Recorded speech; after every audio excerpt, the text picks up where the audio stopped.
looking.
What is up, Keep Pounding crew? We are live here for the conference championship reactions here on the Keep Pounding channel for the U to the Tube.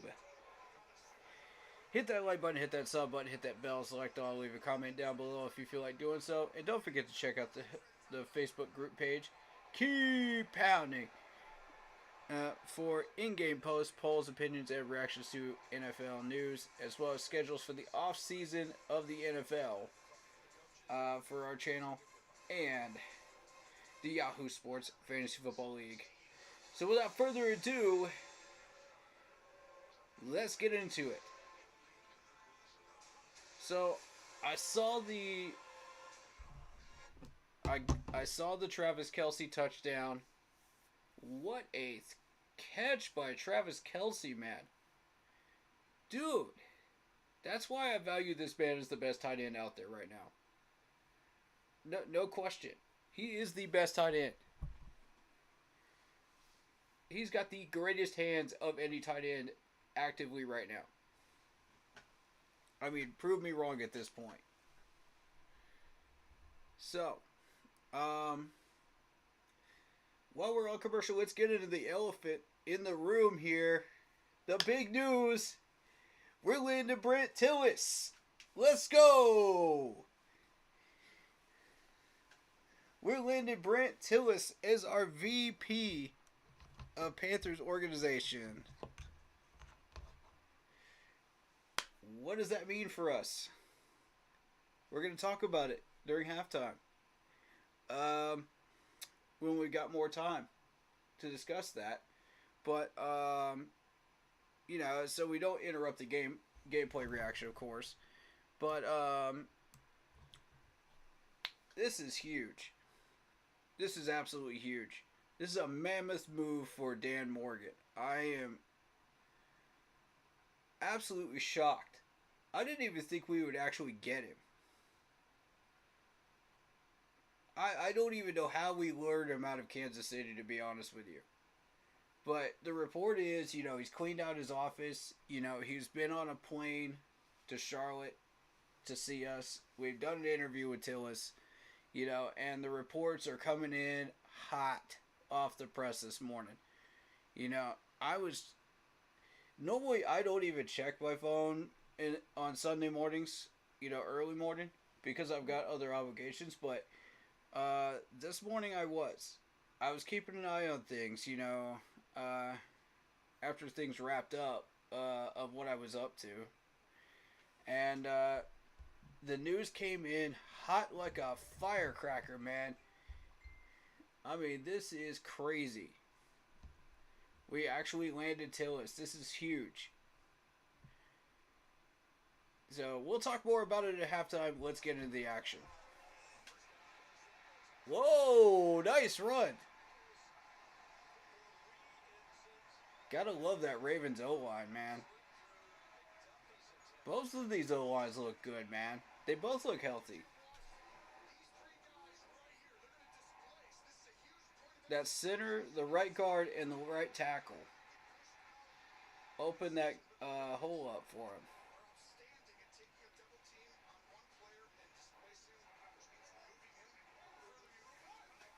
Shout out to Austin Lumens. Shout out to Terrace Terrace Wright says, I agree, but I take Greg Olsen over him any day. Keep pounding. Yeah, truth. How did Lamar get out? There's no way! Bruh!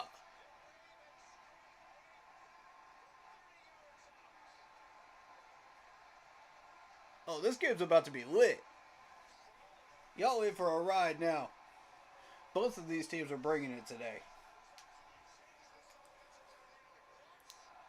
But how long can KC keep this up? You know what I'm saying? On defense. How long can they keep it up? That's going to be the question today, I think. Because Baltimore plays all 4 quarters. Even despite stamina.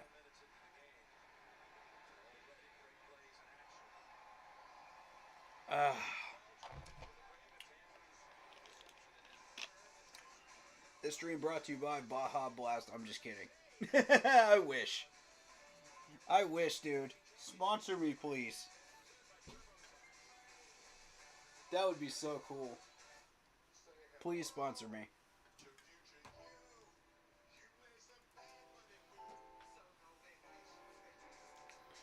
Oh, goodness. That is crazy, dude.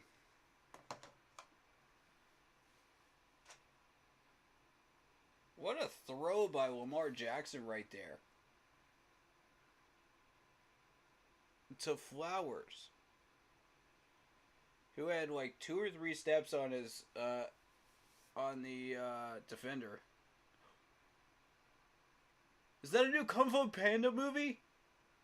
No way.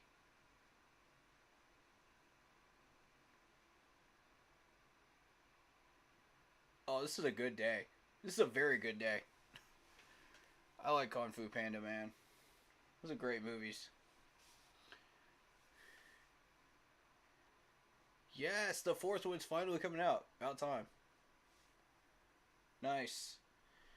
Shout out to Kenny. What's up, man? We landed Brandt Tillis, man. Wow. How y'all feeling about that? How y'all feeling about that? Dude, I'm hyped. I'm amped. And shout out to Dan Morgan for figuring out that he can't do everything himself. You know?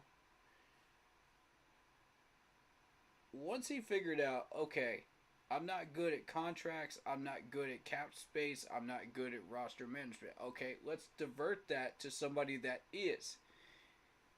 And not only did he divert this to somebody that is, he diverted it to one of the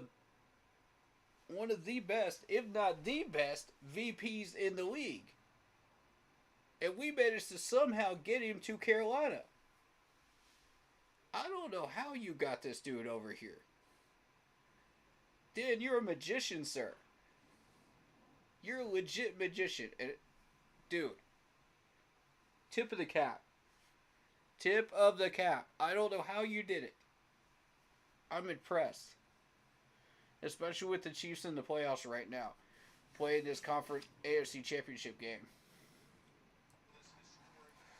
Like, how?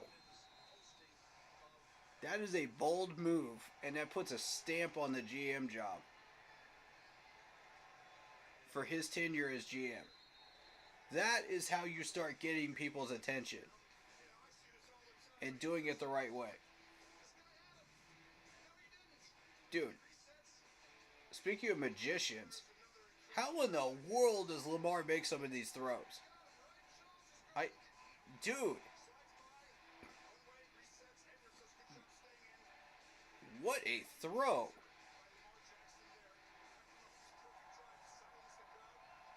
My goodness, Lamar. With those types of throws, can you kind of get an idea of, like, what it must have felt like to be one of those defenders, like, that he launched one of those balls against back in the day, you know, when he was playing for Louisville?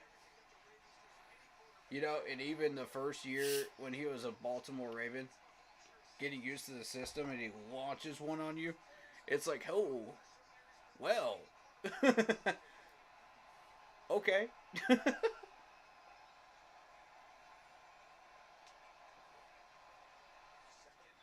Up, up. Dude, Pacheco and Rice are like ninjas, man, in the slot.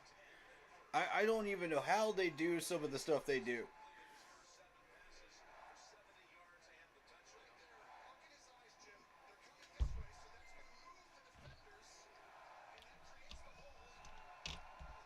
Look at all those purple jerseys around him, man. Jeez. Vietnam says every time I see one of those players make a play like Flowers just did, it pissed me off.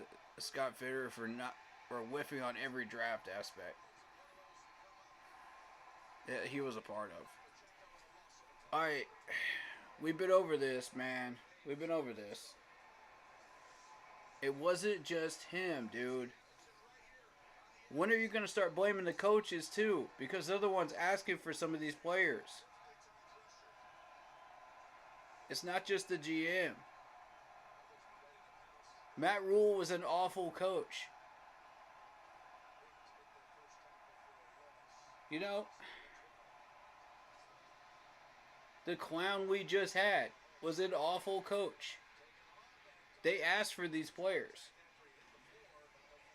Meanwhile, we have a top 10 defense. Where do you think those players came from?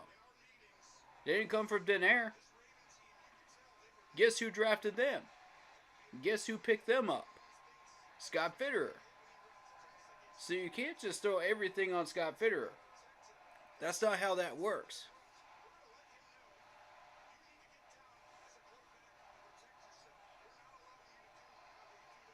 He's a yes man. He's a yes man.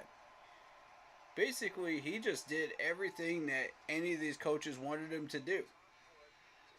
It's basically like, okay, well, you wanted da-da-da-da-da said player, you got it. You want this player, you got him. You want this player, you got him. Any player you ask for, you got it. Doesn't matter how much it costs us. Doesn't matter how much we got screwed in the contracts. Doesn't matter how much of a bust this player becomes after we don't develop these players. No, doesn't matter at all. No. Instead, you just want to blame Fitterer. When he's just a horse, dude. He's just the horse you rode across the desert on, man. You can't blame the horse for not finding water. The horse doesn't know how to find water. The coaches do. Okay? You have to guide him. And that's part of the reason why Scott was fired, is because he was too much of a yes man.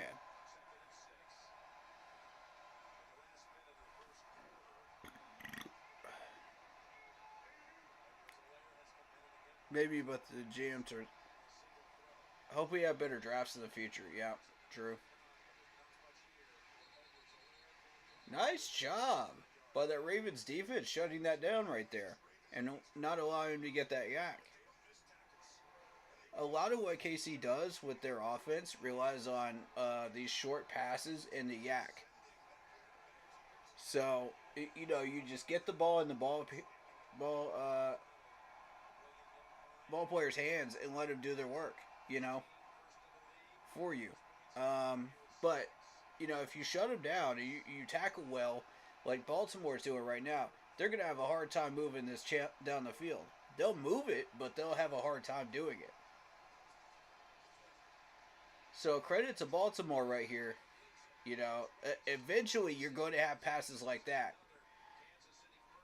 And KC will eventually break through. But it's going to take a while to break through that ironclad defense of tackling. So I like the approach of Baltimore here. Let's see how that pans out, as this game progresses. Shout out to David Fields on Facebook. Vietnam says Derek Brown wasn't Scott. Burns wasn't Scott. Shaq wasn't Scott. Chin was okay. Then who were they then? Who got those guys then? Who got those guys? I know Shaq was. I know Shaq came from the original group.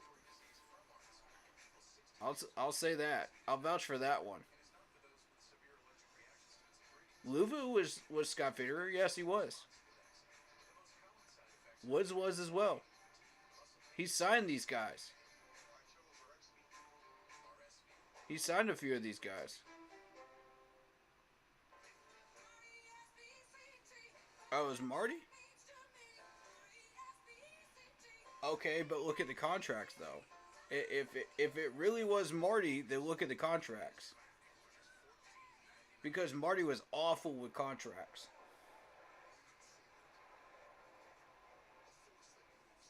So none of the players that we got defensively were Scott Fitterer at all. None of them at all, Vietnam. That's what you're telling me right now.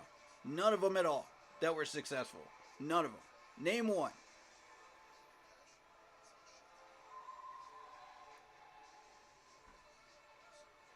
None of them at all, right? That's what you're trying to tell me.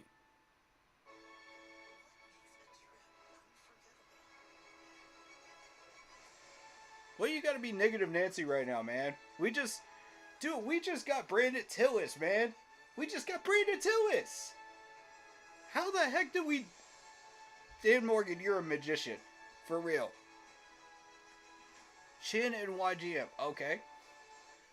Well, Chin was actually really good if you leave him at safety. And YGM was progressing. Despite our management not developing them correctly. And despite our management putting Chin at linebacker where he didn't belong. Yeah, and Luvu was a pickup. He was a free agent pickup.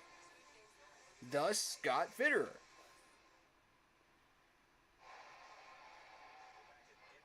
Dude, you're so far...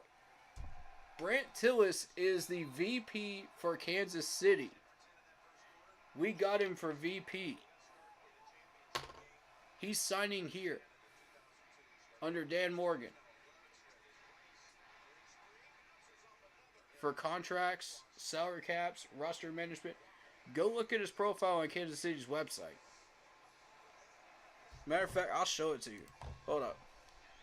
I'll show it to you. Because for the people that don't know who this dude is, hold up. Stay right there. Shout out to Sage White on Facebook. Stay right there, though.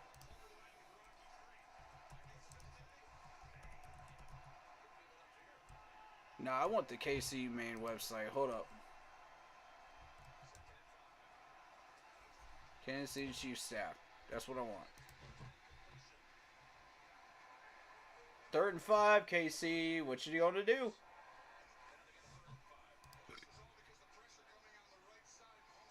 Oh, he threw it behind him. He had him. He had him.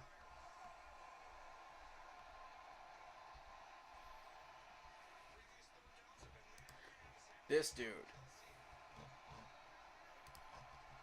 Hold on, let me put it on screen for you. I'm about to put it on screen for you. I'm about to read it for you during commercial break.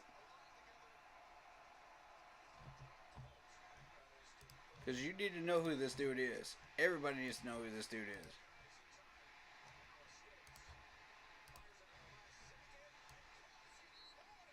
How in the...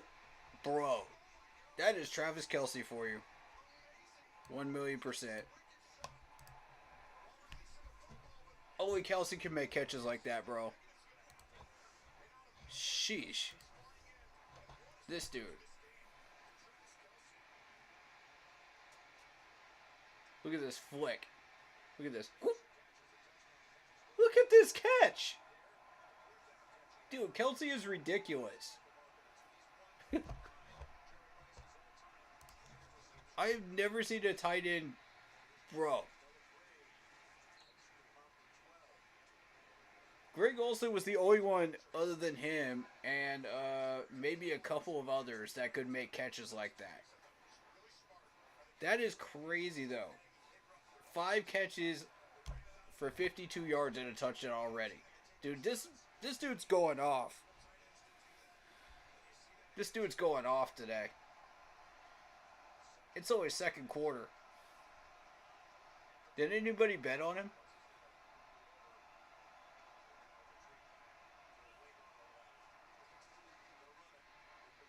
This man is responsible for 2 of my fantasy rings. Out of the 5 years I've been playing fantasy, I have built teams around this guy right here. They said it can't be done. I did it. I won 2 rings out of 5 years, and I was top 4 in every single one of those 5 years in fantasy football because of this man right here. Don't tell me I can't do something. Because I'm going to tell you, watch this.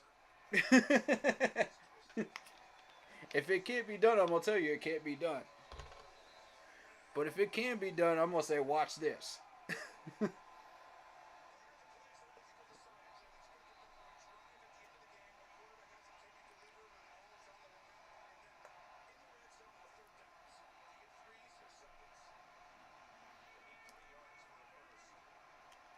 How long can you keep this up, KC? How long can you keep this up? Up, up, and... Oh!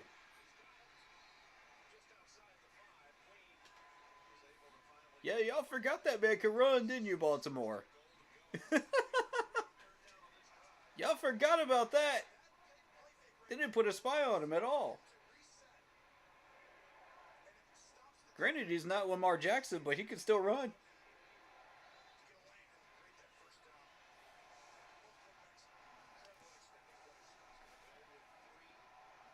11 first downs. Nice.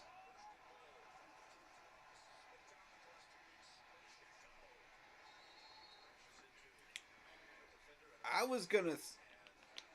when we went into this Kansas City game, I figured, okay, we would have to root against KC in order to draw Tillis out of KC.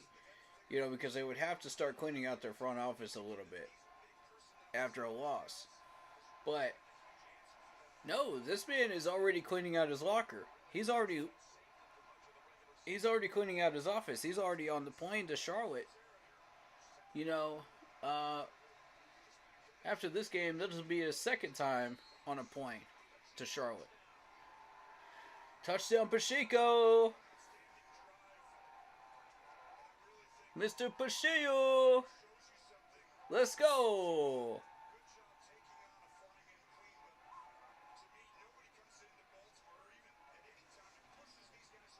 This dude is a ninja. Look at the small hole he has to run through. Look at this. How?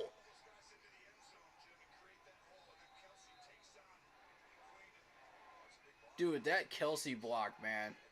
Yeah.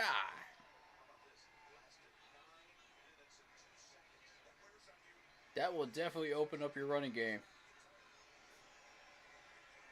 No doubt. Alright, it's early, though. It's early.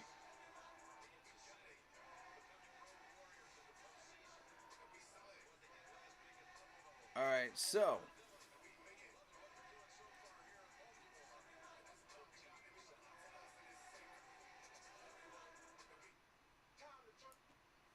Alright, so let's talk about Mr. Tillis here.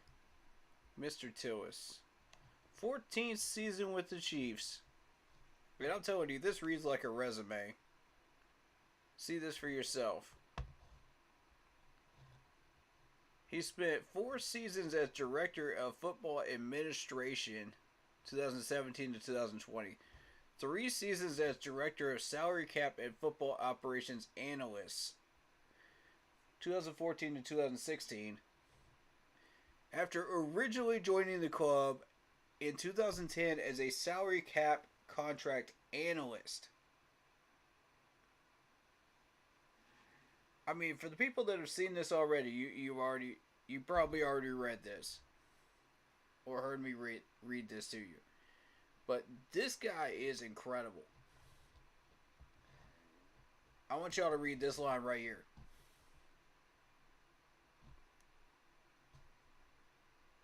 There it is. There it is. He works directly with General Manager Brett Veach. Directly. That means that's his right hand man. On all aspects of the club's football operation.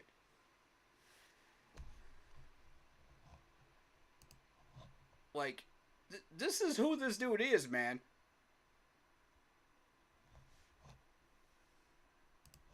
I can't make this up. This is the most beautiful love letter resume I've ever seen for a VP in Carolina. Because this is exactly what we need. Check this out. Salary cap management, roster strategy, and optimal use of club resources.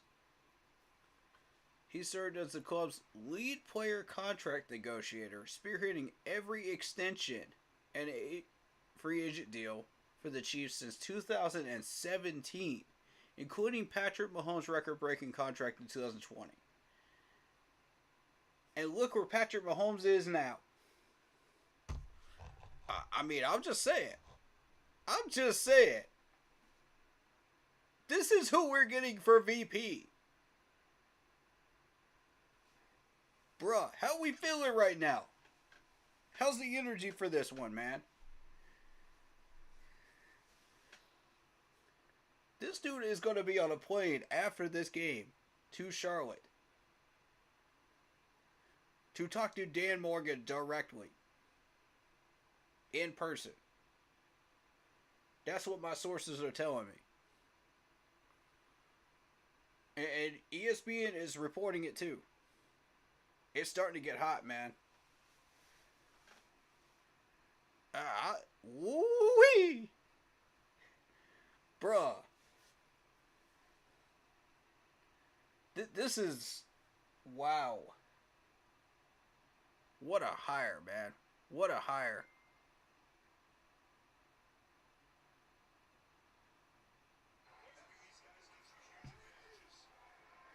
For a prominent front office role in the organization. Yeah, VP role. Per Adam Schefter, it's real. It's real, y'all. It's real. It's real. This dude's coming here. Shout out to Dan for recognizing where his faults are and getting somebody in that really knows what they're doing in those areas. Because that's exactly what I would do if I was GM. I'm not great at contracts. I'm not great at salary cap management. So I would get somebody in, you know, that knows what they're doing. I would get a solid VP guy, you know, and to go after the best one out there. Arguably the best one out there right now. Without even wasting any time as GM in the first 2 days. Already showing interest in this dude. Already putting the name out there. This dude already had a plan before he became GM. I'm like, dang. Are we for real right now? Bruh.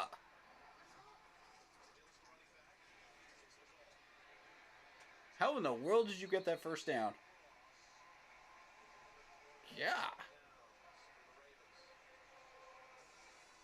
Their running back's a beast. Anyway, Patrick Mahomes and the Chiefs have been to 6 consecutive AFC championships, which shows they know what it takes to win. By the way, that GM, Mike Veach, has been GM for 7 years of KC's 7-year tenure. So 6 of those 7 years that he's been general manager. Oh, fumble! 6 of those 7 years, Veach has been GM. And Tillis reports directly to him. Think about that for a minute. Can you imagine all the things he's learned in 14 years under Veach? and we're about to apply that knowledge in Carolina in our front office. I got chills. I don't know about y'all, but I got chills. This is the best front office hire we've seen in a long, long time.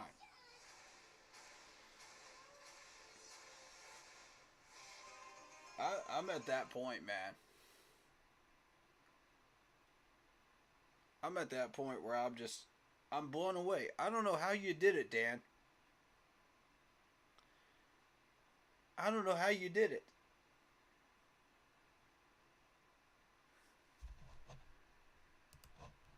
And he goes on.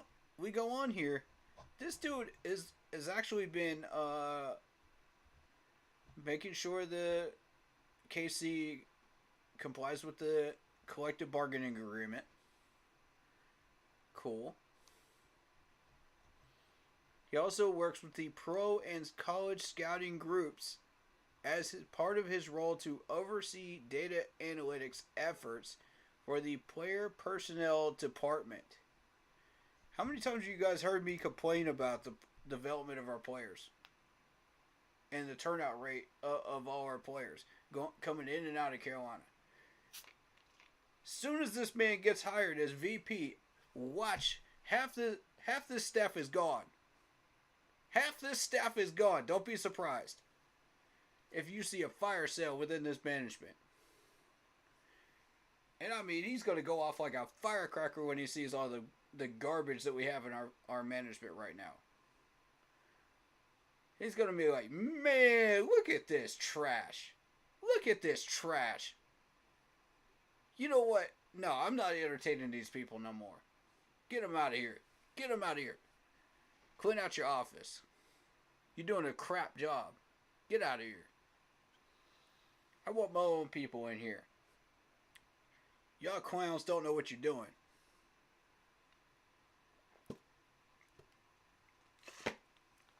It doesn't take a genius to see all the turnout rate out of Carolina, man. Even if you're not working in Carolina. Everybody's noticed it. Everybody. Yeah, I already read that comment. Okay.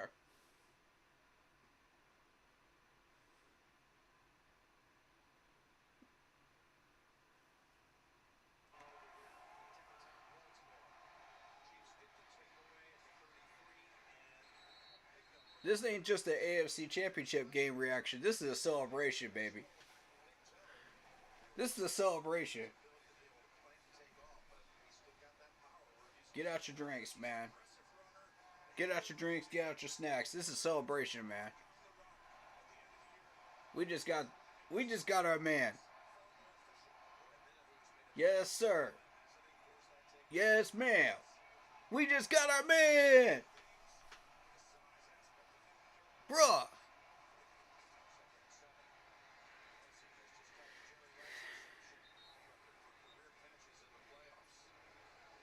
I know some of y'all are just.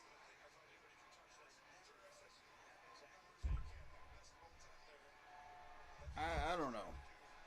I don't know, man. 101st postseason reception for Travis Kelce, tied for most all time with Jerry Rice. With the legendary Jerry Rice. That's good company, man.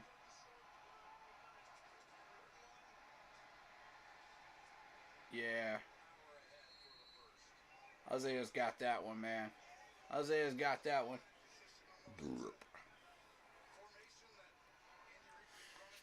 Lacheo. I'm probably saying his name wrong. I've been butchering it for years. I don't know.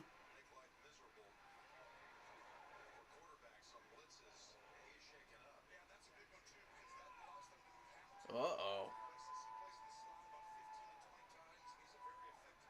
That's a big injury right there.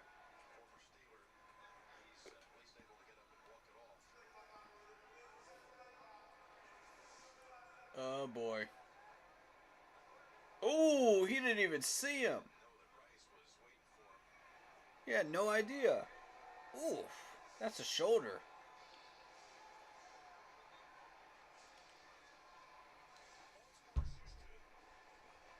Maybe more than that. Mm.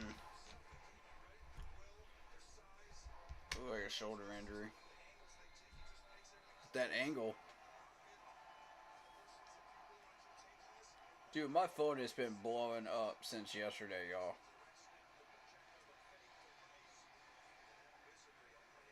Whoa! Hey, hey, hey, hey, hey!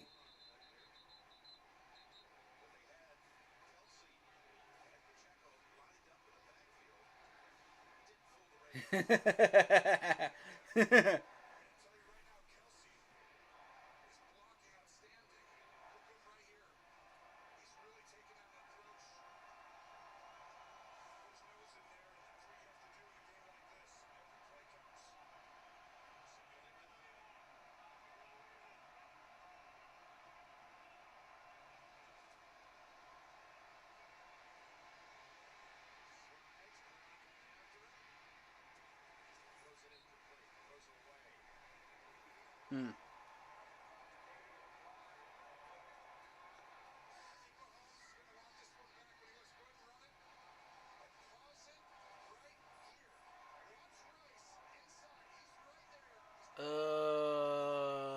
I don't know. I don't know. That's a double coverage. I don't know on that one. I'm with Patrick. I wouldn't risk that. I'd probably throw that one away too.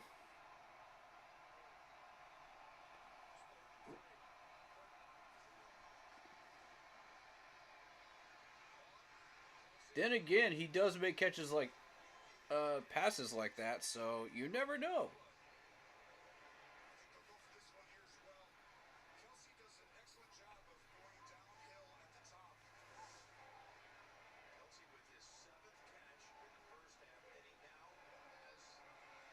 But then the counter argument is it's Travis Kelsey.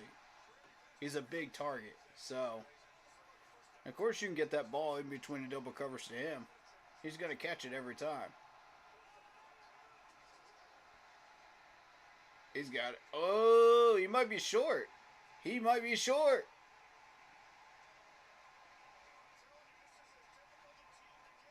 Whoa. That's big. Wow. Oh, that's close.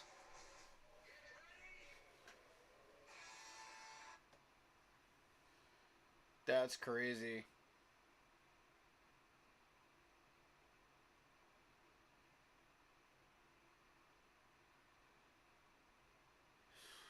Oh. So,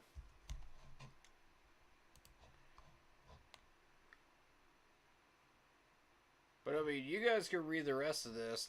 This is a heck of a freaking resume, man. This is beautiful. This reads like an absolute love letter for our management and our franchise and what we need right now.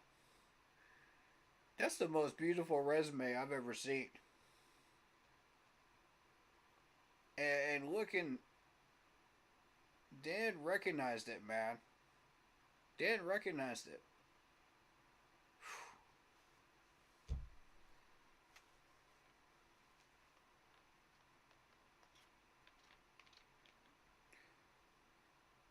I'm not gonna get upset with the Krista Poor firing because, but I do feel like we slightly downgraded. I will say that. Um, because if you look at the first 2 years of the special teams coach that we are looking to hire, um, yeah, middle of the road. But his last year, I believe it was ranked eighth. So I mean, top 10, but we're still downgrading. That's my concern here. Um, I'm not going to get mad at it for two reasons. One, this was not Tepper's hiring here. He did not get restless with Tapor. And two, it's basically just our new head coach just getting the people in that he wants for his new staff. You know, and that's totally understandable.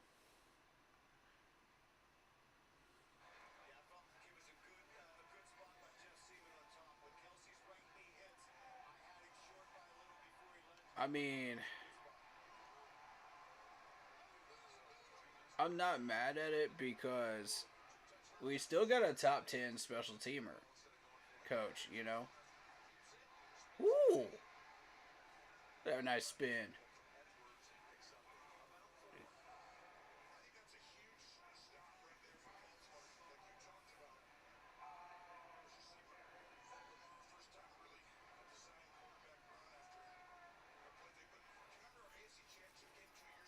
Whoop! Spin move.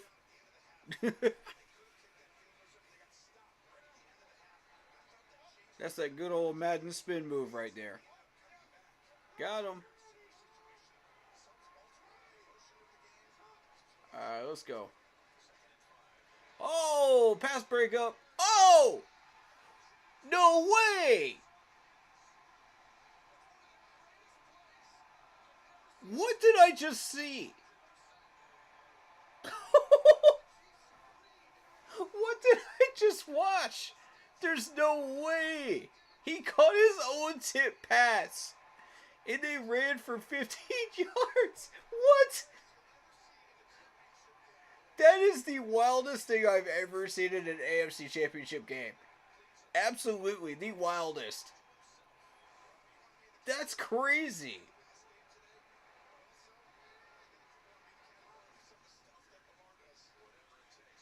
Man, that's some neighborhood football junk right there, man.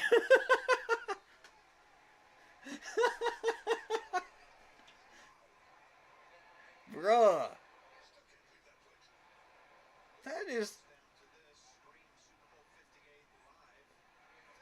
The odds of you catching your own tip pass as a quarterback are astronomically slim. And then being able to run for 10 more yards after you caught it. Like a running back. Like, insane.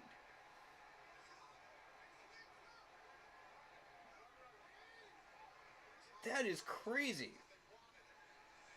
Alright, alright, alright. Oh!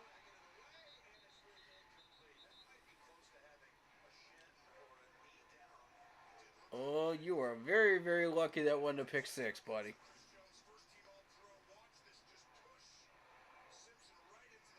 Oh!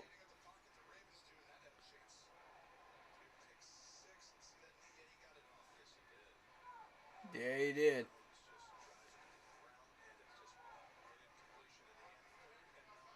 You got very, very lucky. That could have gone the other way very quickly.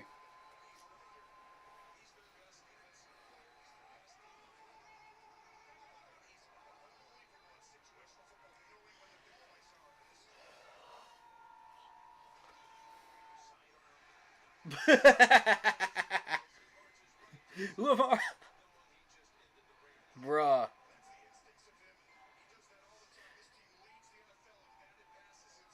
That was a screen, though.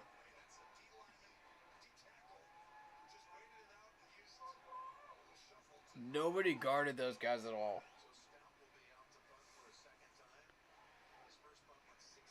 Uh,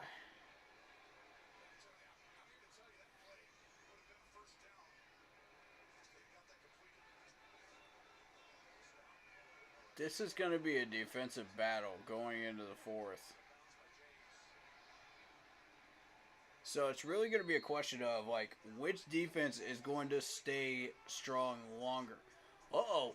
Uh-oh. Uh-oh, we got a... Oh. We got a fight on our hands over here.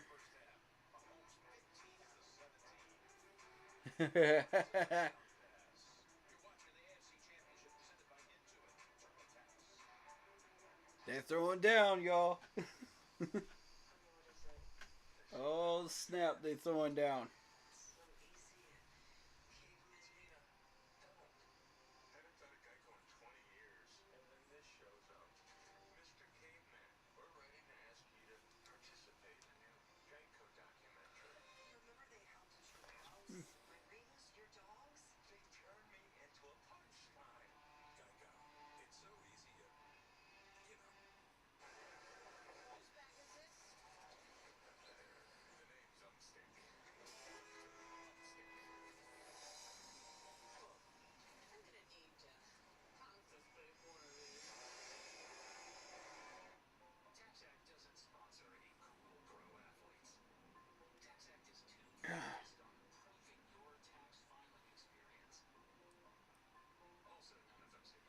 So, with this being said, what you are now going to have in Carolina with Dan Morgan and Tillis working together, side by side, balancing each other out, is you're not going to have to worry about salary cap, contracts, none of that anymore. Tillis has got that on lockdown.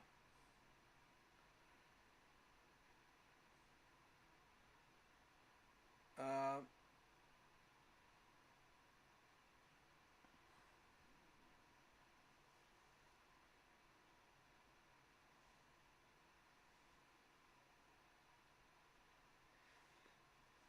the main concern is just getting our players now. And that's exactly what Blitz said. We worked quickly, and we decided, we didn't want to waste time. We wanted to get these players. And I'm on board with this. The more time you waste on trying to sign people for your front office, the less time you can spend on players. But you better get those front office hirings right. And Tillis is definitely the right one.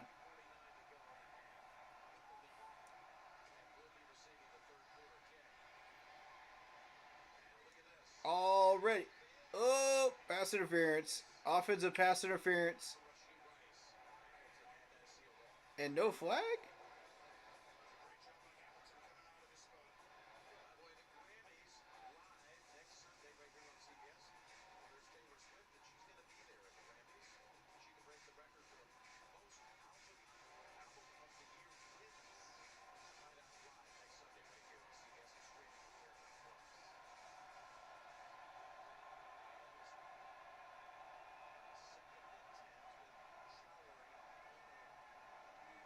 So the next focus is on Ajaro. Let's try to keep Ajaro here in Carolina if we can. And luring Tillis out of KC and hiring this head coach that we hired is a strong message to Ajaro to stay in Carolina. That's a strong message right there. That says we're building something.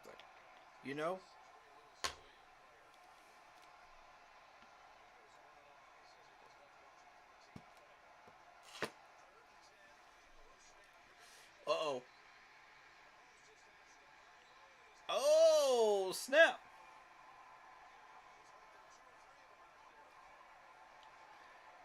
That Ravens defense is starting to take over.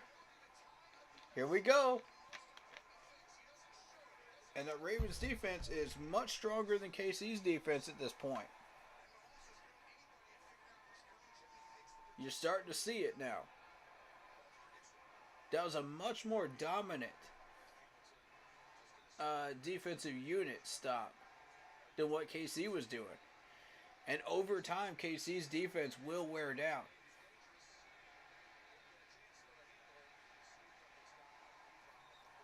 Towards the fourth quarter.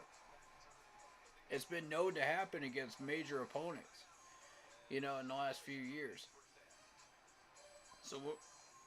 So if you're rooting for KC right now, that's got to be a major concern. And I think Jonathan Stewart broke this game down pretty well.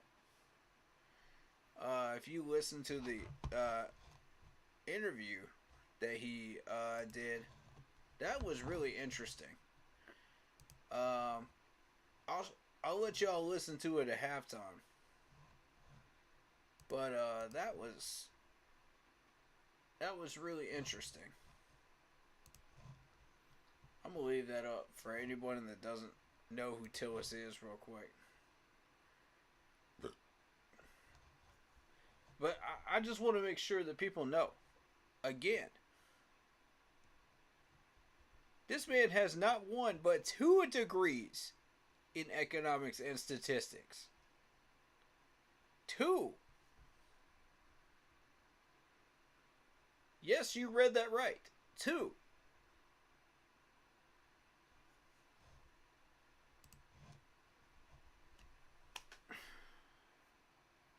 We got a stats man on our hands. And somebody that actually knows what they're doing with our salary cap and our contracts. Finally. I just take a moment and appreciate this.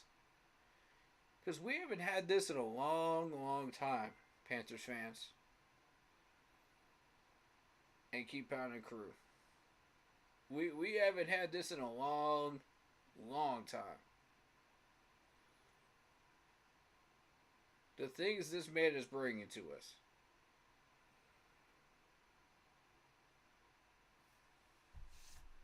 And he's not only just talking the talk, he's walking the walk. Because you're seeing the results right in front of you while you're watching this AFC Championship game. This game is a result of what Tillis and Veach have put together in KC over a number of years. And it's been consistent. It's been lasting.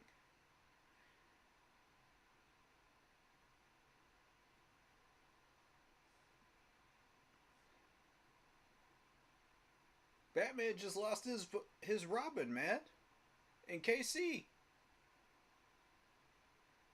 He went rogue on him. He came to Carolina. Tillis has come to Carolina to right the ship.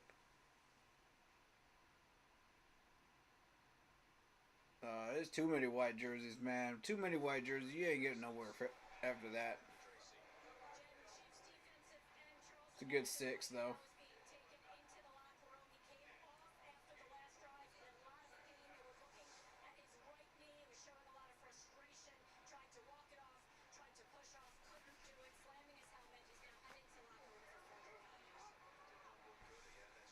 Oh, he's mad.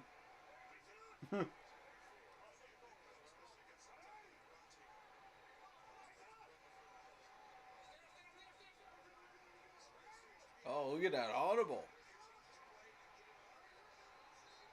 Uh-huh. Nice try, though.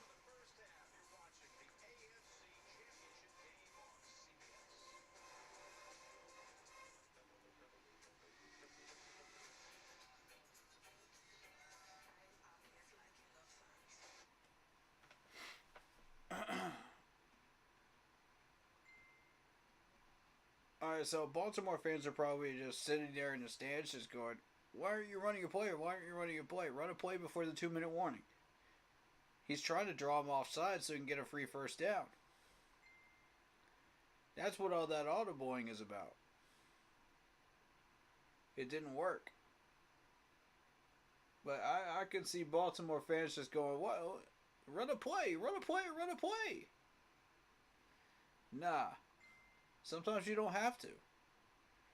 If you know you can use that 2 minutes and get down the field and at least get a field goal, I don't know who's getting the second half ball. Does anybody know in chat? But if it's Baltimore, they ain't worried about nothing right now.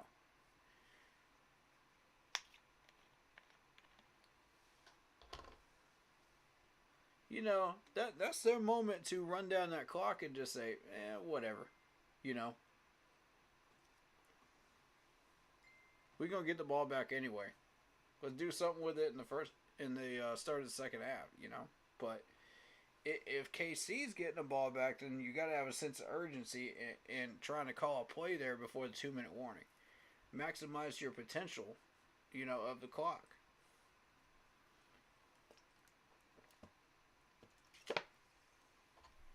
But you also don't want to rush a bad play either. Because KC's paying attention. You know? So, you know, like the TurboTax commercial just said, make your moves count. Because every move counts in this game. Every one of them. You got to be careful.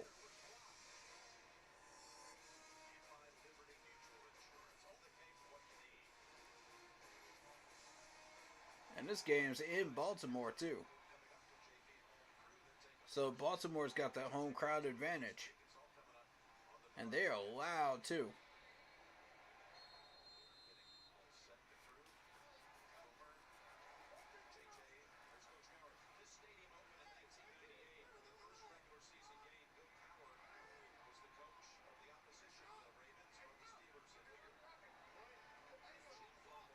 Chiefs second half. Okay, Chiefs second half ball, huh? Alright, then there's got to be some sense of urgency, which, prompted that pass right there that you just saw. They're trying to push it down the field.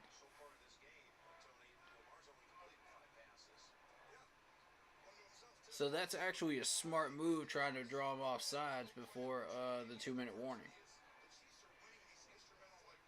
Even though you run it down to the 2-minute warning, yeah. If you accomplish your goal, you might have 1 second left before that 2-minute warning.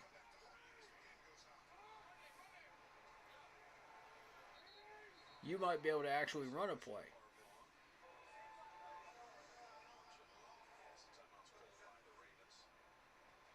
Okay, first timeout. You got 2 minutes, bro.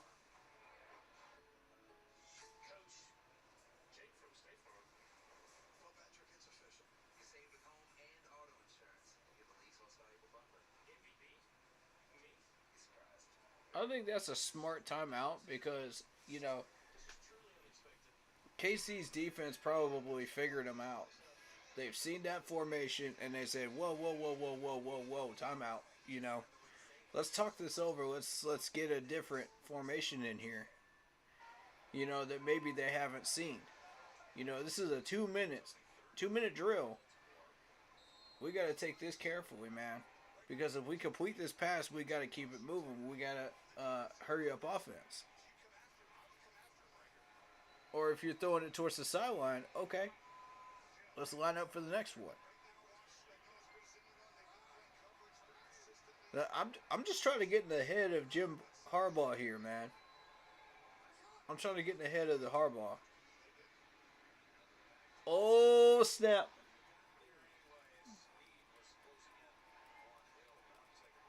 Okay. Okay.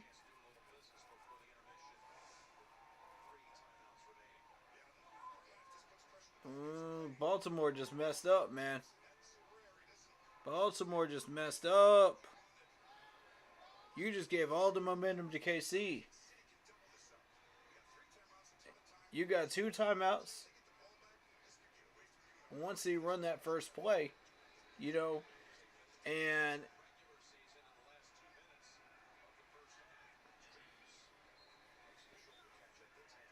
you're punting the ball to KC that's got all 3 with 2 minutes. That's dangerous, man. That's dangerous.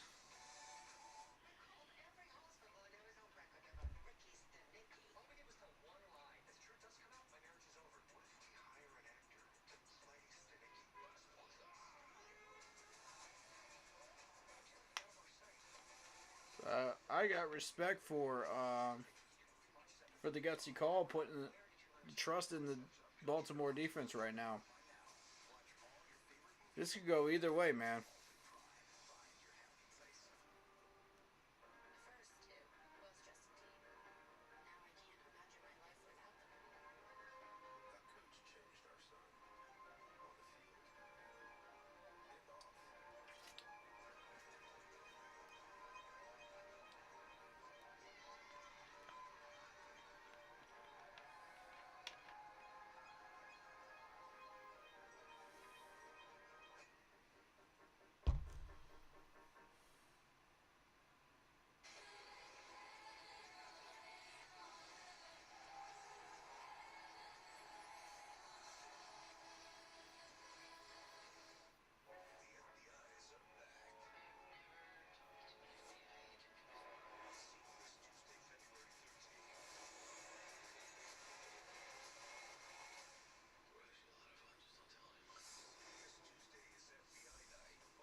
Alright. So, how y'all feeling about this Tillis hire, man? How y'all feeling? What's the energy level like in here, man? Because I'm getting excited. I don't know about y'all, but I'm getting excited. As soon as I saw that news break, man, this morning, and it became official from Adam Scheffler, dude,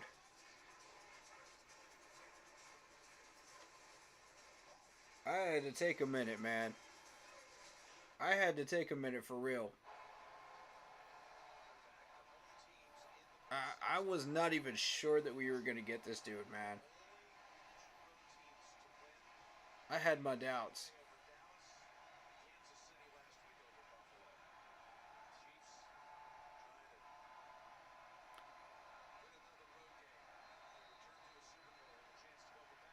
You got to throw the bag at somebody like that to lure him out of KC, man. Especially if they've been there for 14 years. Woo! Yeah!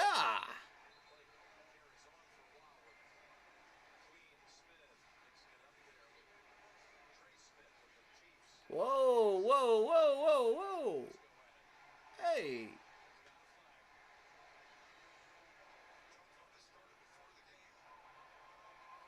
Chokeslam!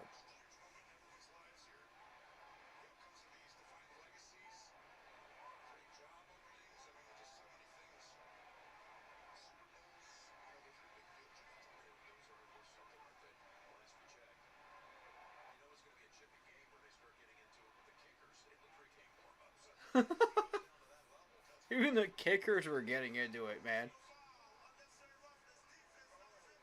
Oh! Kyle Van Noy. Oh, I knew it was going to be on him because look. Ooh! Uh huh. Uh huh.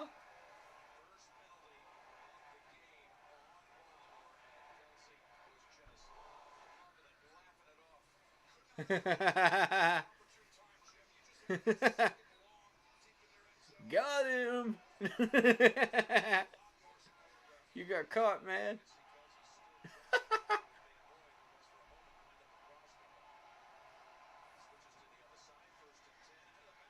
Nice tackle.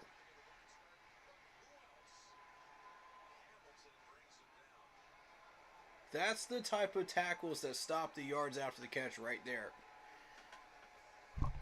That's what we need to start doing in Carolina. That's what I want to. I want to see our guys get taught to do that right there. Because that's what we excelled in 2015. We were so good at that. Oh, oh. Wow. Look at this pass rush from Baltimore, man. Look at Mahomes' jersey. It's filthy, dude.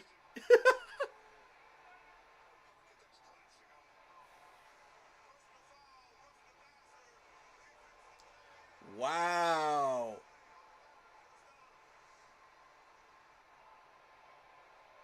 Oh. God.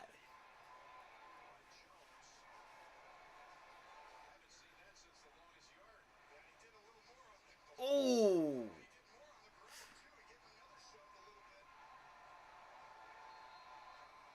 He gave him the bow. God dang. Bruh. This is a brawl, man. This is an AFC championship. This is a UFC fight. Sheesh.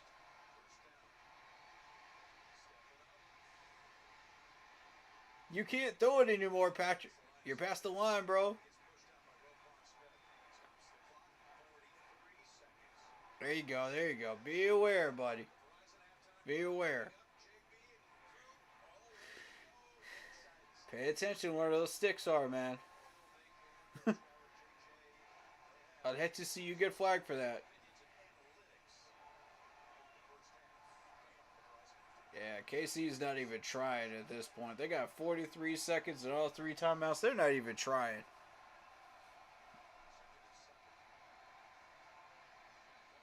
Because they know they can hit a pass like that. See, they're not even trying right now. They're not even trying. Baltimore, where's your secondary at today?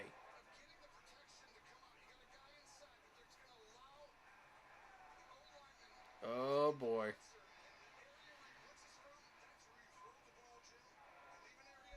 Yup, that's on 54. Where you at? I mean, 1-4. Mr. 1-4, where you at, man? That's your dude.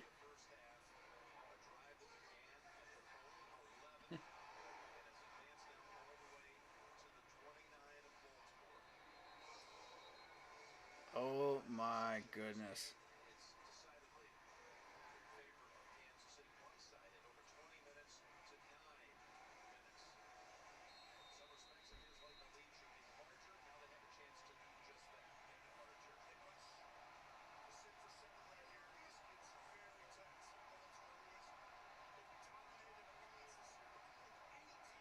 All right, what y'all doing? What is this?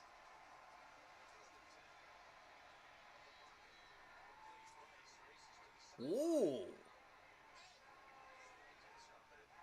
Better be careful, man. You almost got a flag for that. You almost got flag for that.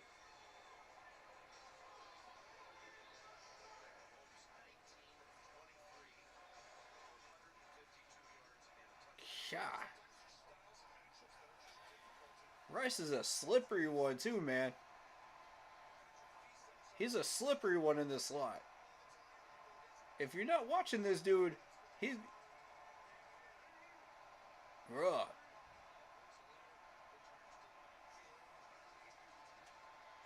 Oh, oh! If he had just a hair second more, he would have had Gray, man.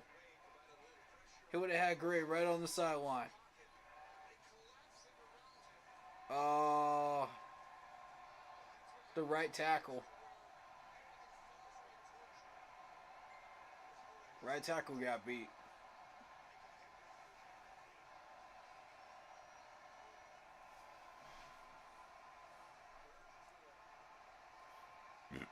Here we go. Difference between a field goal and a touchdown right here. Come on. Let's see it. He's got it. He's got it. Nice. Is that holding? Oh, you hate to see it. You hate to see it. That's holding. That was a good run, too.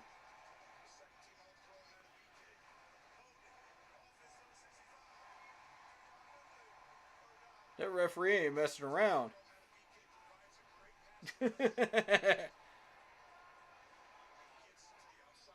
Yeah, it was. Great game.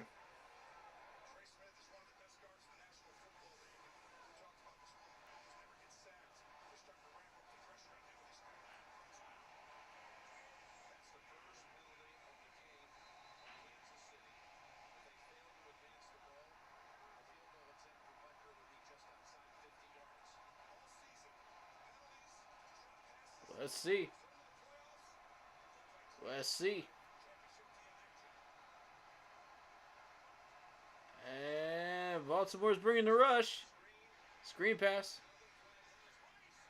Oh! That's holding, though. That's holding.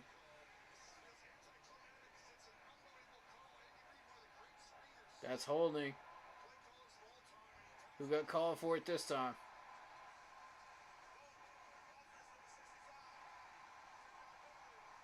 Yeah. Same guy.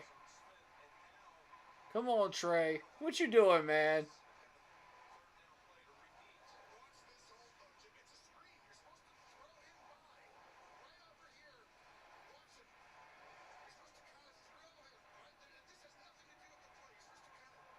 Nah. I don't know about holding on that one. I don't know. Refs are going to call that one, though. I don't know, though. You get one good pass, you're still in field goal range.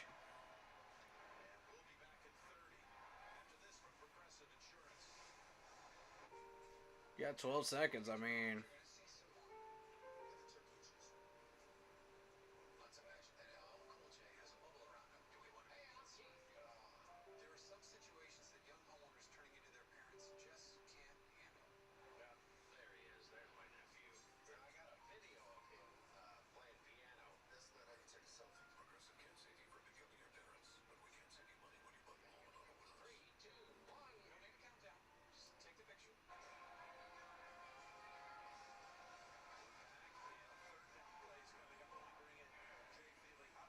Third and 24, alright.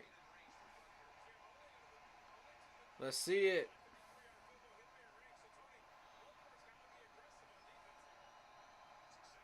You might be a little ahead of me, Darrell Sunchild. Did you see something crazy happen?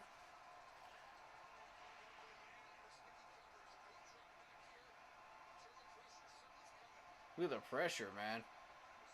That's a lot of pressure. That's field goal range. Alright. Okay.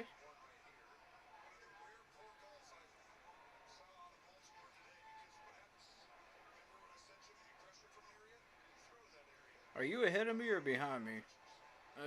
As far as coverage, Sunchild. They're about to line up for the field goal right now. For me. Bucker from this range does not miss.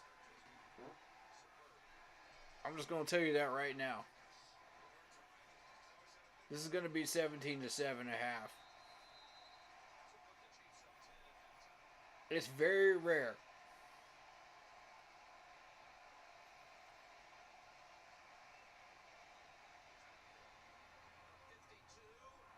Made it. Told you. Dude is money from that range. He still has some space to go, too.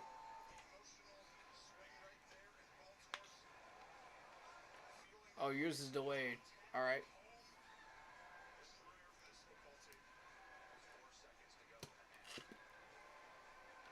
I got you.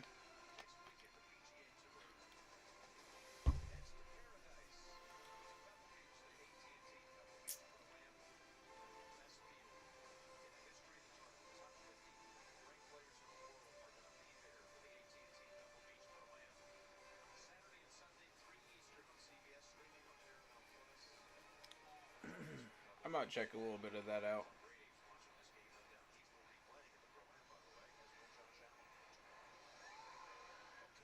With Brandon Tillis, we have a bright future, hopefully. Yeah.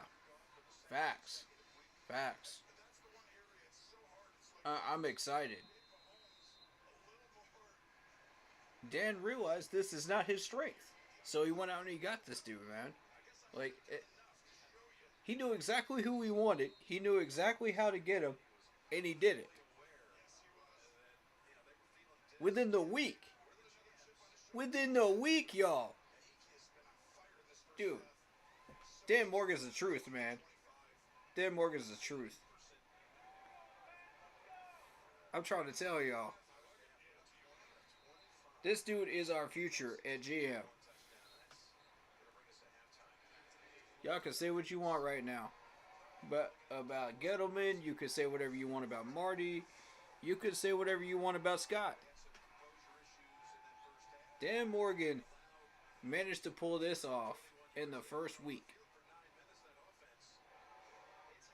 And I'm just shocked. I'm shocked.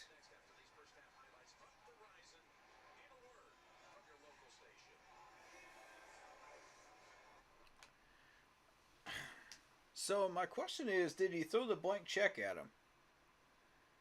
Did he say, okay, well, you know, I'll do this blank check for you if you come to Carolina and you work with me?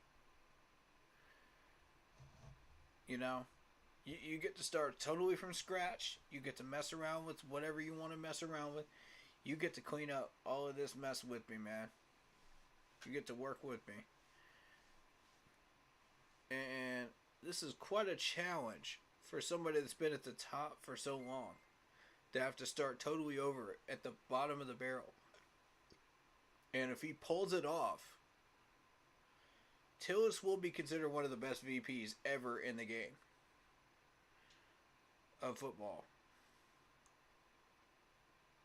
Of any staff. Bar none. I just feel like if you were this good,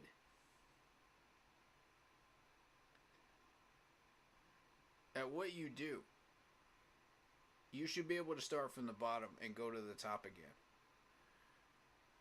It's going to take 3 or 4 years, total to get what you want. But if you actually manage to pull it off, from where this dude has been, I mean, that's just adding on and to this already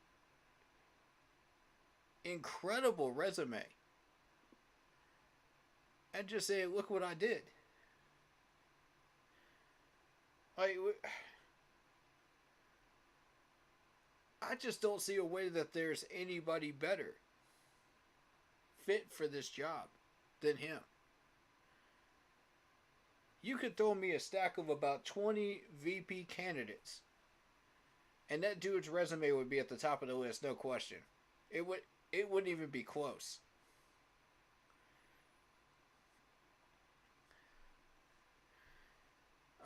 So I think the next step for Carolina is Evero Ajaro. Let's see what's going on with him. If he goes over to Seattle, we're going to need a new DC. We're already looking at the one from Dallas. Am I correct on that? Because I heard a report about that. It was either the DC or we were interviewing the QB coach. One of the two. I'm not sure which. But, yeah, that's the next step. Let's retain Evero. Because we need a top 10 defense. And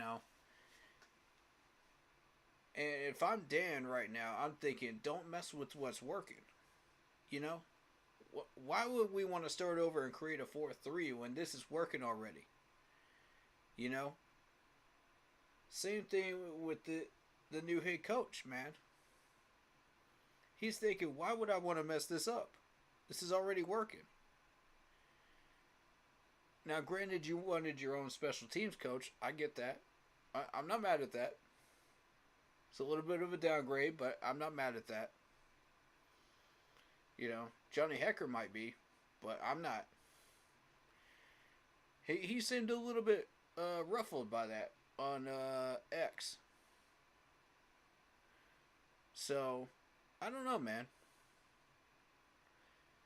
I was a little frustrated. I was like, why is he firing this dude at first? And then I saw who he's replacing him with, and I did a little research, and I was like, oh, okay. Still a top 10 guy, though. Still a top 10 guy.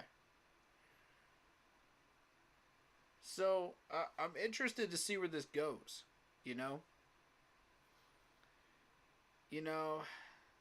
The thing is, Chris DePore had, roster chemistry with everybody, though. He knew this roster, man. He didn't know how to get the most out of it, like Steve Wilkes did, but he knew this roster. But the thing is, you don't need a buddy to be in charge of this team. You need somebody with some legit coaching experience. That's why we brought in the guy from the Bucks. And I think we made the right call. I would have liked to see Chris DePore go back to the special teams coach, but, it is what it is. But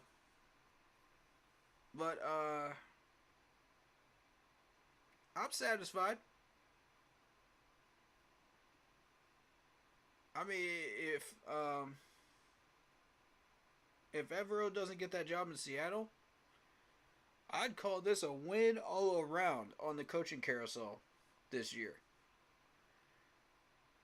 And that is so rare for that to ever happen to us, where we win every round of this. Where we don't have to deal with Belichick, we don't have to deal with Harbaugh in the division, we don't have to deal with any of these guys in our division with the Falcons. That Falcons hire, man, God, that took the weight off my shoulders, man. I was so nervous to see who they were going to hire, dude.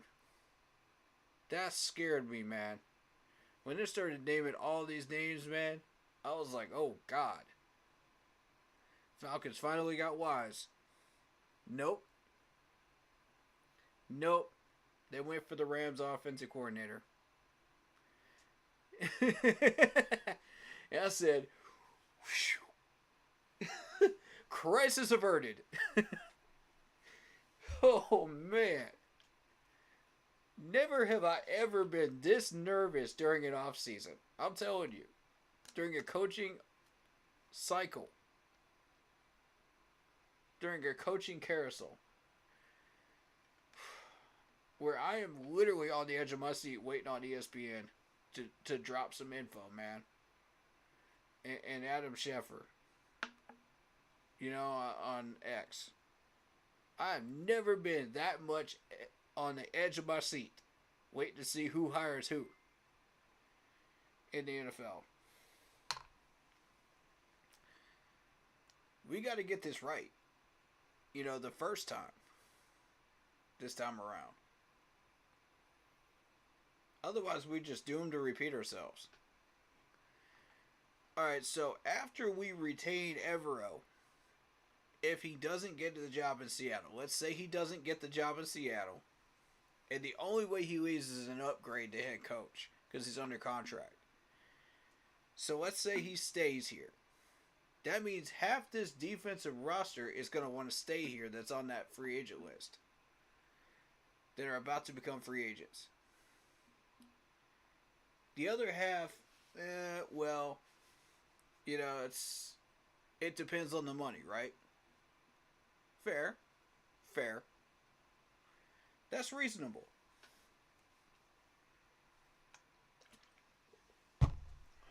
So, with that being the case, oh snap, it's a new Halo season. Oh heck yeah. Let's go, season 2. Oh yeah, I'm on board with that. Let's go. I might just have to get Paramount Plus just for that. Dang, man. But, my ADD sucks, sorry. We were talking about Evero. That trailer do look lit, though. Whew.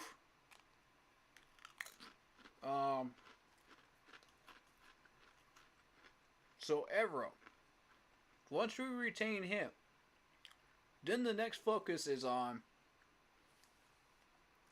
cleaning out our front office, because we got a bunch of people in there that are not developing our players correctly. Those people got to go. And I have a feeling as soon as Tillis gets in, those people are gone. He's going to clean those people out real quick within the week. Don't be surprised if you see a fire sale in our front office within that first week. As soon as he gets settled in and he figures out what people are doing and not doing,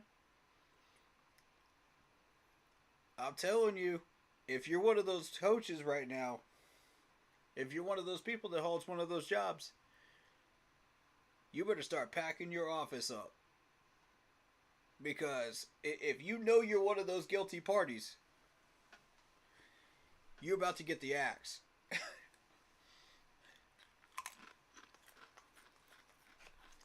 And I'm going to cheer for every one of them. I'm telling you right now, I'm going to cheer for every one of them. And I don't cheer for firings. But I will cheer for these. Because our turnout rate of these players is astronomically high.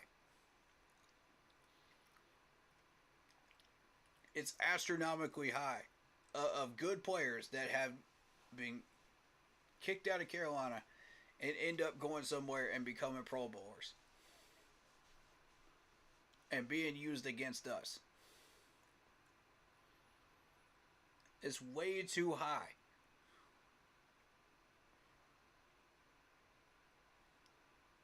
So let's see it. Dan, Tillis, let's see it. I want to see both of these guys work together and just clean house. I mean, clean sweep. Get the brooms out. Get the dust busters out. Get these clowns out of here, man. That have been hiding in your cupboards and in your shelves and in your closets and under your bed. Get them out of here, man. Get them out of Carolina, man. It's time. Then we can start focusing on these players. Because now we know what we want, right? We got a general idea what this offense will look like. But we still have not officially hired an OC yet. So you can start scouting West Coast players. But until you get that OC in and you know exactly what that OC wants, you know, or who is working directly with I forget his name. Our new head coach. Then that's when you'll see us start targeting players and start dealing with this free agent pool here. And his first target is going to be Mike Evans. Now, where are we going to get that money from? Two places. The Taylor Moton contract, which is astronomically high, thanks to a certain GM before Scott came in, and put him on a long leash of $28 million. I don't know. That might have been Scott's people. I don't know. Because that looked like it was like right around the same time, like in between the hiring and firing. I don't know. I got to double check that. Somebody let me know. Whose contract was that? Because it was awful. You don't sign Taylor Moton to a $28 million contract. No. That's wasting money. When everybody else is in the teens range.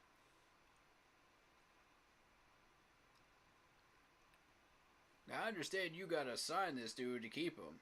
I get that. But there's such a thing as overpaying. And that overpaid money difference should have gone to Brian Burns. When he was a defensive end. Not as a linebacker, but as a defensive end last year. Before everybody started asking for trades. We should have signed his butt to an extension and said, nope, no more. That's if we were managing our cap correctly.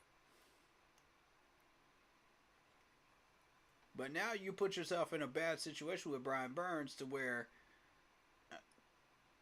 either we eat that cap money by franchise tagging him, or somebody else handles the bill. I'm not sure how that works exactly because I'm not a contracts expert.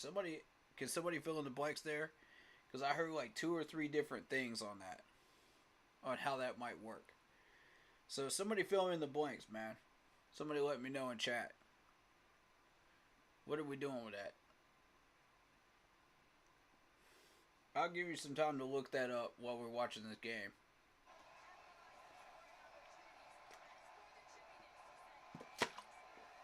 But yeah, that's where that money's going to come from. And we better sign Frankie Louvu to an extension. That needs to happen.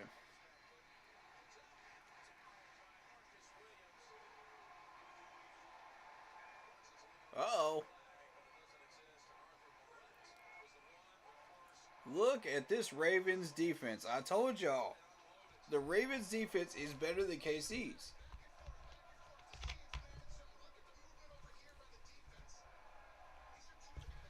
That's pass interference. I'm surprised he didn't get flagged for that. Well, much on some snacks, man. Enjoy this.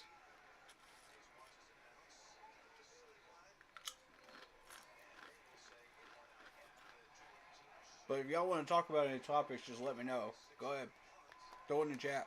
I'll talk about it.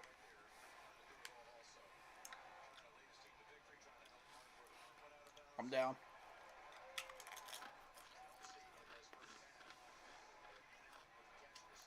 10 targets, 10 catches, 102 yards, and a touchdown. Travis Kelce is an animal.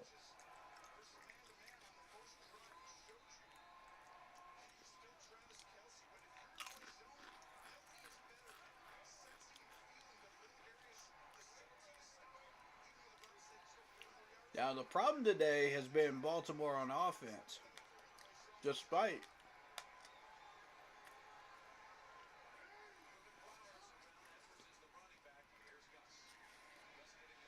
ooh! Get got. That was a brick wall right there. That was a straight up brick wall. Boom! You're not going anywhere. Dang, man. It says, come on, man.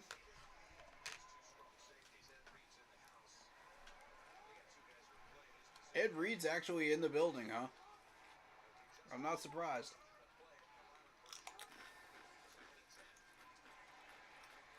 Oh. Okay.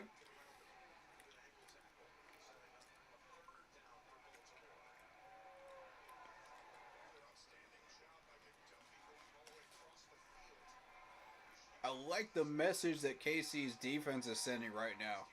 It says, anything you can do, I can do just as well. I like that. Oh! Oh, that could have taken this game in a totally different direction right there. That could have put this game squarely in KC's hands.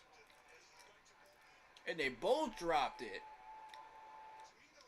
They both dropped it.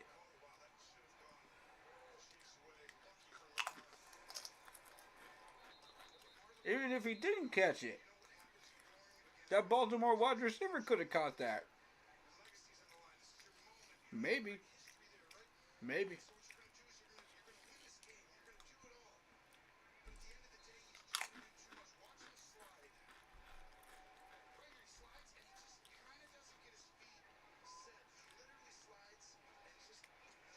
Alright, so back and forth. KC's got the edge still because of that 10-point lead. So Baltimore, you want to erase that off the board, you got to find a way to do it.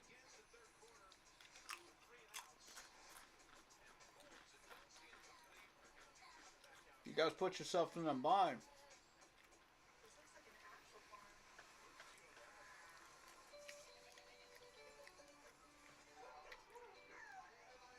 Because my whole thing is, you know, Baltimore did not see this happening to where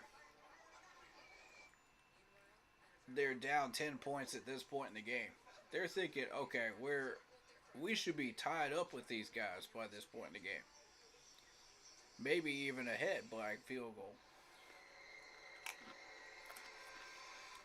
But now,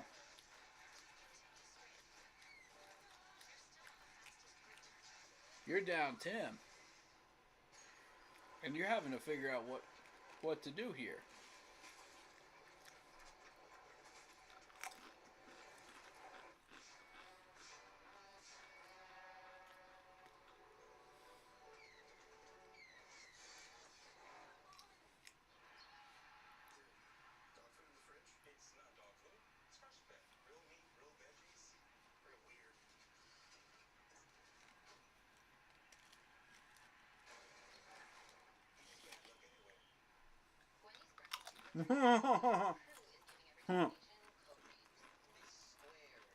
Ravens have got to be careful. You can't give Mahomes this many opportunities. Exactly.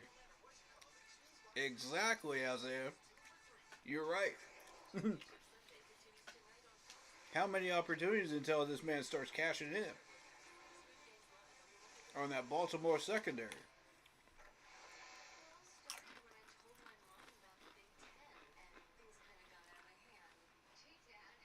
Yeah, Baltimore, you got the edge pass rusher right now. But KC's got the edge on run stopping.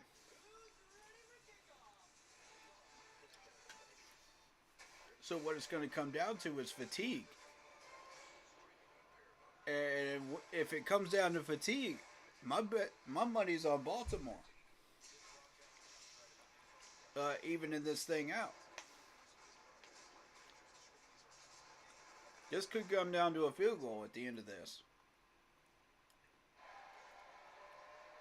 But turnovers can be the difference maker, man. That's the difference maker.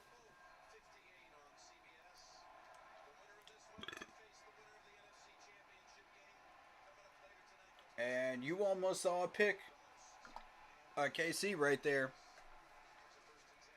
Lamar better be careful.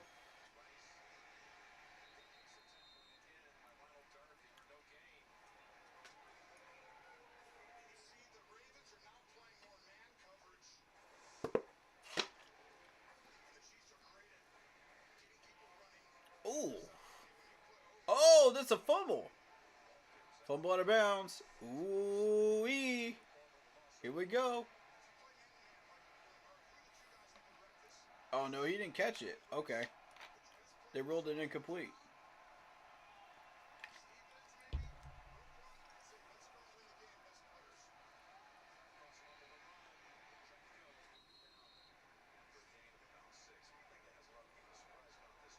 Pacheco is really, really fast and elusive. Like, he will find these smallest gaps and run right through it like a knife through butter. That's incredible for a small running back like him to have this much success. With those small gaps. Like it's really impressive. I really like this dude, man. Oh yeah, that's money. Come on, man. Watson on. Oh yeah. Oh yeah. Right in rhythm. Yup. He had a step or two on him. That was game right there. He's got you, bro. And a couple more. Oh, terrible snap. Good recovery.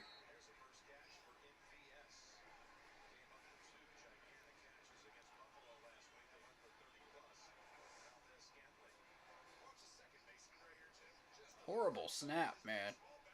Yeah. What a pass, though, out of that. There are very few quarterbacks in the league that can recover from that quickly and throw a dart like that. Mahomes is one of them.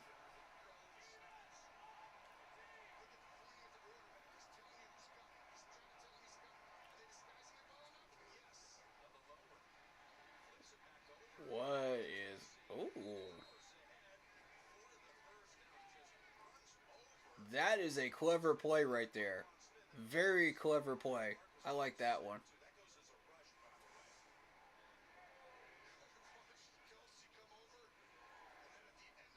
Williams is the only one that actually saw that play coming. Everybody else got fooled.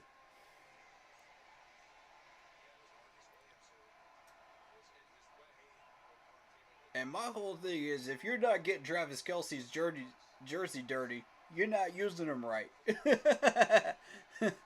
You know what I mean? That's just always how that's been, man.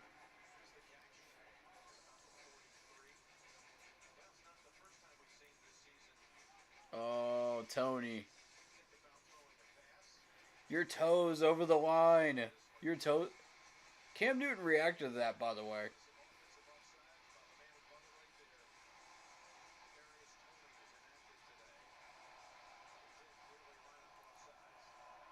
You imagine if he had actually lined up correctly on that play? Can you imagine? Oh, that might be pass interference. Yep, flag. Yeah, he never got his head turned. Hmm. You guys have a favorite in this one? Who you guys rooting for? I don't have a favorite, really. I like them both.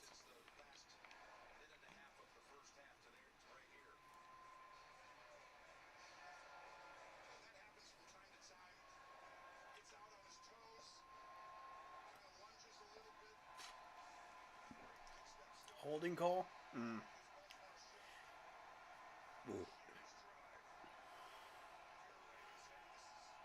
Oof. That is not the direction you want to go in. Oh, no. They read that play, dude. They read that play. They've seen that one on tape. You're going to have to try again. Try again with something better.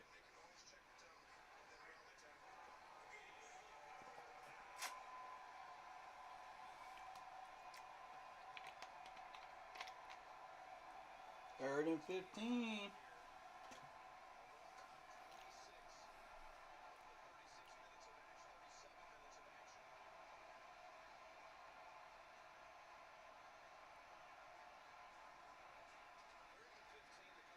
That's not going to get it done.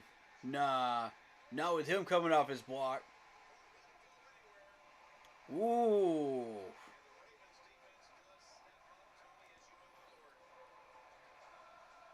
There's that Ravens defense again. I'm trying to tell you that Ravens defense is playing lights out right now. That might be arguably the best defensive line in the league. I think it is. In my opinion, I think it is.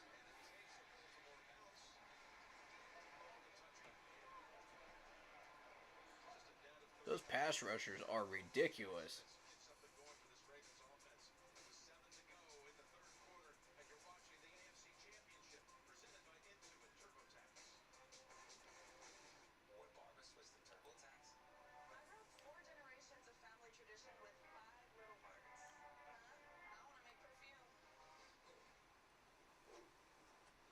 I mean, if people are betting on KC to win this game, I totally understand why. Because KC's got the history of getting these types of wins over teams like Baltimore and stuff like that. In the playoffs. And it's also been a thing that Baltimore does flop in the playoffs. So that's a legitimate thing too. So what I'm thinking is this might be the Ravens team that might break that glass ceiling. For the first time since what, 2019? This might be the one. I have that feeling, man.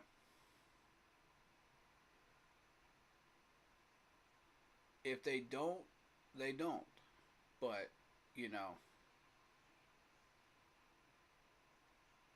the fact that they're getting this close.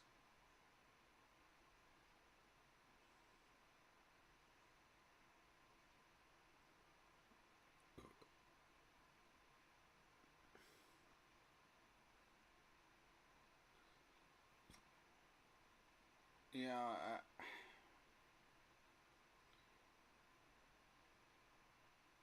You got to put some respect on the Ravens, man. You got to put some respect on the Ravens for getting as far as they have. This is one heck of a freaking team. Shark. Shark Tank. Ooh, they taught that dolphin how to fetch. Okay. Jellyfish. Baltimore Aquarium. That's cool.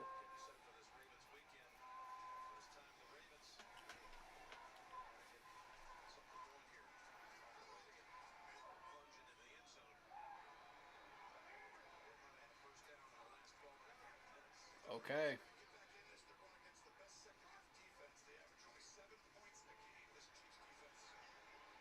There we go. There we go.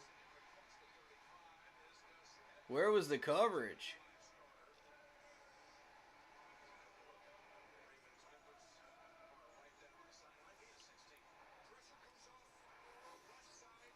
Wide open.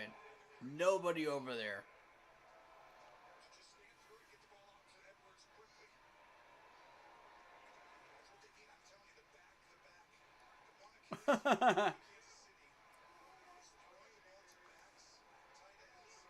Just ran over his buddy on the sideline. Oh gosh.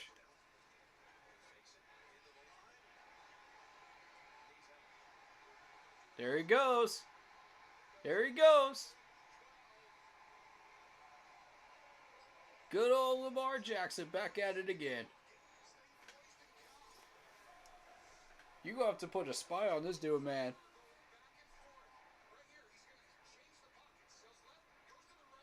You don't have a spy on him at all.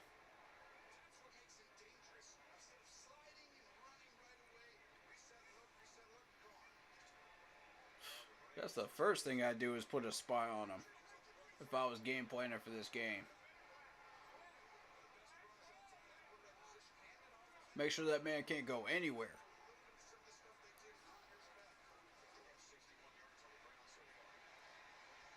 Ooh! How in the world did you get that ball off? Yeah! That man said, "Get off of me!" Watch this, watch this. Get off of me!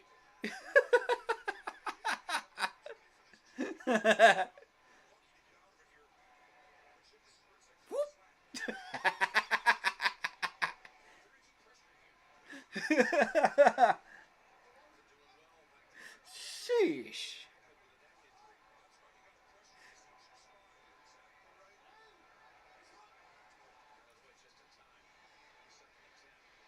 Oh! Oh! Here we go. Lamar's starting to build something, y'all.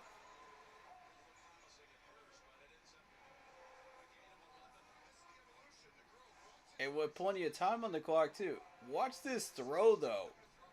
Look at the arm accuracy to throw this sideways to him. My goodness. That's some Patrick Mahomes stuff right there. He threw that to a gap, too. Oh! He said, "You ain't sacking me." I can throw this faster than you can sack me.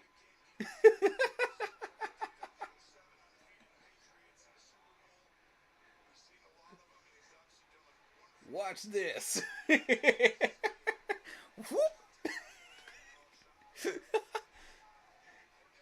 Oh, you tried. You tried.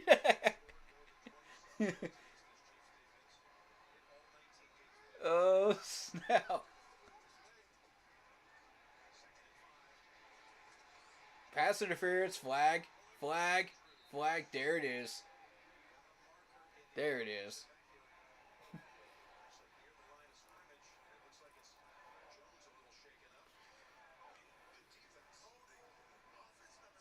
Oh, wow. Okay, I'm starting to think this referee is biased against Baltimore now. I'm starting to see a lot of penalties against Baltimore. Oh, I don't know about that one. I don't know about that one. That was normal fighting between offensive and defensive linemen right there, for the most part. I mean, maybe you throw a flag on that. Maybe. Most refs will. But, it's a 50-50, like, game time call, Shout out to Jamal Bird. How you doing, man? Nice catch.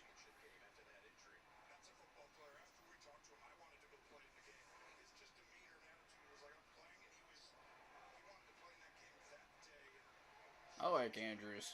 He's a good guy. He's a motivated guy.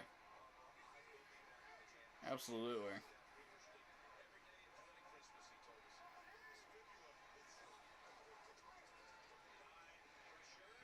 That's a sack.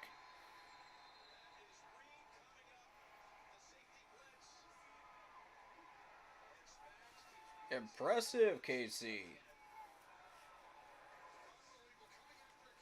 Okay.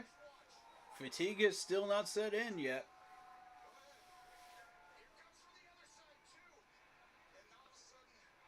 Oh boy.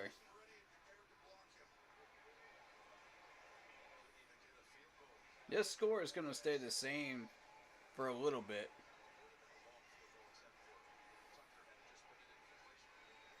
Both these defenses are cranking up right now. One of them's going to get tired of making a mistake. Which one's it going to be?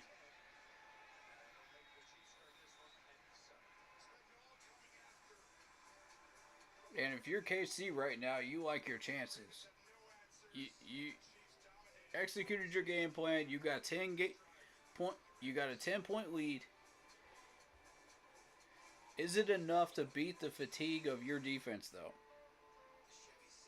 Once Lamar starts throwing darts, is it enough, though?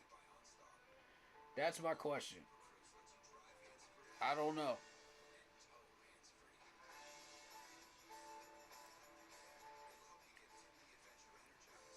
If I'm Patrick, I want to know the 3 on the board, man. At least. Just to feel safe, man. You know?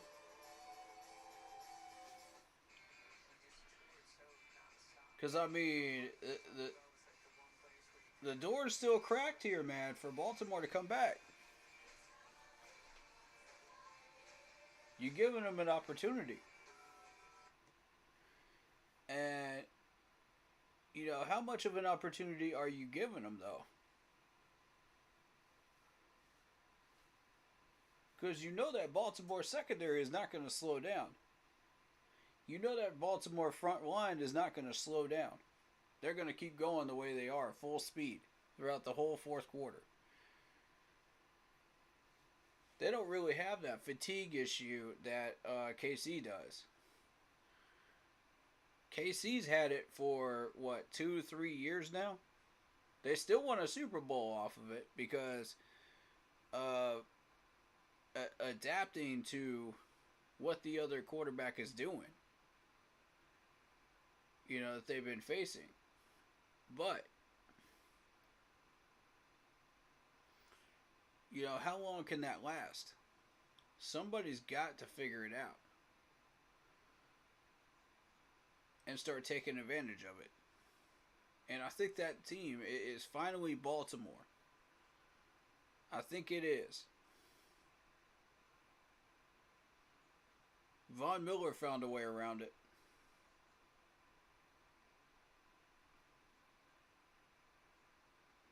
But I mean, that's Von Miller. You know what I'm saying? Von Miller will figure out every weakness you have and take advantage of it. But my whole thing is Buffalo's gone, man. They ain't here no more. So you're dealing with a very dangerous defensive line right here. Baltimore, and Baltimore's D line ain't slowing down. There's your proof right there. They're still run stopping you. Terrell Suggs. Hey, man.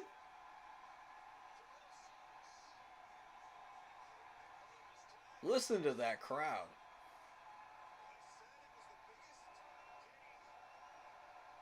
There's the ring. Wow. What's up, Andy? How you doing, man? Shout out to you. Nope. Dead play. Look at that brick wall. Brick wall. Yeah.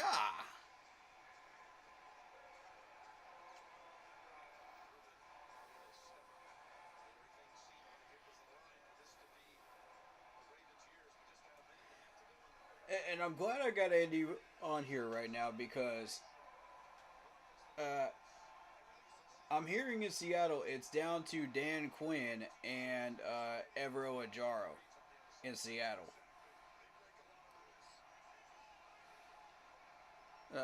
If he comes back on, I want to ask him about that. Oh, look at this Baltimore D line, man.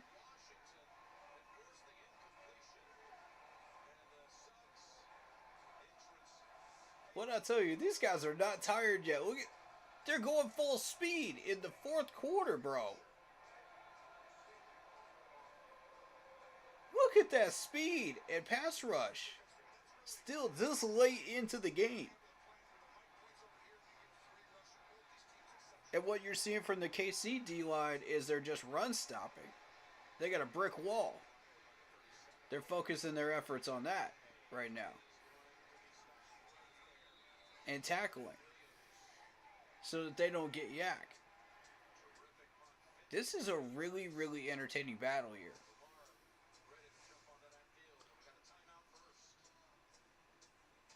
Okay, Lamar. All this man needs is 2 drives.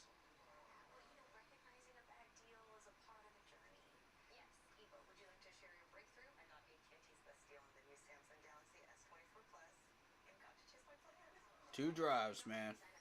That's all it's going to take.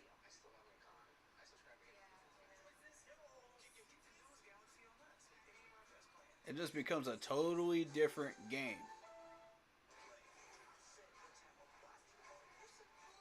Can he do it?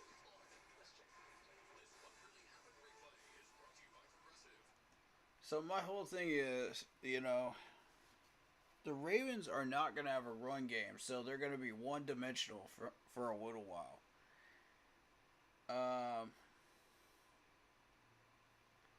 So because they are one-dimensional,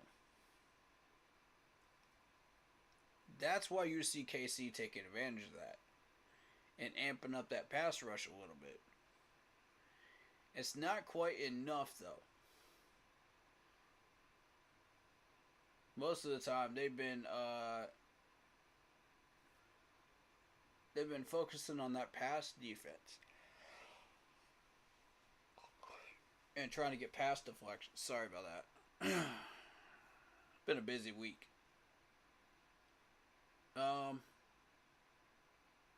But yeah.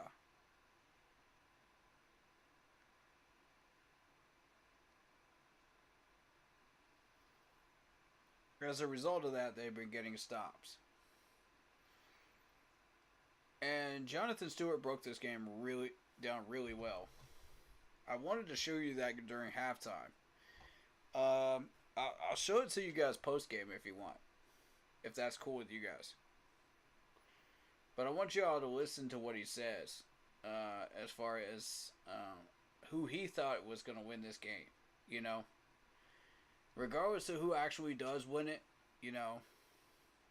I want y'all to hear what he has to say because he broke it down really, really well. Smart dude, man. Very, very smart dude. And if anybody knows the run game, it's him.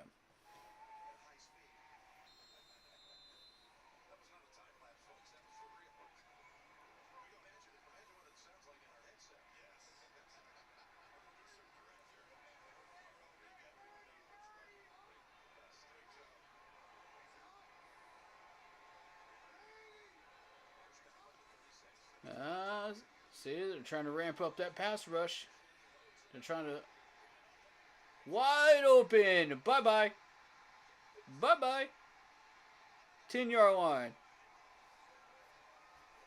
Wow. Here we go. What did I tell y'all? 2 drives. What did I tell y'all? All he needs is 2 drives. Big play right there. Wow.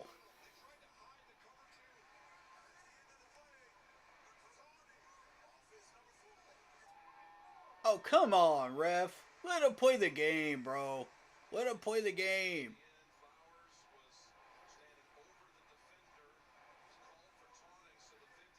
Oh, my God. Come on, man.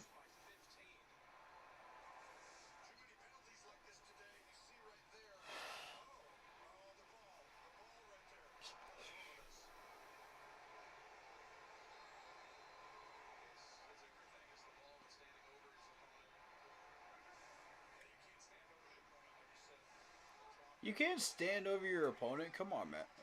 Come on. That's so stupid. The amount of times Steve Smith did that back in the day, you didn't penalize him for it.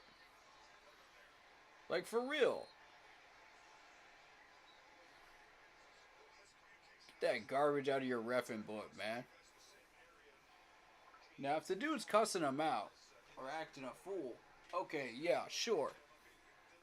But just standing over your opponent and just, like, flipping a ball?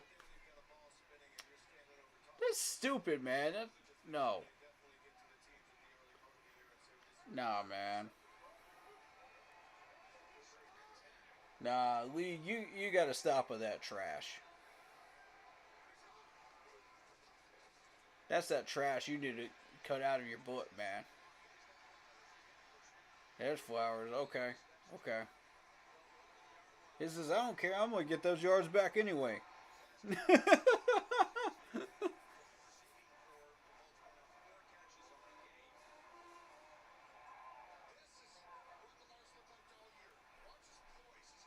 Look at that double team on the defensive tackle. Did y'all see that?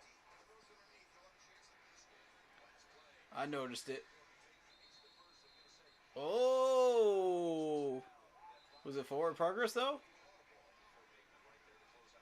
Was it forward progress? Yeah? Forward progress? Okay.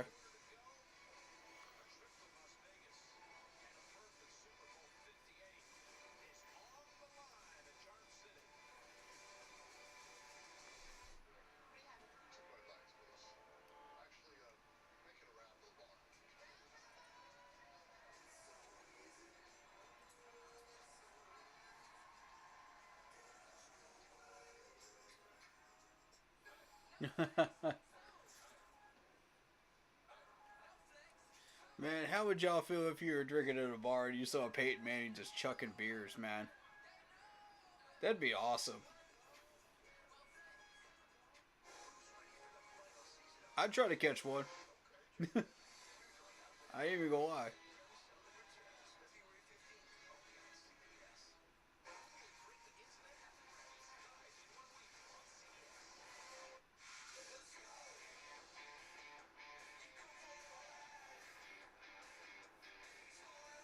I mean, it's Peyton Manning. Come on.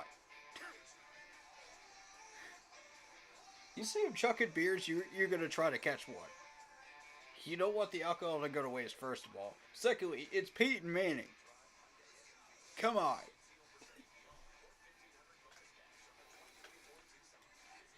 How many chances does that actually happen?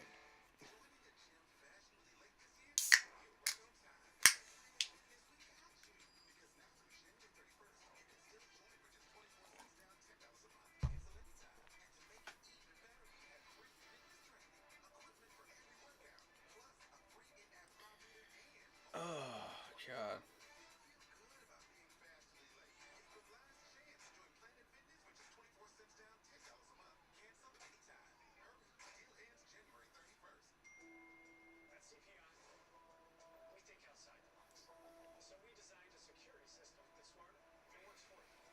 Oh. Who y'all got winning this thing? Throw it in chat. Who y'all got winning? Last chance to get your predictions in. I got Baltimore. I'm still going Baltimore. I said Baltimore before this game, and I'm still sticking with it. Lamar's starting to hit those passes on that secondary now.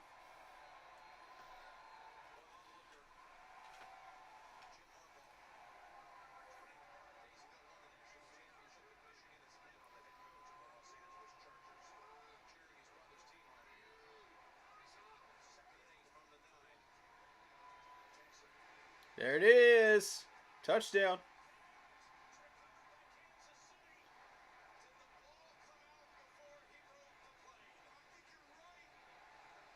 Whoa.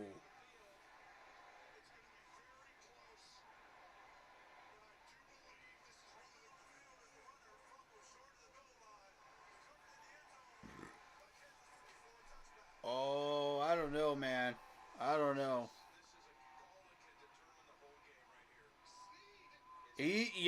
Yep, that's a fumble. Fumble. Oh, wow. Oh, what a choke, Flowers. What a choke. What a choke, dude. Wow. Right at the goal line. Oh, that was a punch. That was a punch out.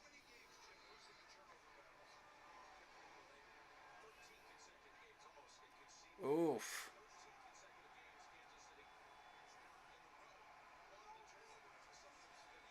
That's probably the play of the game right there. Because now KC's about to take over that momentum. They got the whole quarter.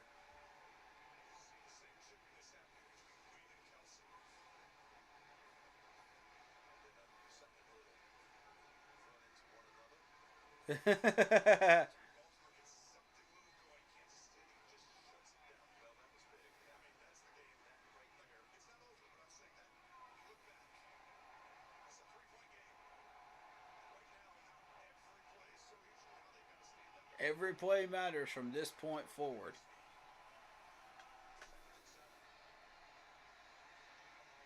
Oh, oh, oh. Nope. Bruh. Can you imagine if he actually caught that?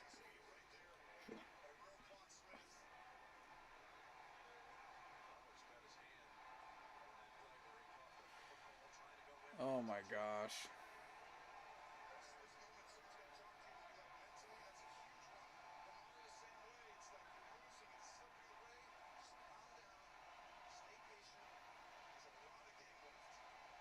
Yep.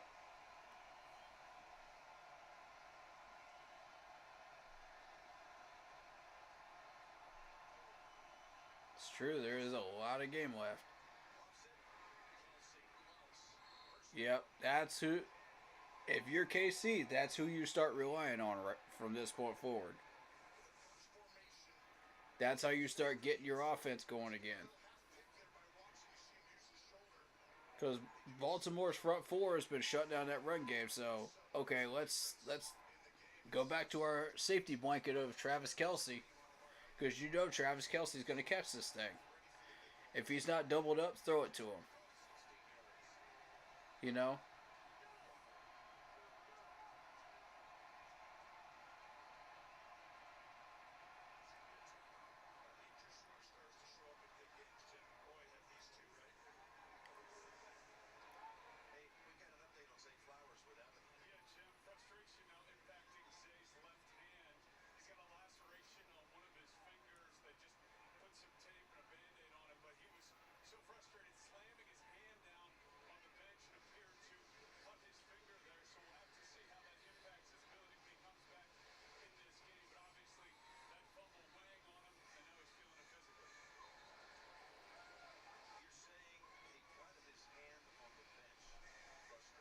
If that man comes back onto that field in the next 5 minutes, he's going to be pissed. I would not want to be the KC defender that has to go up against him. That's all I got to say right now. If this man's hands are all right, oh, that KC defender's screwed. Brick wall. Brick wall. You're not going anywhere. Yeah.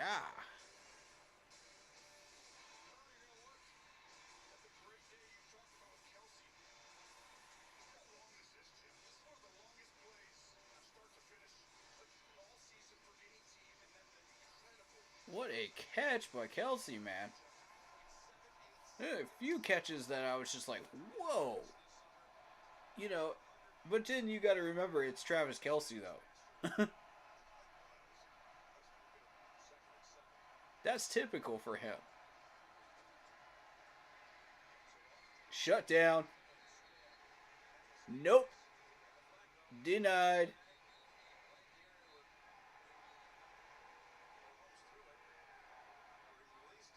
What's up, Daniel Cole? He says the NFL is rigged. I don't know about that. I don't know about that, bro. Sounds like a crazy conspiracy theory, man. But, you know, you believe what you believe, though. Ain't nothing wrong with that. Ravens do good all year, all of a sudden they suck. I mean, they're not exactly sucking right now. If you're watching that front four, they definitely don't suck. Look at what they just did to Mahomes just a second ago. Ooh, that's a helmet to helmet.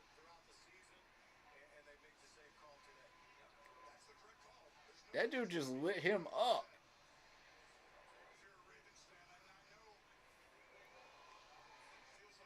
Oof. That is free yards. You got to stop giving them free yards, Baltimore. Come on now. Stop giving up free yards. That referee is definitely Baltimore. Anti-Baltimore, though. I can tell you that right now, though. Oh! Still think the Baltimore Ravens suck? Still think they suck? After watching that right there? I don't think so.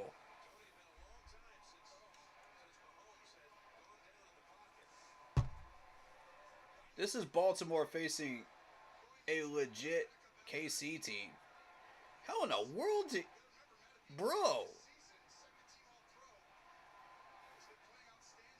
Dang, that body twist, though. Patrick. Jeez. That dude did the limo to get out of that one.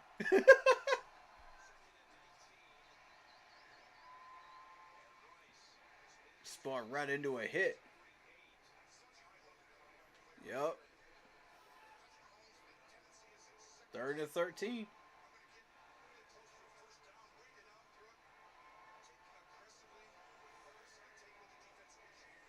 Oh, shoot. Here we go. Oh, look at Flowers. He is chomping at the bit to get in, man. He is chomping at the bit. He can't wait to get in that game again.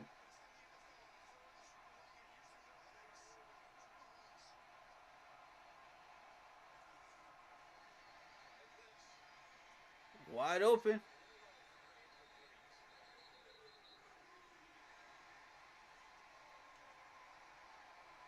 Touching him is enough, Smith. You got him. You got him. No, that's an incomplete pass. That's an incomplete pass that hit the ground. Yeah.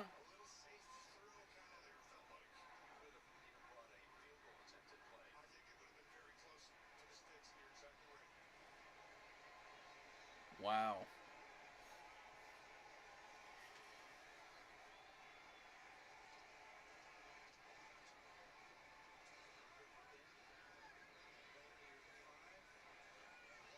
On the one. Wow. Wow. Special teams play the game right there. Special teams play the game. Field position is everything when you get into a defensive battle like this.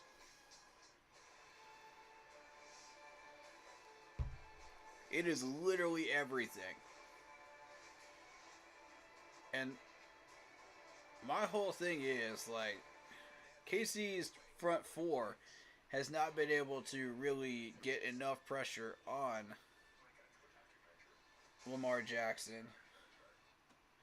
So, but they have been able to stop the run. So, I mean, if you're trying to run out of this situation, then you're not going to get very far. So he's going to have to rely on a short pass to get out of this. And KC knows it. So they're going to send an extra blitzer. I'm thinking a safety blitz is in order here. If you're KC and you're trying to get that safety, yeah. Safety blitz.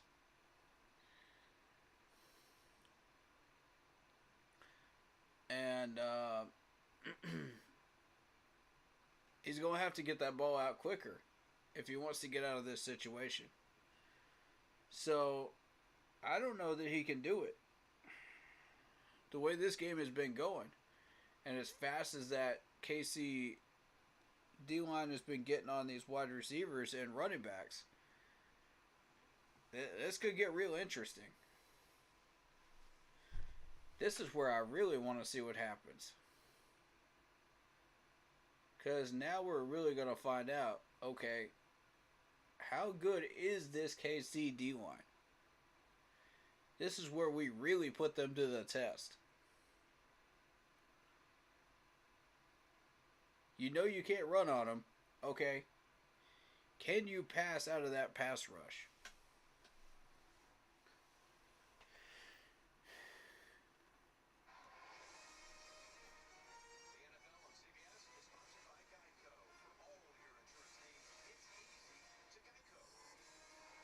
First thing I'd do is put a quarterback spy on Lamar Jackson, make sure he doesn't get out of that backfield. Second thing I'd do is put an extra blitzer up there and push Lamar. Make him uncomfortable if I'm KC. Make him force that ball to a check down. He's not going to have a choice. There it is. There it is. You see the safety blitz. You see the safety blitz. But he got picked up. And forced a bad throw. This is the real chess match right here.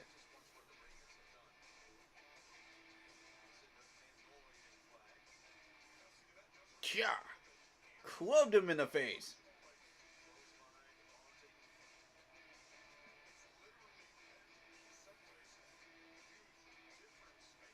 Kya! That hit on Patrick, man. Whew. These guys are not messing around today. Got plenty of time. Check down pass. Yep, there it is. Yards after the catch. You got out of it. Because you didn't send that extra blitzer. After that success on the first play. You sent your safety back.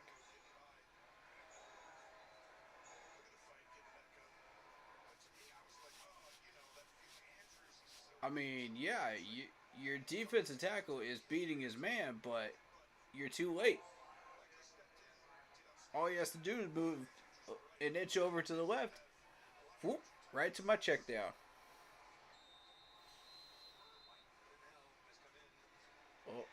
Oh. No, uncatchable. Uncatchable. Uncatchable.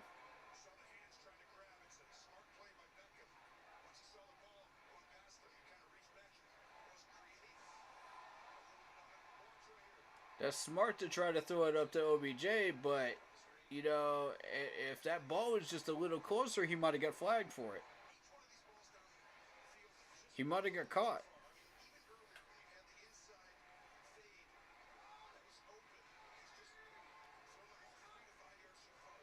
But because that ball was so high,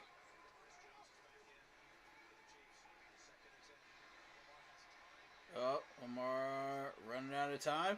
There's the QB spot, and the QB spot fails.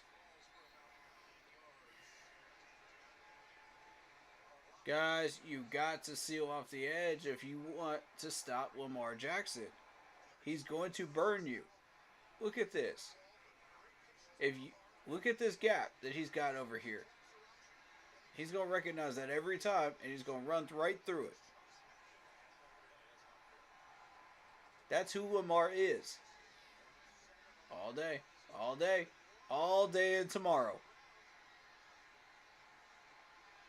That man said, I'm gonna mail my taxes. I'm gonna walk my dog. In that amount of time. He had all day back there, bro. Look at this. 1, 2, 3, 4, 5, 6, 7, 8, 9, 10, 11, 12. 12 seconds. I counted on that one. 12 seconds. You're telling me nobody can get open in 12 seconds? You're trying to tell me nobody can get open in 12 seconds? Oh, this is play the game right here. Play the game. Got it. Nice check down pass to OBJ.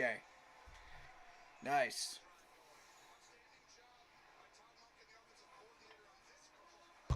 Nice catch, OBJ. I need to see a little bit of urgency from the Ravens right now, though. Oh, he had a wide open check down. Come on, man. Lamar, dude, look short. Your check down sitting right there wide open. What you doing, man?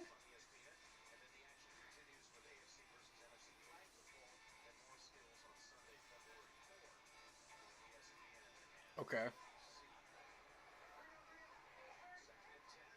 Well, I have people in chat. Would y'all like to see the skills challenge? I know people voted on it. I'll check the polls in a minute. Okay. 32. Nice. He seems cool and collected, man. Look at this drive, though. Cool and collected.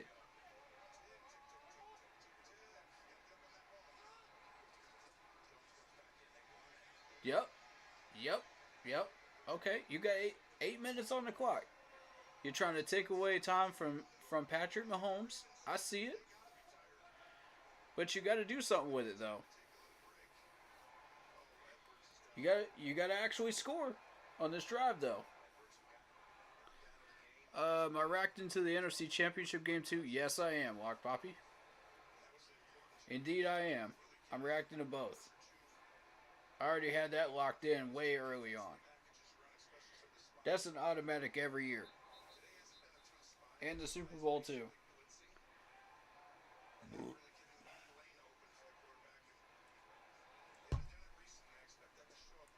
The Super Bowl is going to be a little bit of a different environment though, because I'm always at my friend's house, and it's like a party over there. So it gets kind of loud over there. And people get a bit obnoxious, so I just want to warn y'all ahead of time. Oh yeah. Oh yeah. Look at OBJ. Here's that secondary. Here's that KC secondary. Wear it down. What'd I tell y'all? There's fatigue setting in.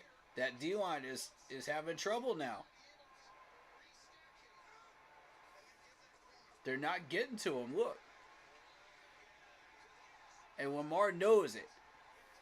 He's taking advantage of it.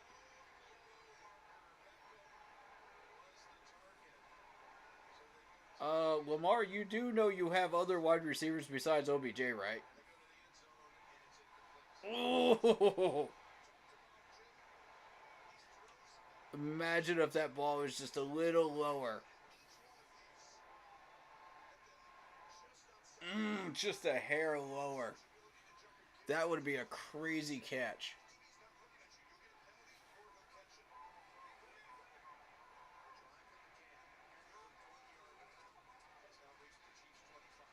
Look at how much time he's got. Oh, why would you throw it into triple coverage? Lamar, what are you doing, bro? Oh, Lamar.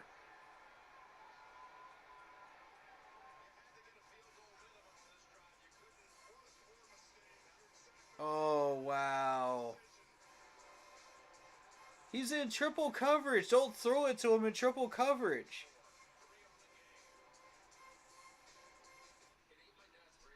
Just because he calls for it in triple coverage doesn't mean you have to throw it there. Wow, man. Wow. Man. That was not smart, Lamar. You just cost yourself the AFC Championship game right there, man. Potentially. That might have done it right there.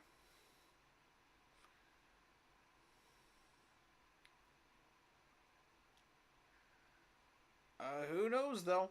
A lot can happen still. I've seen some crazy things happen in conference championship games, man. So you never know. Chiefs Niners Super Bowl rematch? Maybe. Maybe. It's looking like it right now, but there's still some clock. This ain't over yet.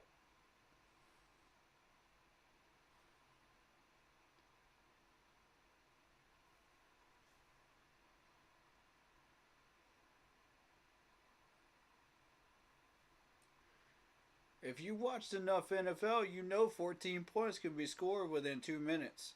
Any amount of 2 minutes. So if we run into a situation where it becomes 2 minutes and they got to have that onside kick, you never know.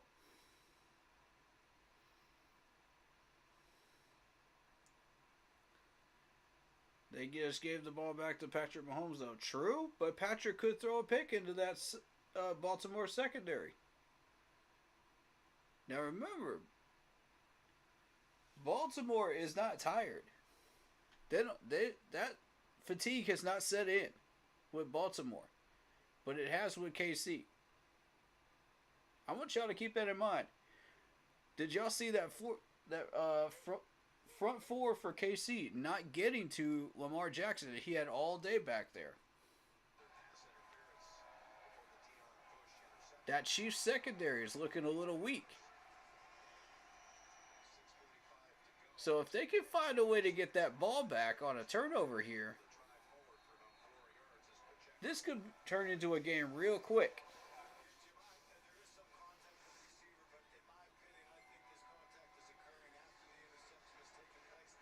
Oh, shoot. Yeah. Oh, my God. I feel for Lamar, man. But you shouldn't have thrown it into triple coverage.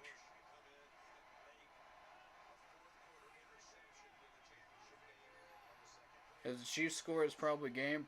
Yeah. Look at that front four, though. Look at that front four. What'd I tell you? Baltimore's front four is, like, dominant right now. If they can force a punt here. Because Baltimore still got all 3 timeouts. This ain't over yet.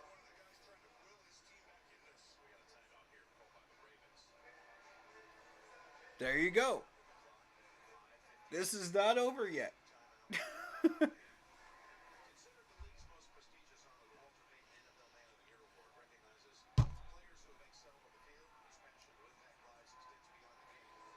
It's looking in favor of KC right now, but it's not over yet.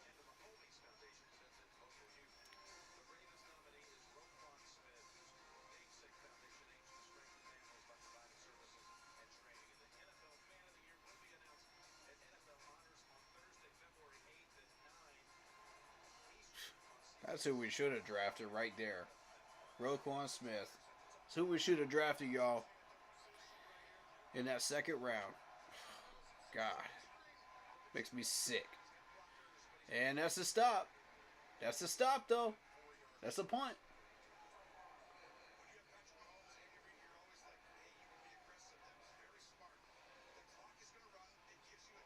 Yep. Okay. They got a punt. They're going to run some time off this clock with the punt, but ball's going back to Baltimore, though.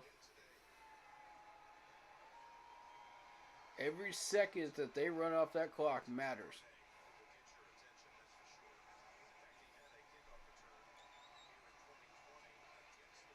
Alright, 5 minutes left. Why did you pick that up? Go, go, go, go, go, go, go, go, go. There you go. There you go, big dog. I was a little worried, man, when he touched that ball at first. He was just like, He was like, uh-oh. Uh-oh. I gotta run with this. Oh, goodness. That just, that look of just panic on his face, just like, um.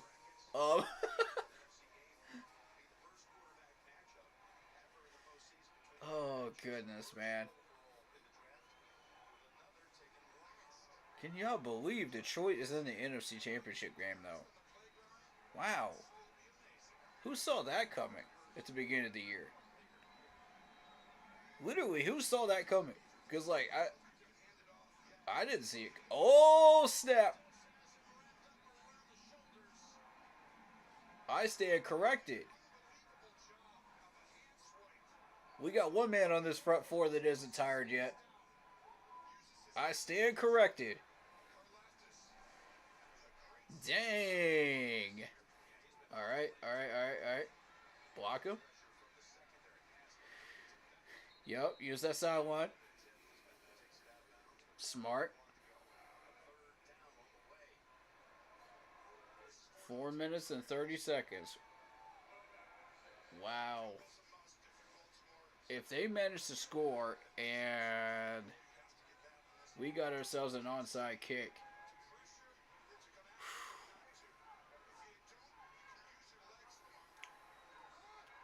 this could get real interesting very quickly. He'll get it.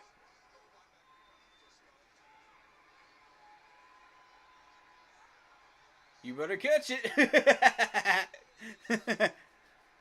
Oh, God. That juggle, though. That even made me nervous. I was just like,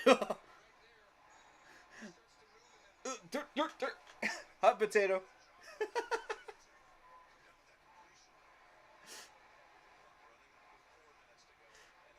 I'm not even gonna lie to y'all. That even made me nervous. I was like, oh shoot. Lamar back there forever. Okay. Okay. Okay. Let's go. Let's go. Let's go, Lamar.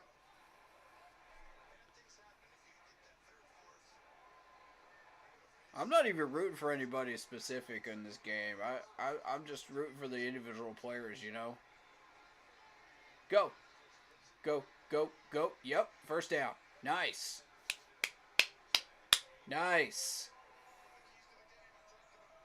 Nicely executed right there. Way to find those extra yards. I want this to be a close game, man. I want it to go to overtime. I want it. I want the best team to come out of this the winner. You know what I'm saying?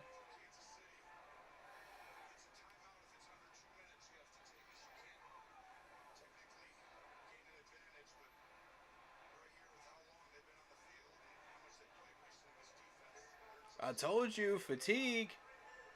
Fatigue is setting in. What did I say earlier?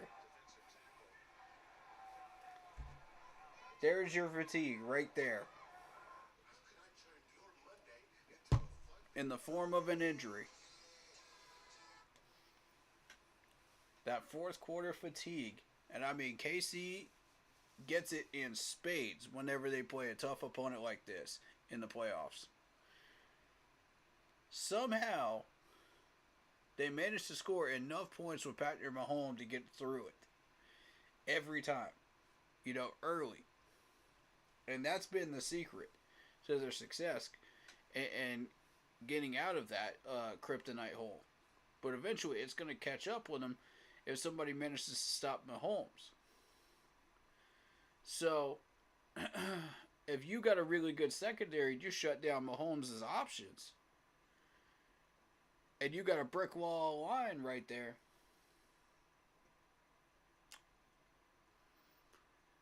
That makes things very, very interesting, and it becomes a totally different fourth quarter. If you're able to play all four quarters in the playoffs. Because this is a team that's not going to slow down. This is Baltimore. You know what I'm saying? Like, get rid of it.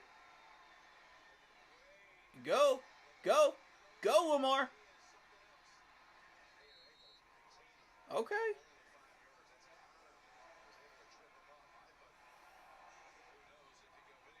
Okay, 3 minutes. 3 minutes. Clock's ticking, Lamar. Clock's ticking.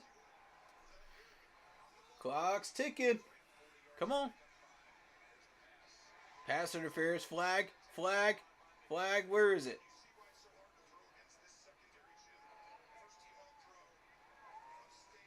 Dude, he was giving him a freaking piggyback ride the entire time. Where's the flag? Where is the flag? Are you kidding me with that? Wow. Unbelievable. I'm starting to actually think this referee is biased against the Ravens.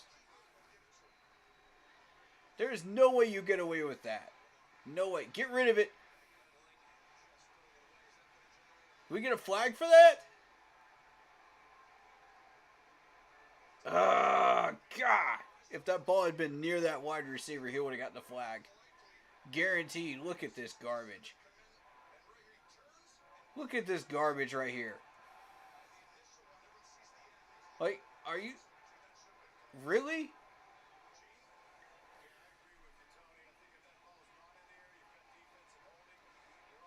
100% it is.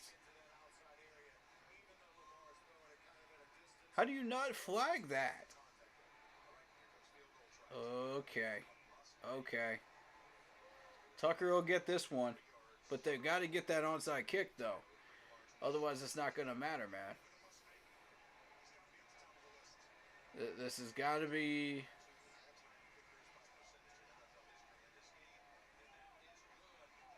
Okay. Onside kick. 2 minutes, 34 seconds. Here we go. Game comes down to this. When I tell y'all this isn't over yet, I told y'all. You better hope KC doesn't get this. And Kelsey's on that special teams unit. That's a big body right there. KC's got a lot of big bodies.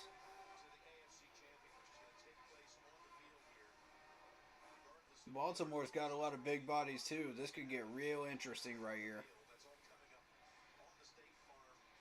Alright, let's see what happens. David Screw says, "Sup, man, I want the Ravens to win." Oh, boy. I mean, it's not impossible, but it's darn near impossible unless they get this onside. They better get this.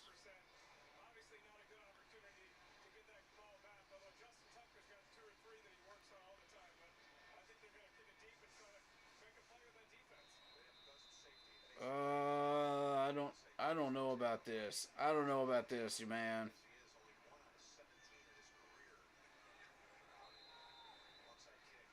Well, that might have been a bad call. That might have been a bad call. That might cost them the championship right there.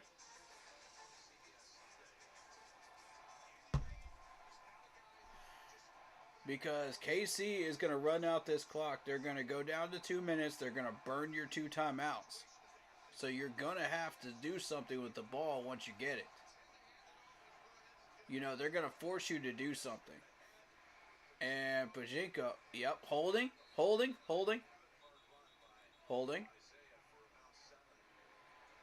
That helps.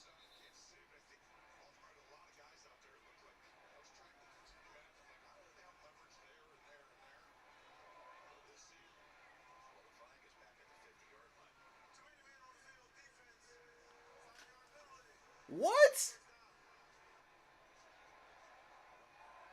Whoa.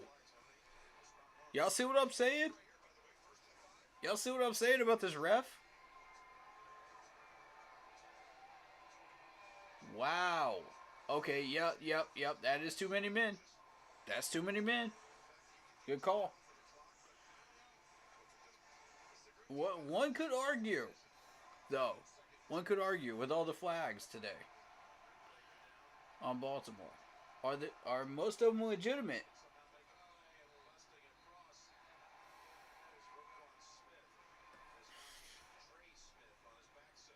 Oh, Raquan, you can't do that, bro. You can't do that, bro.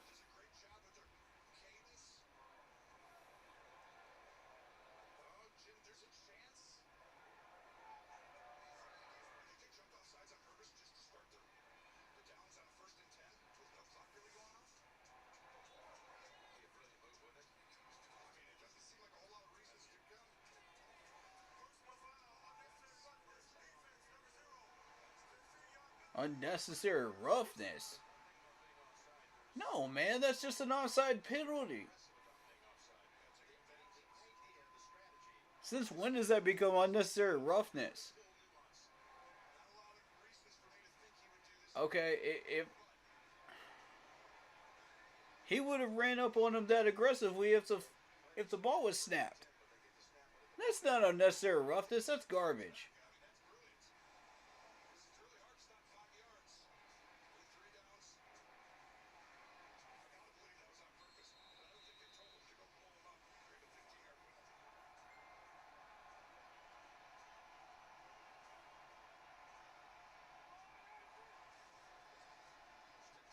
Brick wall.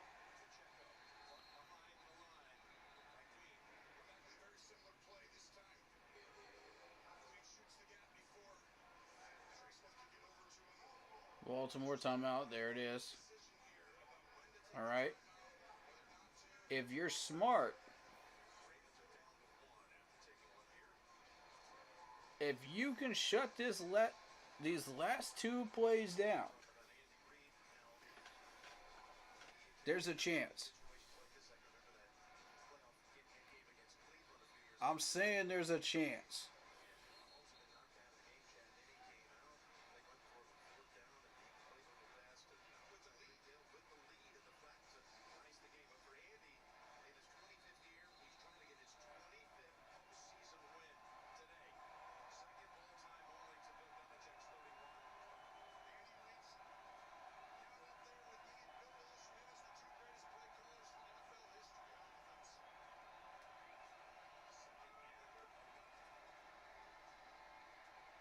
There it is. There's the stop.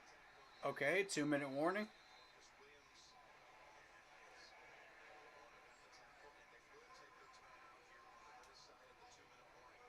Okay. That's risky. That's risky. But okay.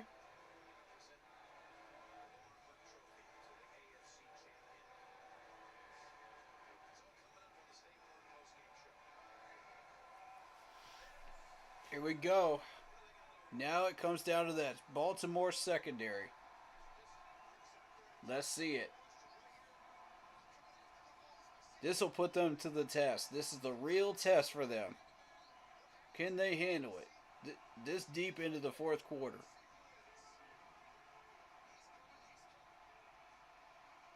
Patrick's got to throw it.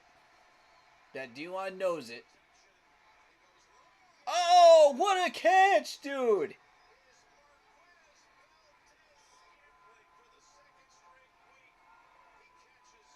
Wow, for the win. For the win right there. What a clutch catch. Look at this catch. Wow. Wow. Clutch. That's game right there.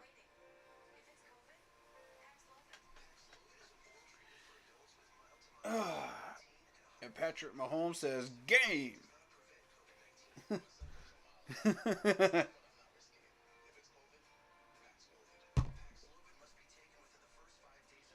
Oh my goodness.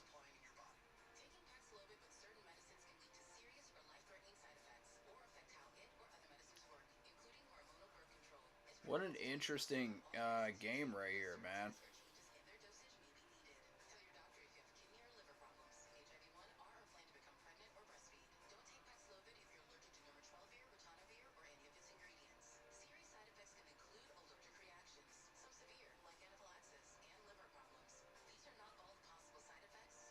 I'm pulling for the 49ers hard. All right. All right. Fair. Can't stand KC. Okay. That's fair. Pull for whoever you want, man. I'm happy whoever wins. Because we got proper representatives in the league no matter what four teams win. No matter who gets in that Super Bowl. These are good role models, you know, for the kids that are wanting to get into the game and start playing flag football. You know, get into these player groups and stuff like that. They'll see Patrick Mahomes. They'll see Kelsey. They'll see all these great role models. So they say, I want to be like these players. You know, and that's what I wanted them to see in us and our players. You know, when we went to the Super Bowl in 15. And they did, you know. It was like, I want to be like Steve Smith. I want to be like Greg Olsen. I want to be like TD. You know? I want to play this game. I want to root for this team. You know, I want to learn about this game. So, for me, everybody wins. As far as I'm concerned, when it comes to that. Because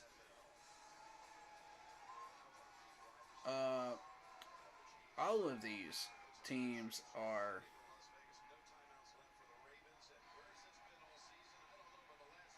great, you know, and it's just so fun to watch. Now that we don't have Belichick, now that we don't have Tom Brady in here, now that we got some actual positive role models that can actually get people to enjoy the game and get into it, you know, that normally wouldn't. Because they see the toxicity, they see the garbage, you know, of the game. They don't see the positivity, they don't see the positive role models. And now with games like this, you start to see these types of players, and you say, yeah, I want to be like this, you know? If you're like a 12 or 13-year-old kid, wonder whether you should get into like one of these football camps or something, and you see this and you go, dude, that energizes me, you know? That's cool. That's really cool. That's what I want, man. You know, because I want everybody to love this game, you know? That wants to love it. And actually devote the time to learning about it.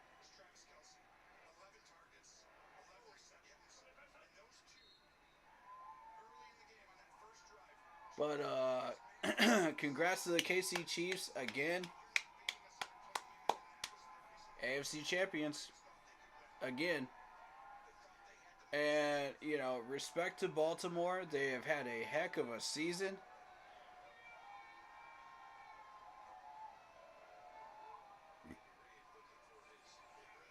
And I will eat that crow on this one. I will.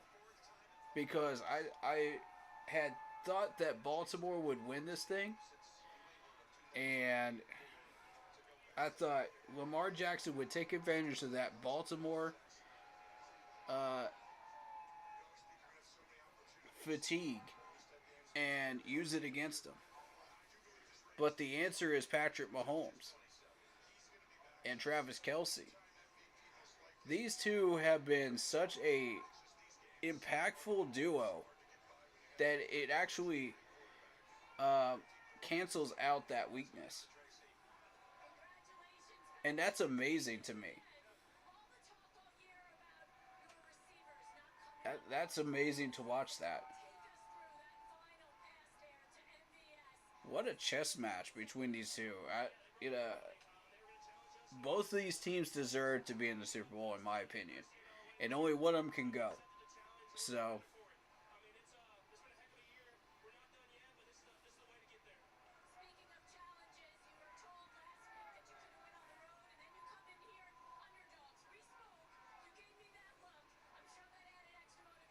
man.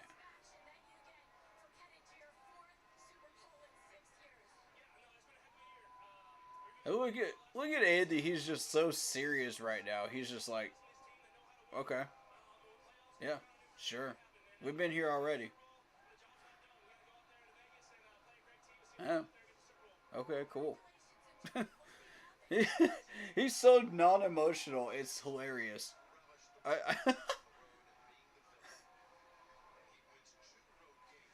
I love it. I love it though. He's so humble. Wow, man.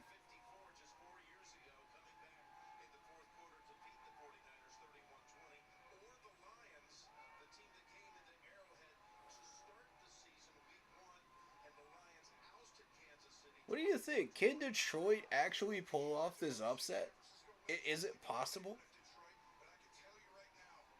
After what you just saw, what do you guys think? Is it possible? Did San Francisco peak too early? What do you guys think?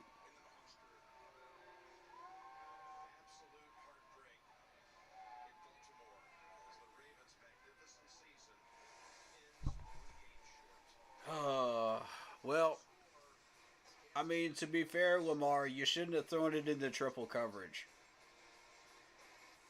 That never ends well, bro. That never ends well. That's the dumbest thing you could have possibly done. You didn't have a check down option on that play? Come on, man.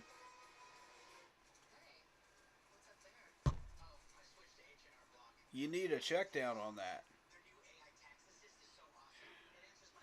It, if they're triple covering that OBJ in the end zone because they know you're going to throw it there because you've been throwing it there the whole fourth quarter, why not change it up, man? You got to adapt, bro. Otherwise, you're going to fail. And if you don't have any other option and you're forcing it into OBJ with triple coverage,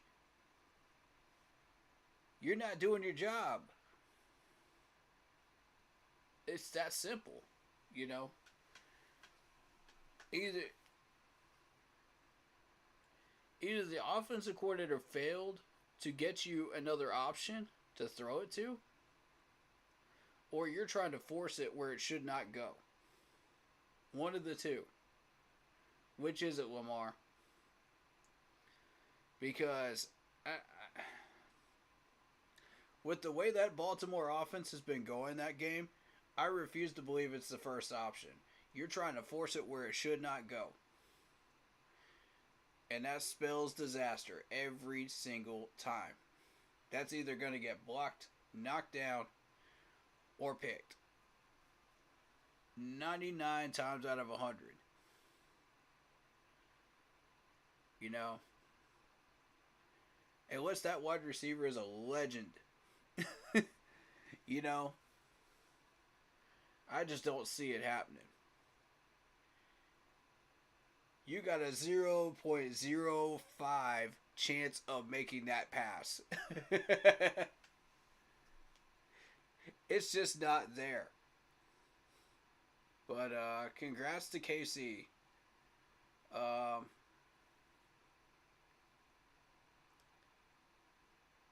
NFC Championship reaction coming up next. We're doing that too. Stick around. And we'll do the Super Bowl in 2 weeks, you know? We'll be doing Madden Mondays on Mondays, obviously. Tomorrow. So expect me to go live with Madden Monday. On the YouTube channel. For the Facebook people, just shift over there on Monday.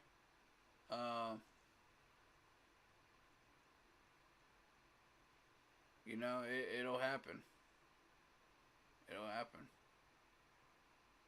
So,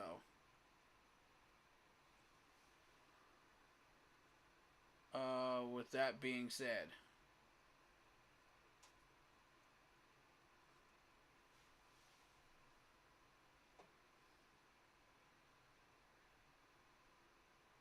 we have the Pro Bowl next week. We still have an offensive coordinator to sign. We still have a front office to clean out. And free agency starts in February. I believe in February, correct? Somebody let me know. Does it start in February?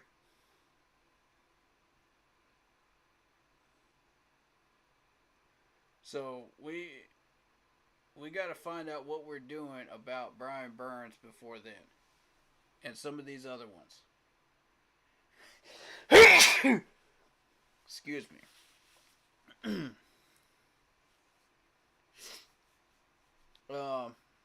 We got a big list.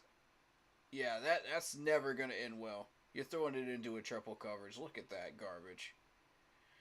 Lamar, you know better than that. How long you been in the league, man? You know better than that. Mm.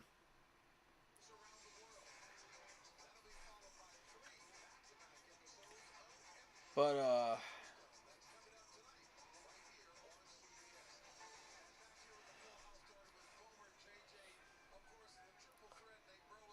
we'll watch the trophy presentation and then we'll switch over.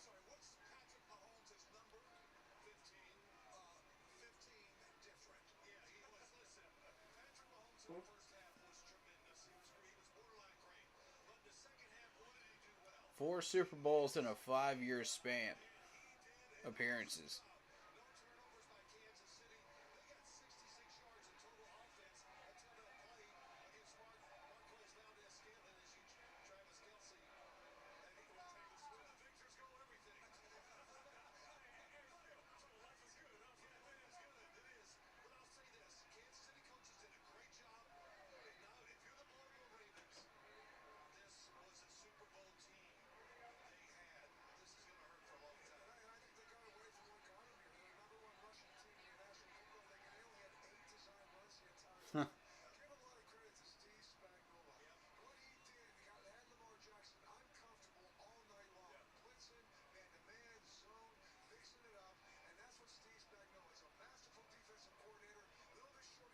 Yes, he is. He is a masterful second. Yeah, absolutely agree. Fantastic defensive coordinator, man.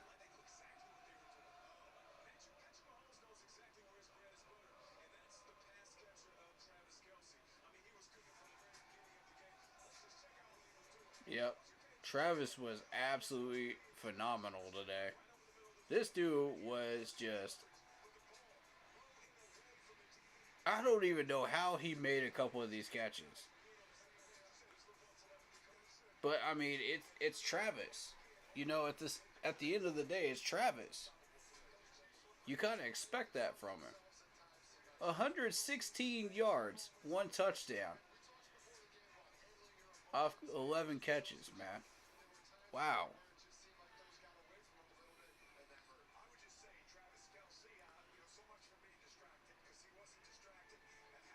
Well, the NFL got what they wanted. Taylor Swift will be in the house for the Super Bowl. Is that what they wanted? Or is that what everybody wants? You know, that likes those two.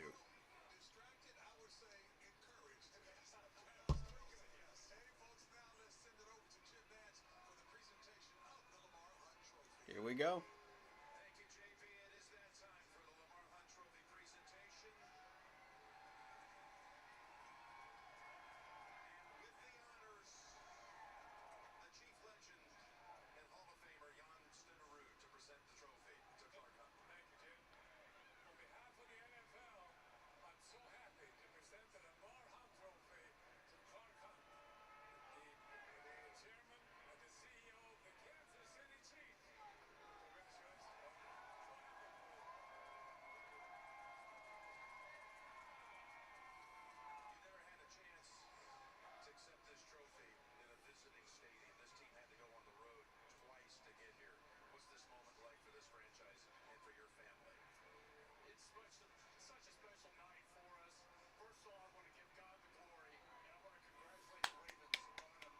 Good. Good.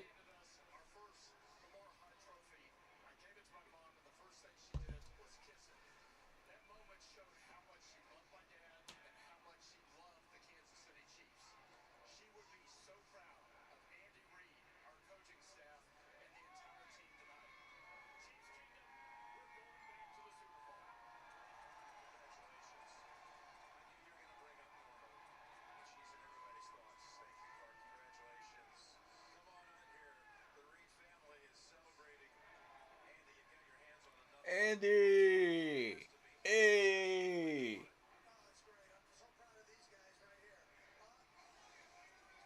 How do you not love Andy Reid, man?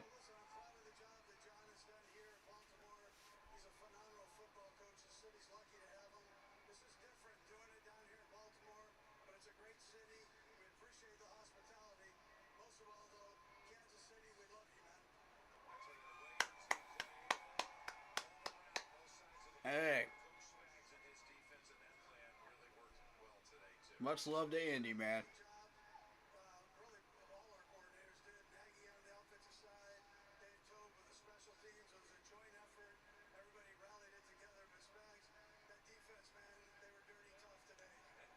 Yeah, they were. Yeah, they were. Yeah.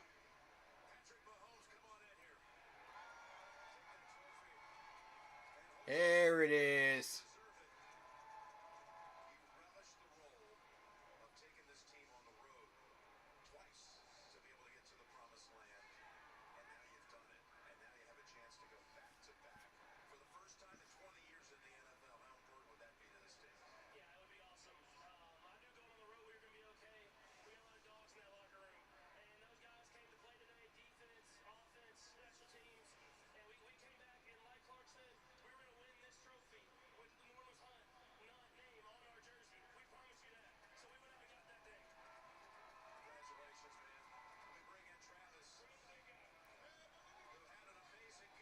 Travis! Hey! I love Travis Kelsey, man. I love this dude.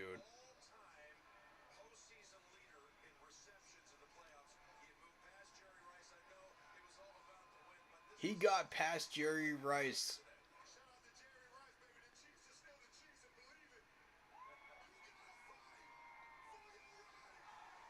Party! There you go. There you go.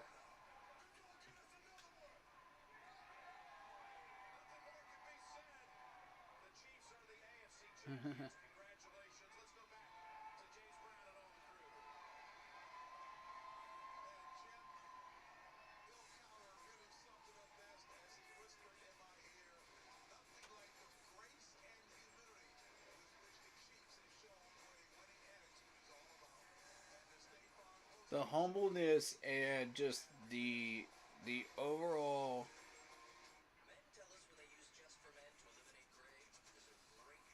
respect that they have for not only the Ravens but the entire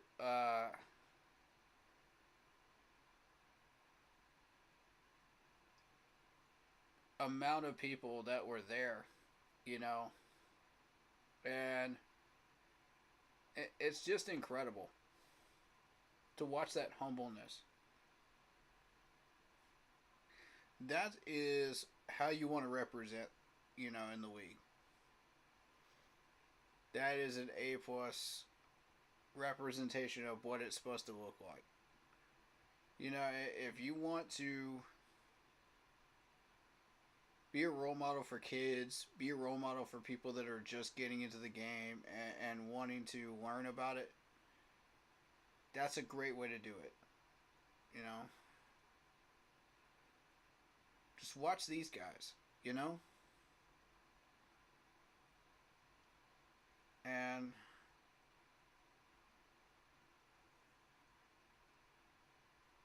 it's going to encourage so many people to get into this game, man. I'm telling you. So, Detroit or San Fran?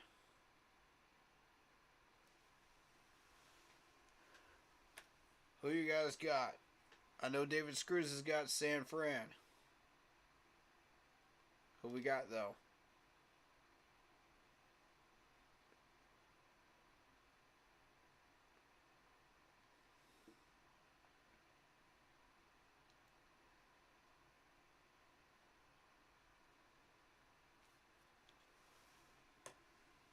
All right. Uh, so,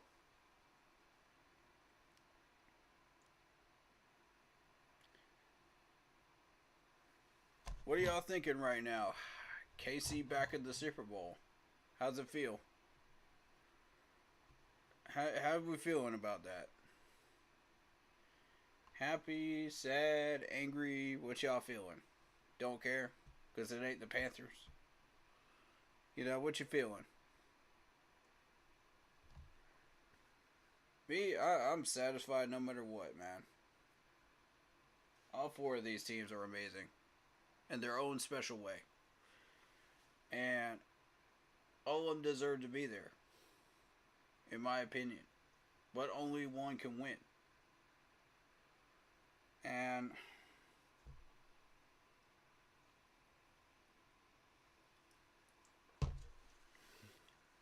that is the unfortunate part of this game. You know? You want to show love to one team or another team or, you know, but end of the day, man, all four of these teams represented themselves very, very well in these playoffs. And I got to hand it to them, man. I got to show them the respect they're due. Irritated? Yeah. Yeah. I mean, some people are getting tired of seeing KC win. It's that whole dynasty thing. They get tired of seeing teams win too much. I get it.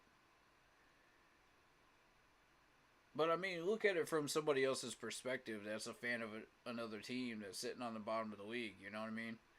Like, you'd be irritated too if the Panthers kept winning uh, and getting into the Super Bowl every single year, right?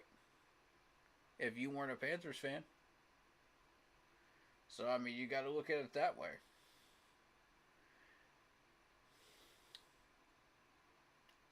But at the same time, I get it. I get it, though. Here we go, AFC Championship game. Greg Olson is announcing the NFC Championship game. How about that? Let's go.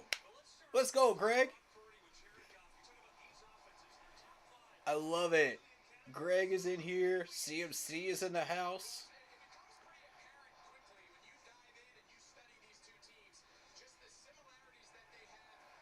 We got my boy Ray Ray from Clemson in a San Fran uniform. Bro. And I love how the Lions are built too. I love how this is progressing. Because the Lions are starting to get their trade value out of that Stafford trade.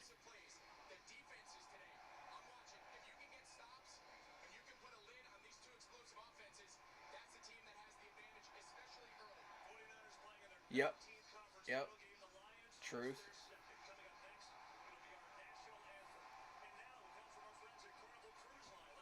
David says, I'm doing this last order. I'm going home and watching it. Cool.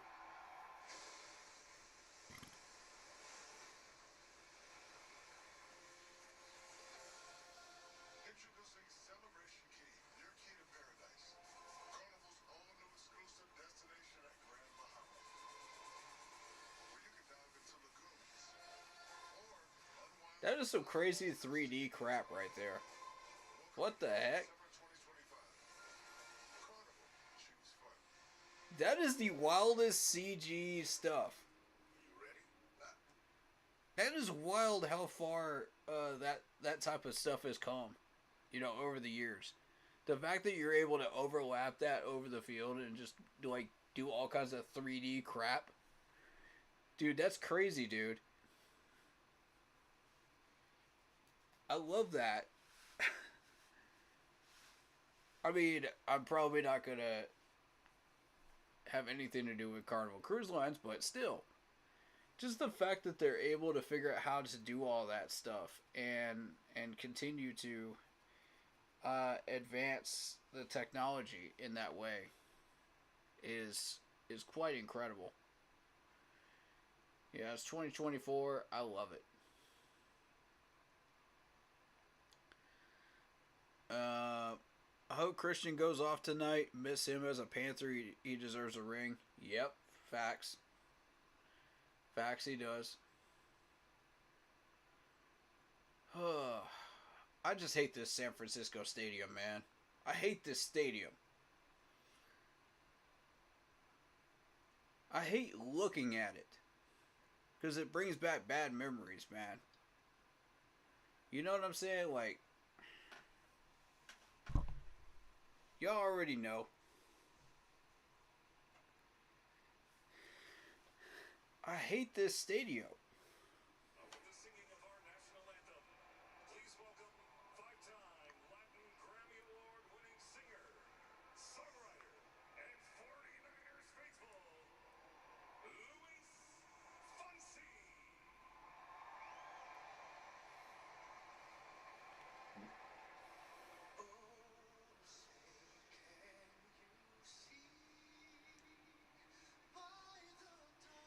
Yeah, let's focus on Tillis, man.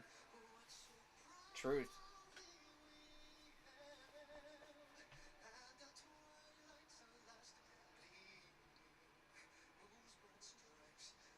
You already know I got respect for the national anthem. Let's go.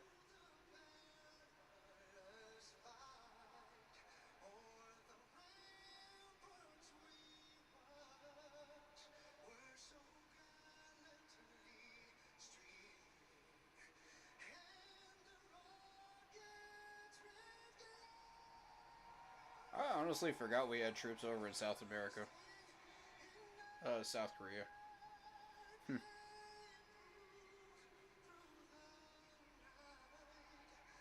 That's cool.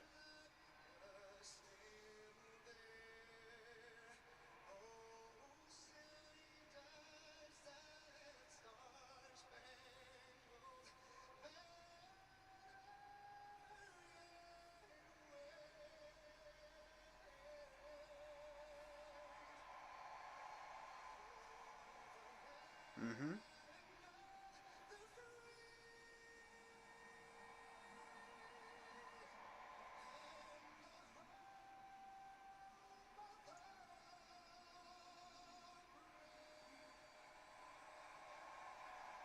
Nicely done, sir. Nicely done. Very tastefully done. Love it.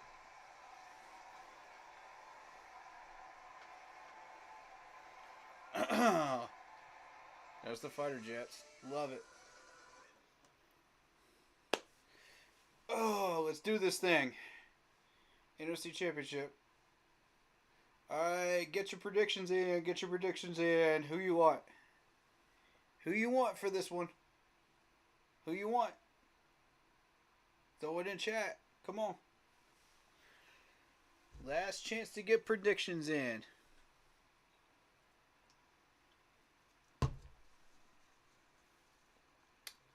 That was very tastefully done, though. I love that.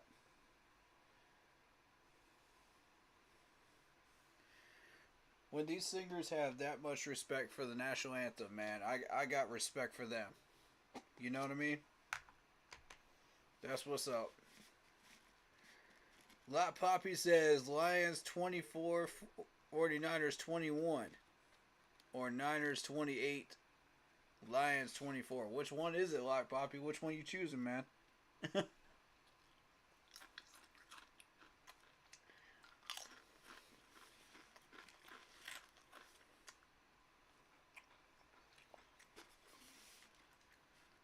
Man, ain't nobody paying attention to that political garbage.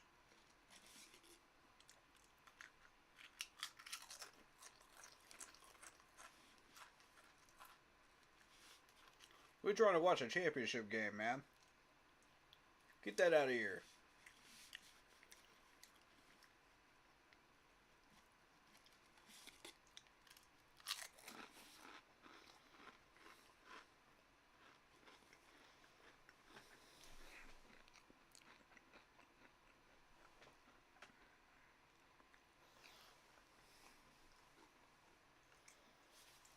Man, if I want politics, I'll watch the news. Get that out of here, man.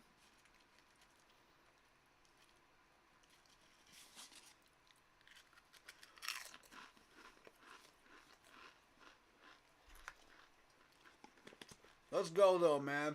We got Tillis. We got our man. We got Tillis. Hey. Regardless of how that game turned out right there with the AFC Championship game, he has already cleaned out his office. He's coming to Charlotte. It's happening, y'all. It's happening. It's happening. Celebrate, man.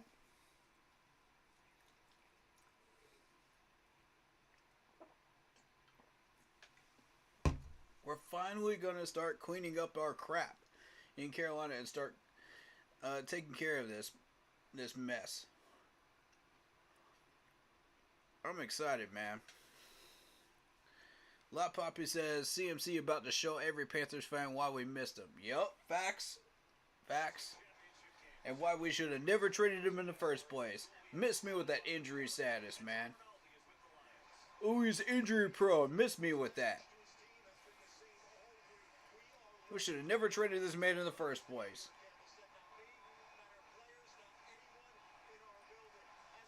Y'all keep trying this oh, he's injury prone argument with D-Jack now. Y'all doing it with D-Jack now. And JC Horn. Look at you. You didn't learn nothing, did you? You didn't learn nothing.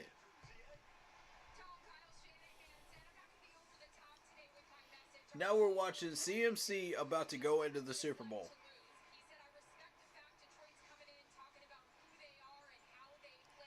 When this man should be scoring those touchdowns for us. And y'all know it. Because we mismanaged him and we didn't play him correctly. Bad coaching, bad development. Clean out the front office. Told you. Told y'all 100 times. That's what we need to do. If we need more proof of that, just watch this game. Just watch CMC go off.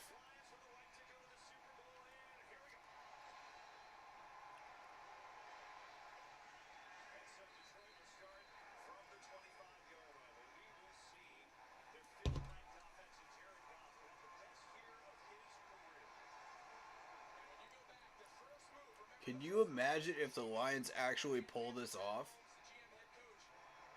Dude, the internet is going to break. The internet is literally going to break.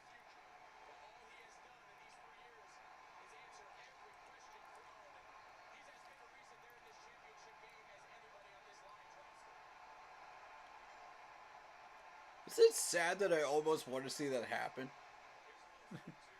Block. Look at that lead block. 58's such a big guy, man. He's such a huge lead blocker, man.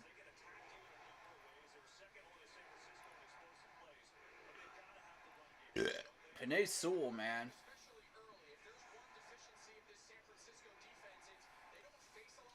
Can you imagine if he was blocking for CMC in Carolina in a Panthers uniform? At left tackle, where he belongs. There he goes. There goes Montgomery. Oh my goodness.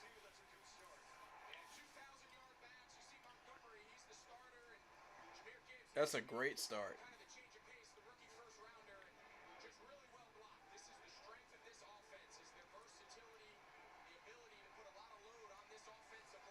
Good O-line. Good strong O-line.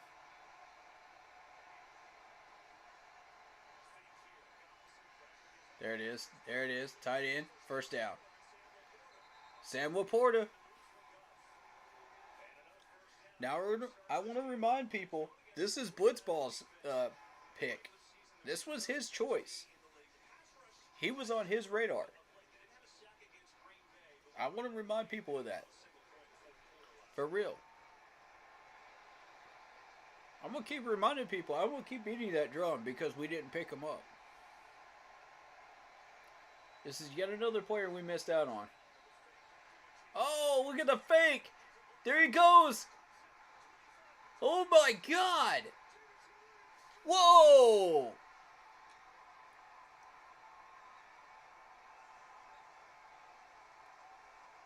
Bro. What a play to open this game, dude.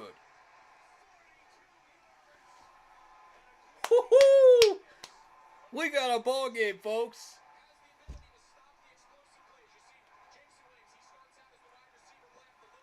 Oh my God, what a... Oh my... Beautiful play. Beautiful play. Beautifully executed. I see why Detroit has gotten as far as they have now.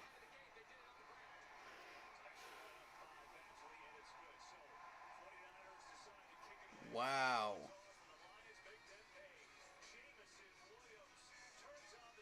Bro, the Lions are about to break the internet. I'm telling y'all right now.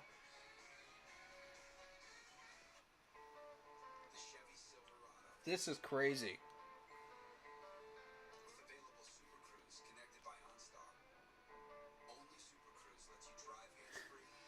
What if it's Lions versus Chiefs? What if?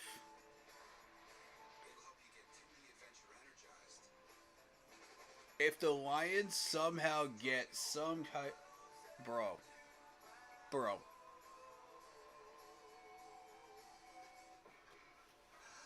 I know it's a long shot. I know it's a long shot.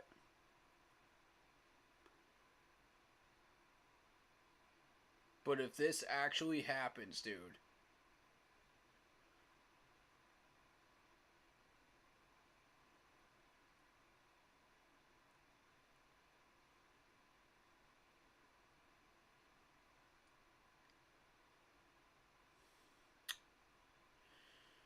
Oh, man.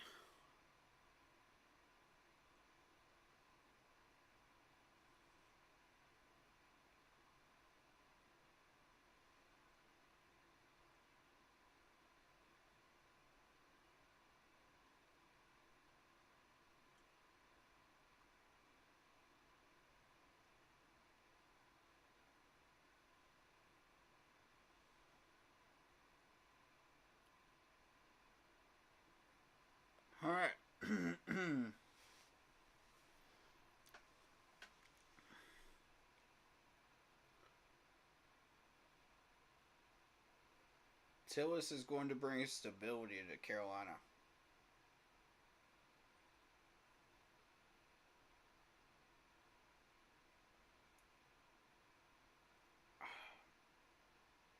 This coaching cycle could not end any better than it has for me.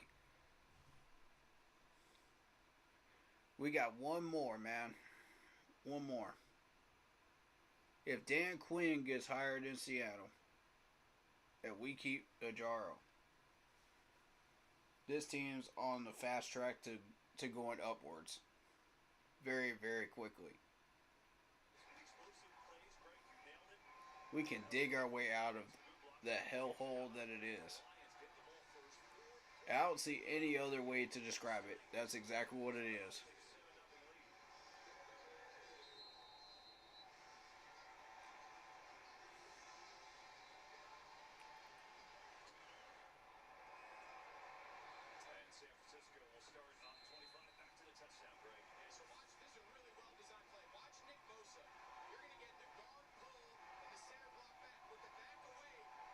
You actually fooled Nick Bosa. I don't believe it. That is not easy to do. Well, number 8 had every chance to stop this play right here. Right there. And, yep.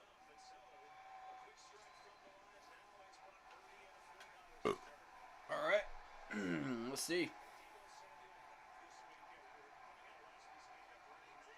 Who we got?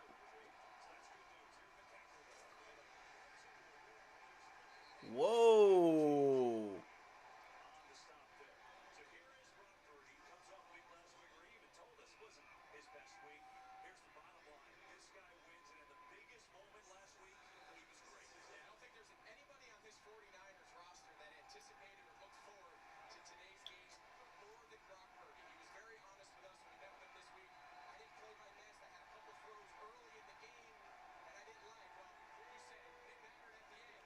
Where the Lions fans at, man? Where the Lions fans at?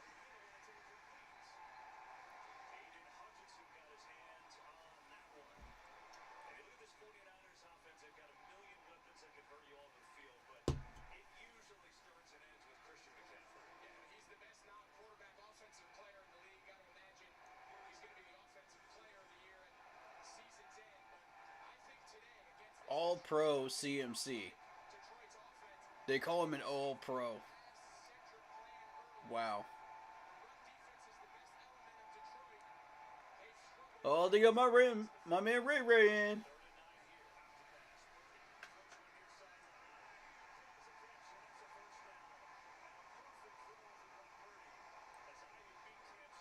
They go use him.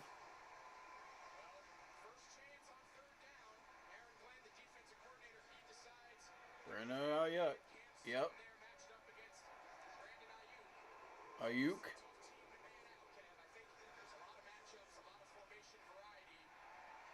Okay, it's Ayuk. I've been mispronouncing now. I apologize.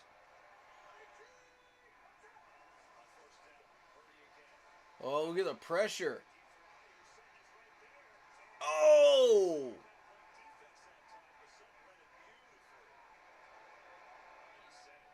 Wow. Dude, these Detroit corners. Oh, just. If his hands had been to the right just an inch, that's a pick. Just a fraction of an inch to the right. That's a pick.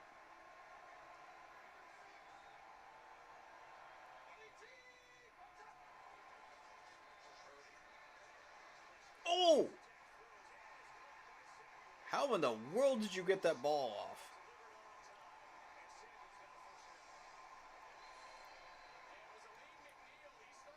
Brock got absolutely destroyed on that play. God!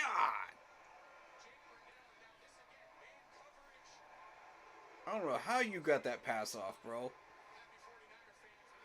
Whew!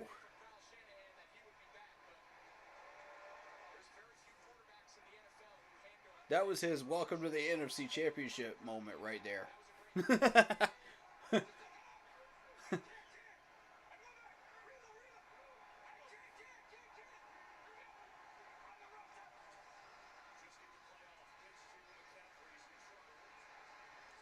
Screenplay, I mean,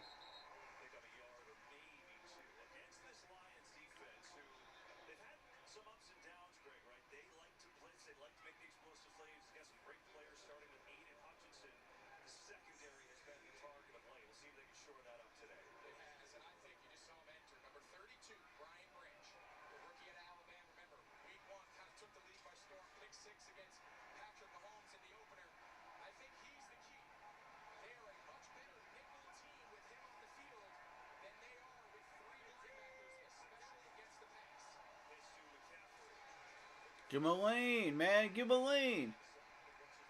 He can't run into nothing.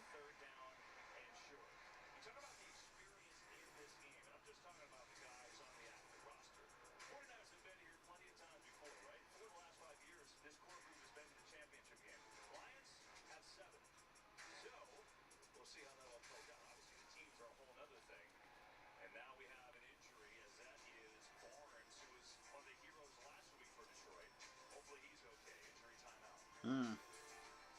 Could be a big injury. We'll see. We'll see.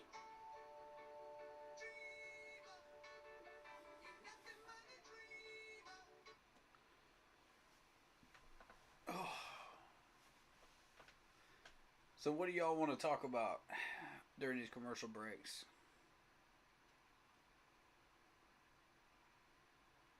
What do y'all want to bring up?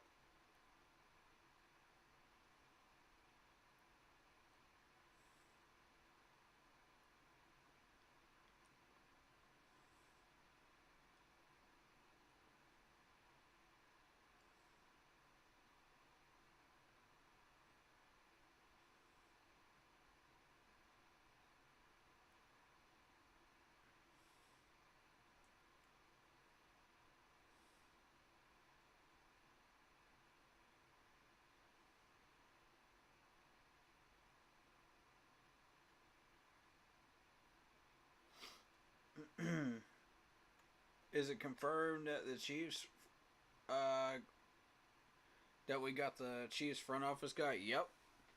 It's confirmed we're going to hire him. We haven't put ink to paper yet, but it's confirmed we're going to go after him, though. Dude's cleaning out his office right now.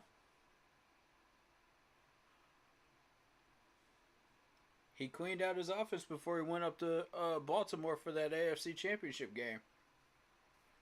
And we've already had 2 interviews with him already. Or if we haven't, then the second interview is going to be where he gets on the plane to Charlotte right after that game.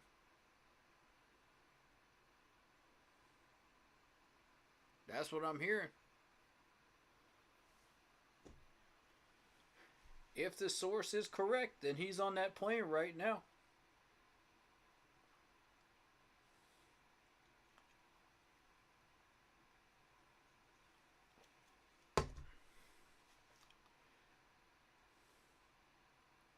Man, I hope so.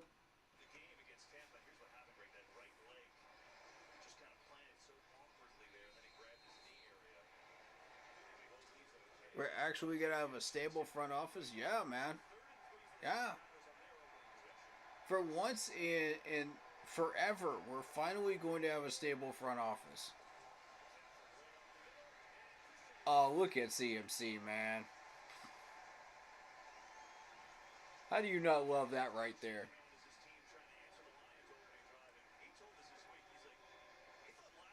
I mean, I'm hyped like Poppy. I'm excited. I walked in here with such positive energy into this stream, man. I'm telling you. This is the happiest I've been as a Panthers fan in a while. For real.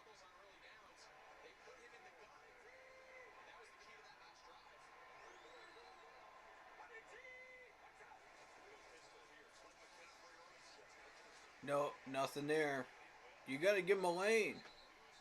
And Detroit's not giving him a lane. They're giving him a brick wall.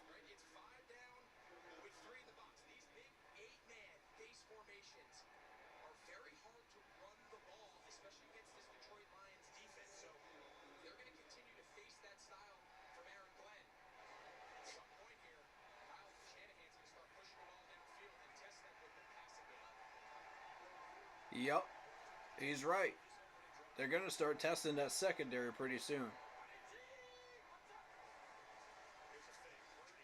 Oh! There's a pass block. Okay. Now what, Brock? Oh. Yeah. Hayden Hutchinson is a monster. He's a monster. We found out firsthand, didn't we, guys? That dude lit up Bryce, man. I warned y'all that was going to happen. Ooh.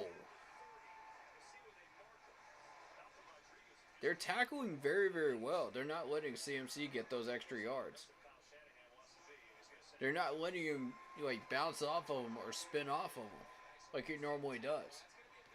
I'm impressed. Detroit's DC, man. Detroit's DC. Respect.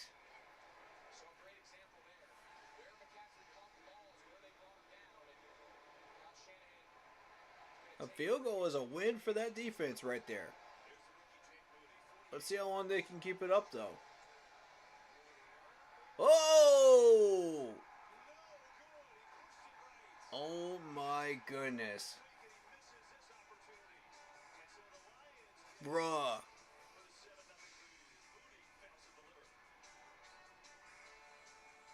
Moody rarely ever misses from that distance. Wow. We got a game, folks. We got a game on our hands. Wow.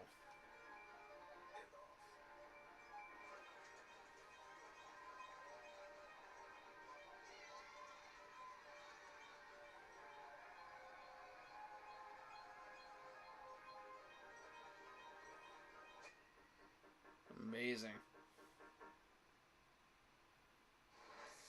Rachel, you okay? No. I live with a broken phone. I can't trade it in. Okay, that's dramatic. But our plan's Verizon. Everyone can trade in their old phone and get the new Samsung Galaxy S24 Plus. Oh. A new phone. God. Yeah. Oh, yeah. Let's go. Wait, I'm on Verizon. Can I still get it? Yeah. I gotta trade this in, right? New and existing customers can trade in any Samsung phone for a new Galaxy S24 Plus watch and tablet, all on us. That's up to $1,800 in value, only on Verizon. Whose challenges? I feel like we won't have a full stable front office until we clean out the people that are not developing players in our front office. But I feel like Tillis is going to walk into that office, in the first week and say, you, and you get in my front office right now. I want to look at your body of work. I want to look at what you've been doing here. And if it doesn't meet my standards, you're gone. That's what I'm expecting from Tillis, right out of the gate. Because he knows what he wants in his front office. He's seen success with KC. He knows what it looks like. He knows what these guys do correctly versus what we're not doing correctly. And he'll automatically see the difference between the two and find out where the culprits are and fire them. That's what I'm hoping for.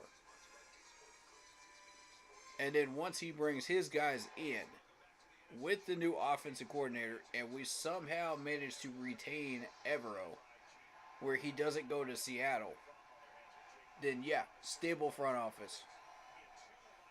Definitely stable front office.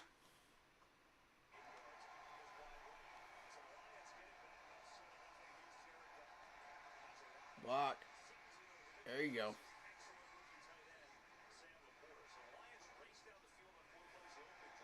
Mr. Sam Laporta getting involved again. Play this style offense, especially today. Some of the injuries, you have a backup at left guard. Awashika's filling in for Jonah Jackson. He left. Can the interior defensive linemen, Eric Armstead, Javon Hargrave, Javon Kinlaw, can they But yeah, once we get our front office stable, then we're gonna start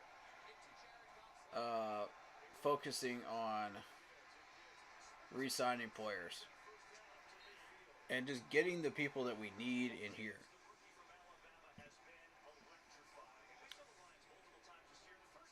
Won't take long either. Nice lane. Very nice lane.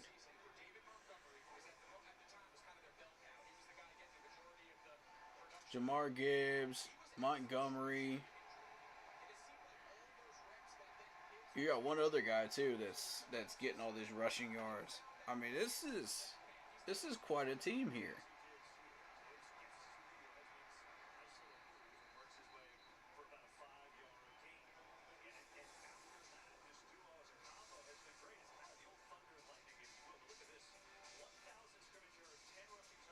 Yeah, we need a partner for Chuba. We need a compliment to him. Yep. That's what we need. We need a good, strong, power back duo. You know, 1-2 punch. Chuba's the lightning. We get a thunder to go along with it. That's what we need. That's what we had with nice play. That's what we had with Jonathan Stewart and D'Angelo Williams. That was the best 1-2 combo I've seen in a while. Because those two working together was just... That was lit.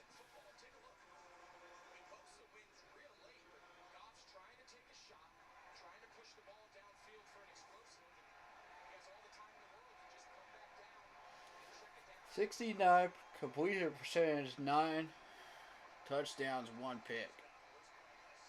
Oh, he had to sidearm it, man.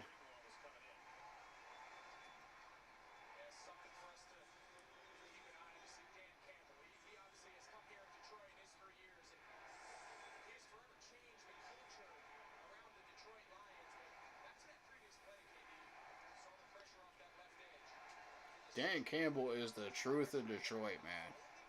That man is the truth. I have so much respect for Dan Campbell right now. And what he's built over there. Oh, oh. Oh, I thought he had some green. He gets past that one guy.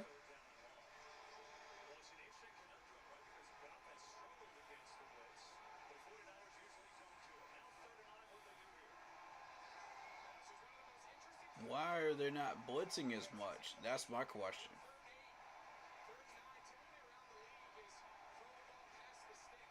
You know, why go away from what was working for you?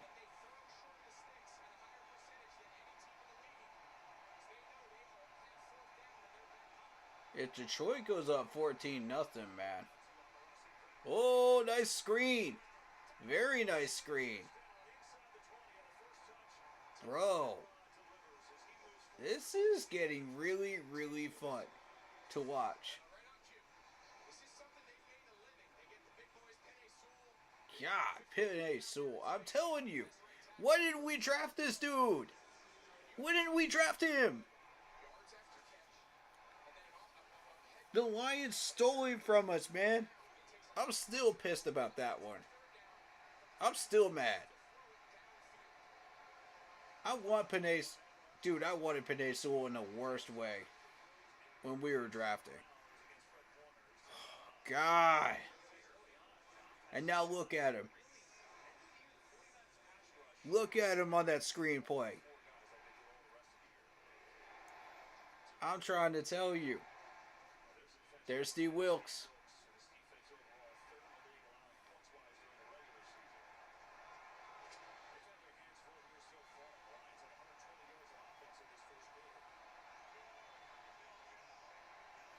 He still seems cool and collected, though. He's got something up his sleeve. I don't know what. But he better start pulling it out of the hat because Gibbs is not slowing down. Look at this dude. These guys go down, you're taught to close, but he closes so hard on the pulling guard. Wow. Off the edge of the defense, and you said it, the speed of Gibbs to then just outrun late support run defenders. He's just an electric guy with the ball in his hands, whether they're getting to him and handing it to him or throwing it to him. Could this really be the Lions' year?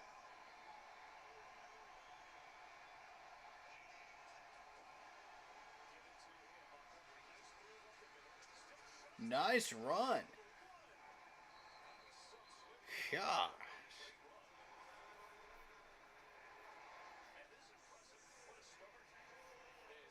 Yeah, no kidding. Montgomery's a monster. He's a train.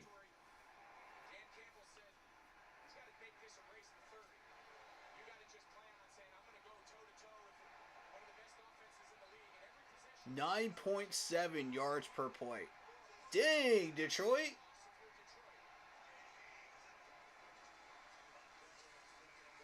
Woo-hoo-hoo! Look at Detroit with a 14-0 lead, man. Ooh. Oh my God. This is crazy. Look at this dude, man. That second effort, though. there's a guy right there that knows a thing or two about being a running back for the Detroit Lions. Oh my God, he's in the house. The legendary Barry Sanders is in the house. Oh my God.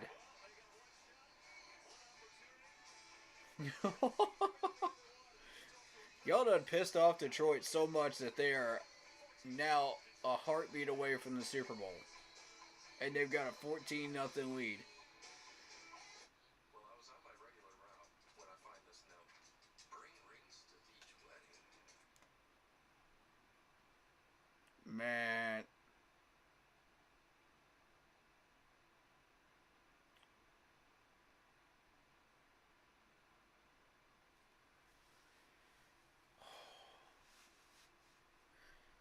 I think the lesson here is don't piss off Detroit anymore.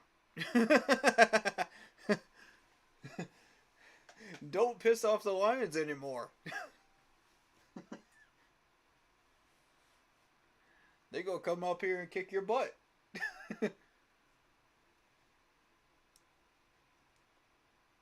Sheesh. I think a lot of the credit has to go to that Lions general manager, though. Because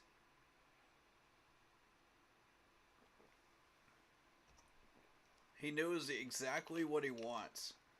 You know? That man has killed it in 2 different drafts.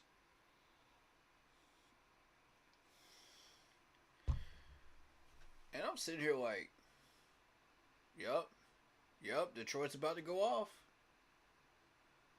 I saw it coming too. I was watching who they were picking up. This didn't really come as a surprise to me.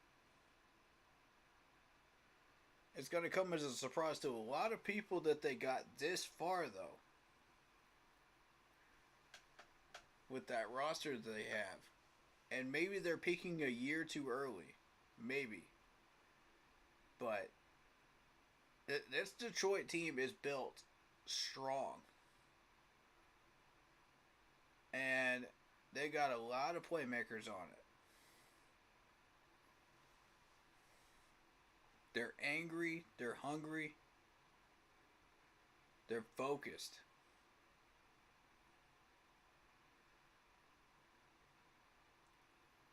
"1957 was the last time they won. Dwight Eisenhower. Whoa. Dwight Eisenhower is the last president. You got the introduction of the Whopper. You got an Elvis Presley famous song coming out during that year. That's crazy, man. Dude. They actually beat Cleveland that year. And Cleveland was a very, very strong team back then.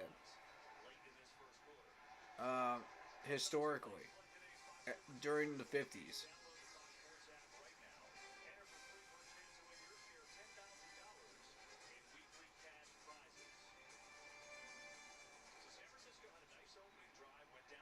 All right.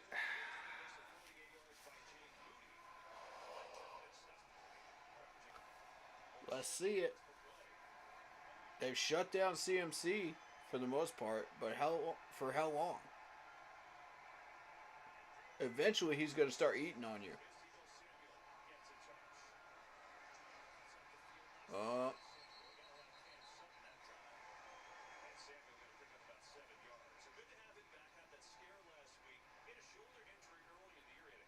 Debo's back.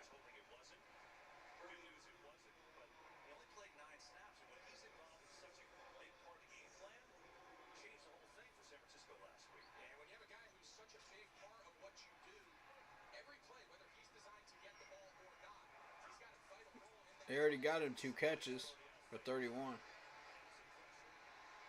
Now he's in trouble. Oh!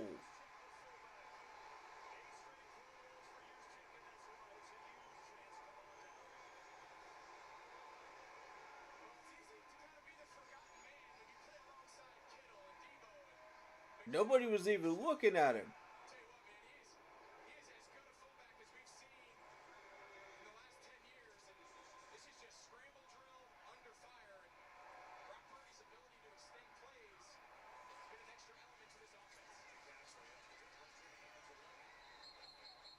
Whoa!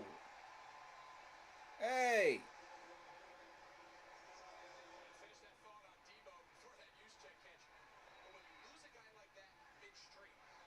You gonna buy him dinner before you slam him into the ground? Huh, Lions? Come on now. Let the man play. Whistle's blue, man. It's forward progress. Stop it. Treat my man CMC with some respect, please.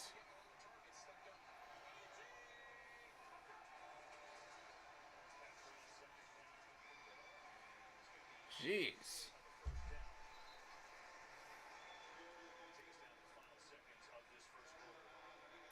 Wow.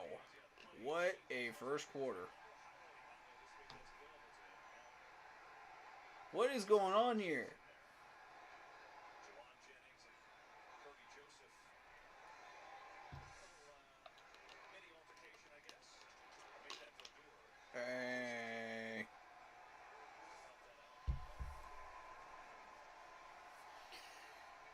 A little bit of that is healthy, you know, because you want to see some aggressive fighting, you know, a little bit of frustration, you know, and energy. But you got to devote that to your gameplay. You know, don't get flagged for it. Wow.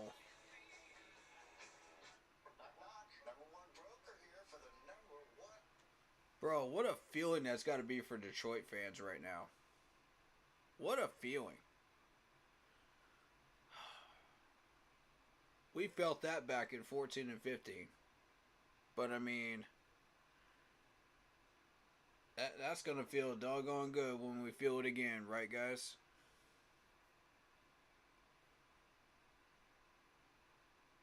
That is just, wow. To see a third of that stadium filled up with Detroit fans. Just, it's so cool to see that, man. It's so cool. And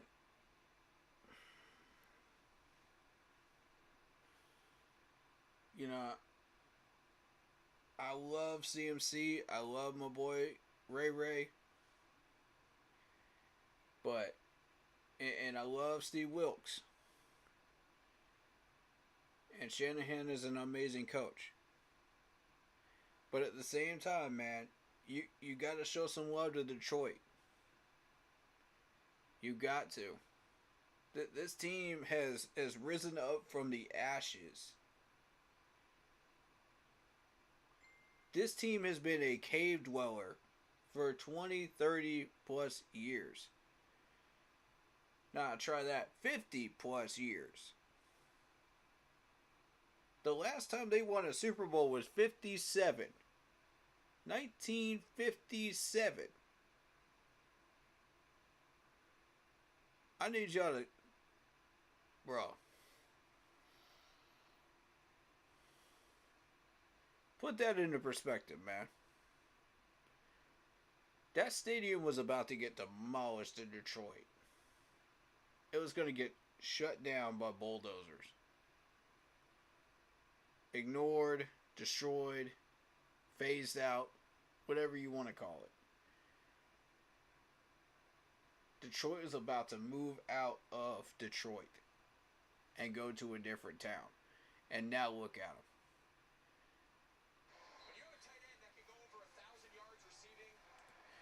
Oh my God, Kittle just destroyed Hutchinson. Jeez. Let's go, Kittle.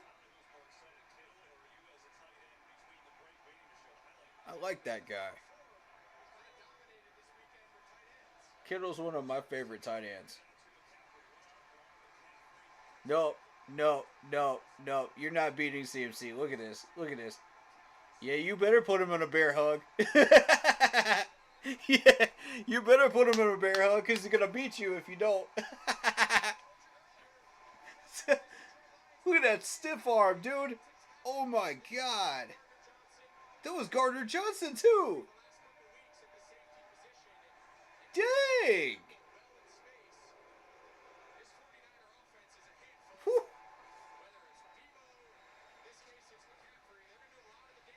Let's go, CMC.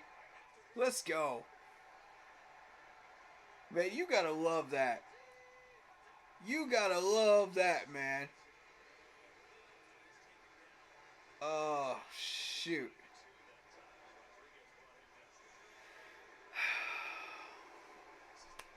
God, I miss seeing that in a Panther uniform. I mean, seeing plays like that, it just hurts, man. It hurts. It hurts in all the wrong ways.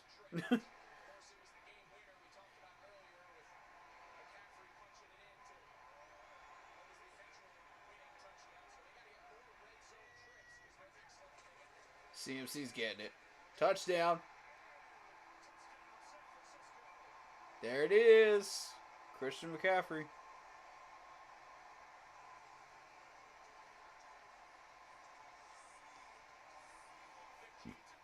Wish he was getting that touchdown in a Panther uniform, man. That's all I'm saying.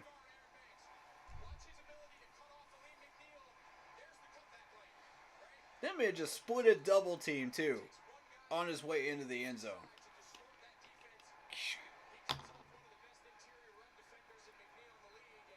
Oh, my God.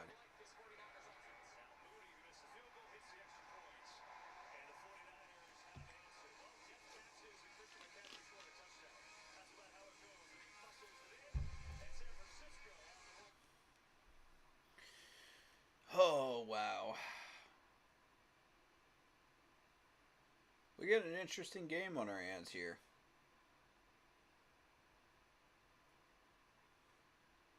I see the potential for this game to really come down to a few critical plays. San Fran is starting to really open it up with their offense. And Goff has to keep up with it right now. It's really not even about the defenses right now. It's about how well those offenses are executing. you know, and if one of those offenses stops executing, the defense is going to start rising up.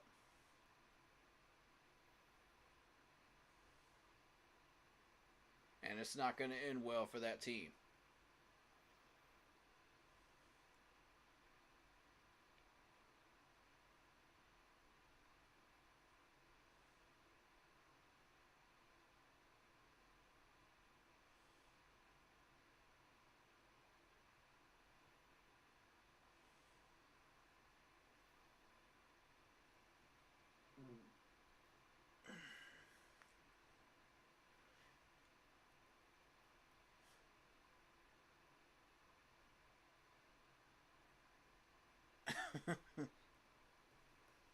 Oh, man. People blowing up my phone right now, man. Ooh.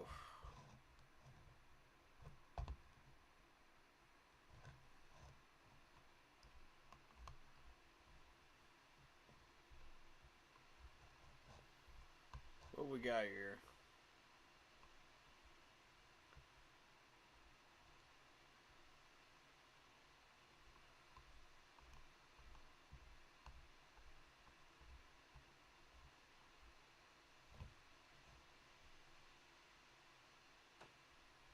Panthers reportedly hoping to retain DC Evero. That's what I need to see right there. That's what I need to see.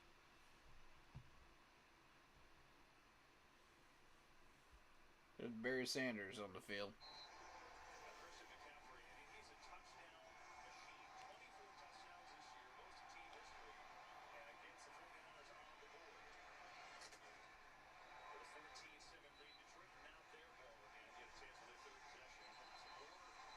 Oh!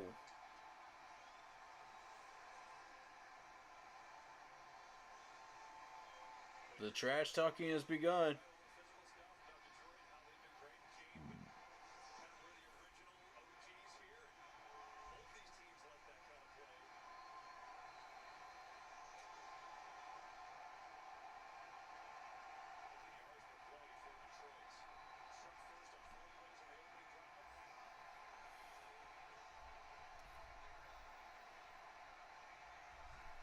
The lesson we all need to learn from this is do not piss off Detroit. We learned. Everybody learned today.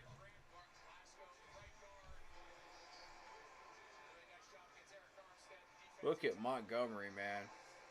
I don't know what motivates this dude, but he is an animal. Maybe it's just a passion for the game. Maybe it's a hunger, man. I don't know what motivates this man, but he is killing it. Oh, trick play. Oh! If he was 10 feet shorter.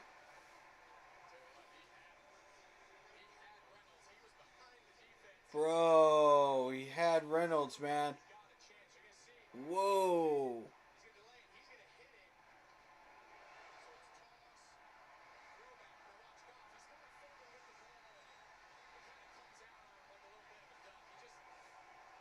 Oh, I don't know. There was some red jerseys nearby. There was some Garnett nearby. First down. Oh! Double team. You force that into a double team. That's not going to end well. He was open, but you threw it too late. Just a hair too late. You had him, though. On the cross route.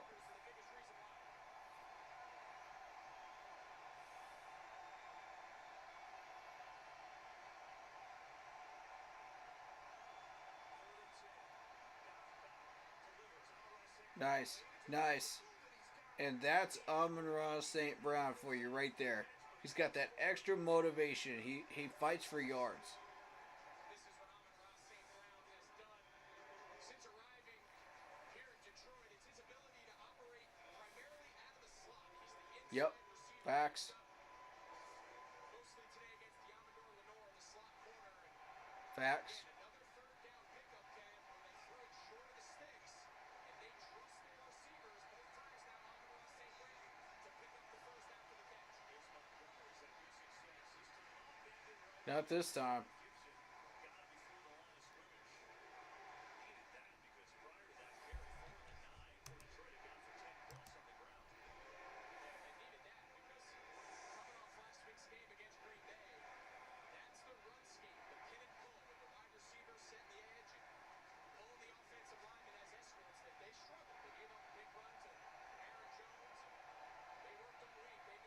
Oh, wow.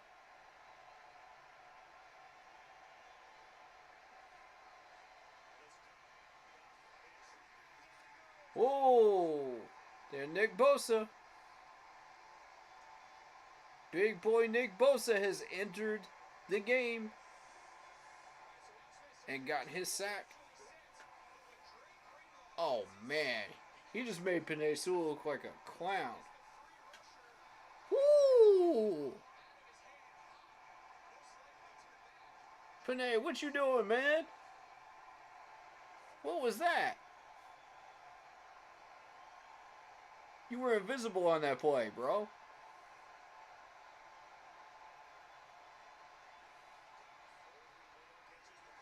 Oof. What a hit.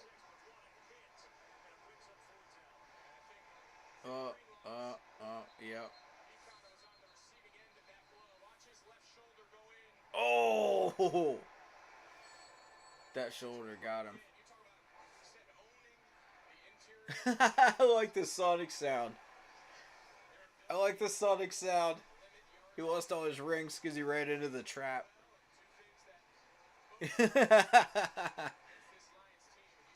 That's hilarious.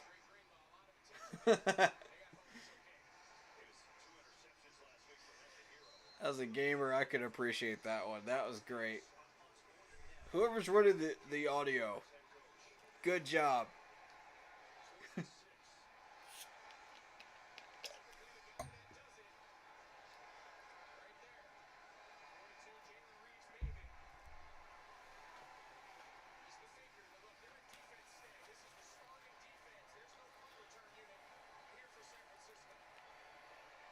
There's no punt returns? What?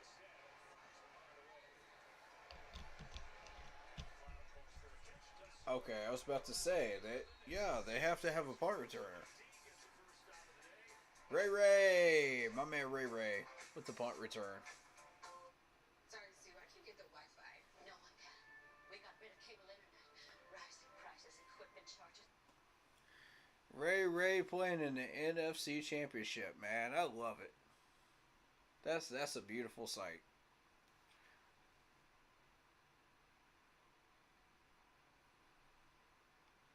Whether he wins or loses, man, he can add that to his resume. That he played in the NFC Championship with this tough Lions team. Bearing down on him on special teams punt returns.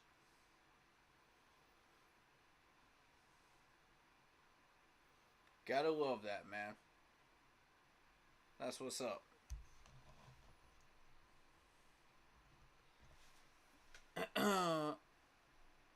Okay, so according to Sportskeeda Pro Football, sources say that Pete Carroll had told the Seattle Seahawks front office that he was going to retire at the end of the year, but he wanted to stay on with the club in some capacity. Then Pete Carroll had a change of heart after the last game of the season and told team officials he wanted to stay on as head coach, but it was too late. Wow.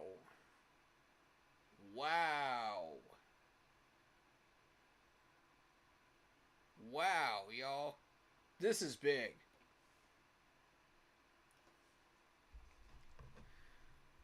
Dang.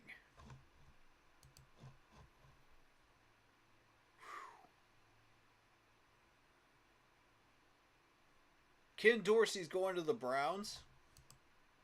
Oh, God.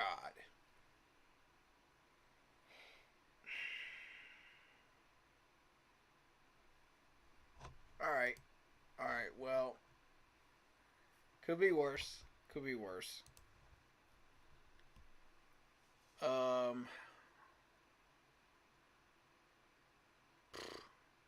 We know who we want for OC right now. So, I mean,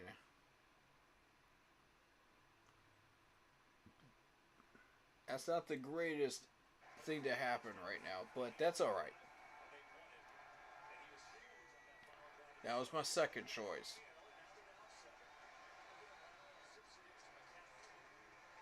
CMC being doubled as a check down. I want y'all to remember that. CMC.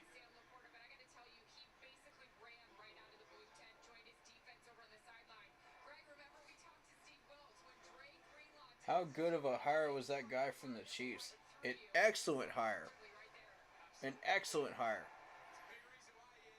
I don't even know how we lured him out of KC in the first place. That's what I'm still trying to figure out. Uh-oh. Uh-oh. Debo. Debo. Debo making moves.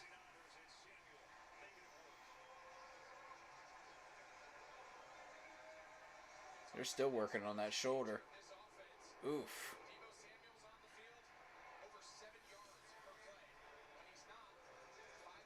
But excellent hire. I'm go on the Chiefs website and look his name up in the staff. Read his resume. Read his profile. I'm telling you right now. Y'all want me to read it for you? I'll do it. I'll do it. Hold up. Bump NASCAR. We don't care about that. Alright, so 14th season with the Chiefs. And his third as VP of Football Operations. Spent 4 seasons as Director of Football Administration 2017 to 2020. 3 seasons as Director of Salary Cap and Football Operations Analytics 2014 to 2016. After originally joining the club in 2010 as a salary cap contract analyst. Alright, now this is the part I want people to focus on. Tillis worked directly with General Manager Brett Veach on all aspects of the club's football operation. Right-hand man of General Manager Veach. That's basically what this says. Including salary cap management, roster strategy, and optimal use of club resources. Tillis serves as the club's lead player contract negotiator, spearheading every extension and free agent deal for the Chiefs since 2017, including Patrick Mahomes' record-breaking contract in 2020. He also worked with the pro and college scouting groups as part of his role to oversee data analytics efforts for player personnel department. Prior to joining the Chiefs, this is before he even went to the Chiefs, he spent 3 seasons in labor operations department for the NFL Management Council. So this dude's in the NFL Management Council. At the league office. The big leagues, man. Tillis served as labor operations coordinator 2008 to 2009 after originally joining the NFL Management Council as labor operations intern in 2007. Oh, we got a Lions pick. We got a Lions pick. Oh, shoot. Dude, this game is nuts. Alright, continuing on, and I'm not going to spend too much more time on this, but he graduated the University of Rochester with 2 degrees in economics and statistics. 2 degrees. Not just 1, but 2. Including a special citation in finance. He spent 3 summers, 2004 to 2006, as a football operations intern for the Oakland Raiders before he joined the NFL office. Now, if that profile right there does not read like the best resume ever for a Panthers VP, I don't know what does. Because that's everything we need. Everything we've been needing for the past, 7, 8, 9 years.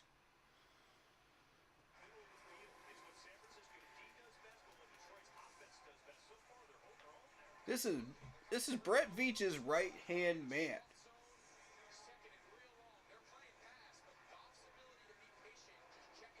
And Dan Morgan figured out, okay, I don't do contracts well. I don't do roster management well. I don't do salary cap very well. But I can get you, the players that you need. And I can run this team. Credit to him for figuring out, okay, this is what I need in order to get this done. I need a VP that can do these things that I can't do. Which is a beautiful thing, because this dude does everything that he doesn't do. This is the yin to Dan Morgan's yang. I think it's a brilliant hire. It's a brilliant hire.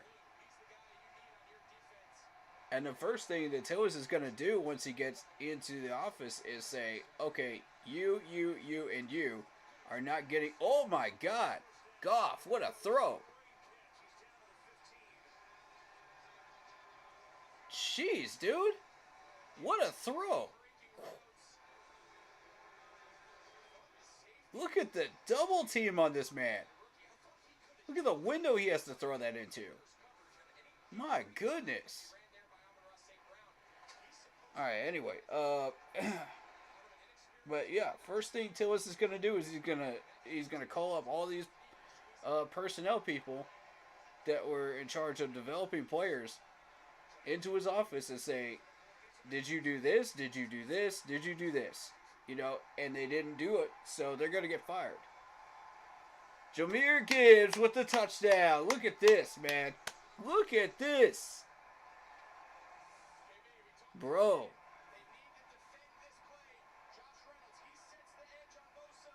My God. They took Bosa completely out of that play. Beautifully drawn up.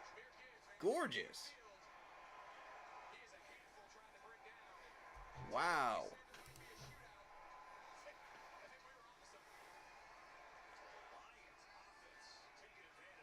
Wow, man. I don't believe it.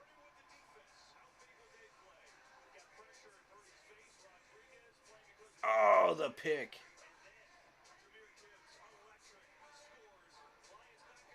The Lions pick, though. Wow.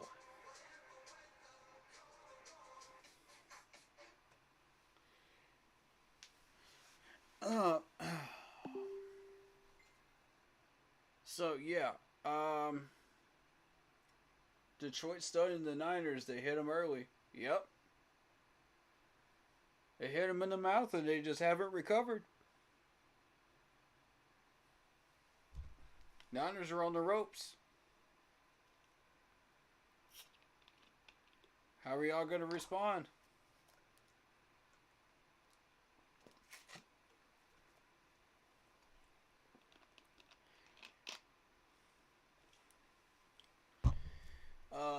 But yeah. I think that's the first thing Tillis is going to do is he's going to clean house. which is exactly what we need. Desperately need that. There's about 5 guys I pointed out already, just on our staff, that don't belong there. And when you look at the turnout rate of players that have come through Carolina and then got turned out, that haven't done anything in Carolina, and then they go out and they become Pro Bowlers, the list is astronomically long, and it's getting longer every year. So the thought process here is, once that happens and Tillis gets his people in, once we deal with the offensive coordinator spot and Ajaro stays, then we can focus on these players. Then it becomes the players, specifically the players. Because we know what we want, we have a system in place, we have everything we want in place at that point. And that's what's going to matter.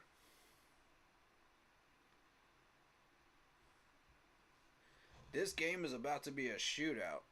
Yup, facts, like Poppy. You're right. Look at those Detroit fans. Dude.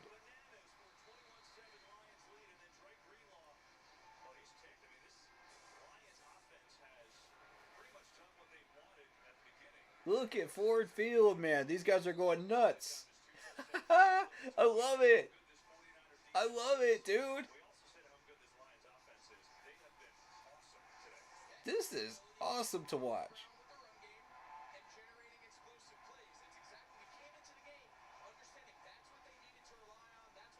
I'm starting to believe it's all just a written script. Taylor Swift and Eminem make a good story. Sounds like a conspiracy theory to me, buddy. But believe what you want to believe.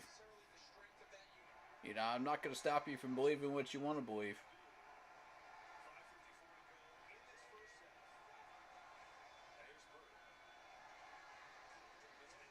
Ooh. That Detroit secondary is for real. Yeah. They came to play today.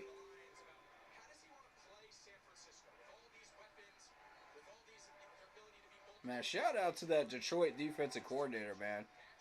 He has really got these guys playing for him. I'm impressed. This is 3 straight weeks I've watched this Detroit defense just absolutely lay the hammer down on some of the best offenses out there. And now they're shutting down CMC. Look at this. Wow. That is not an easy feat to do. Okay? That's not easy to do. That's impressive. I'm more interested in that Lions defense right now. The offense is impressive enough. I want to see that defense. Show me that defense. Look at these guys. Look at the box they just put him into. Oh!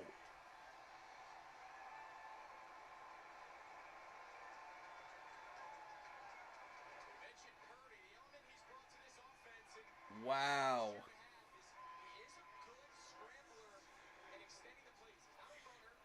They put him in that box, man. There's just no way you're going to be able to throw out of that thing.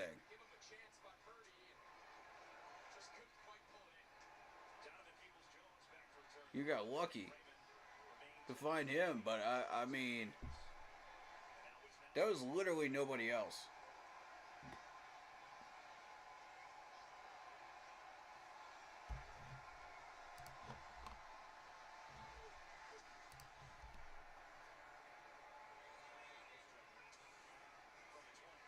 Oh.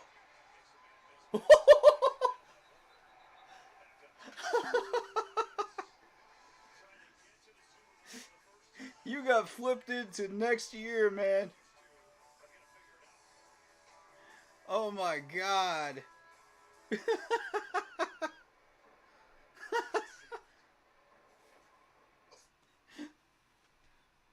My man said, I'm going to try to hurdle you. Nope. No, you're not.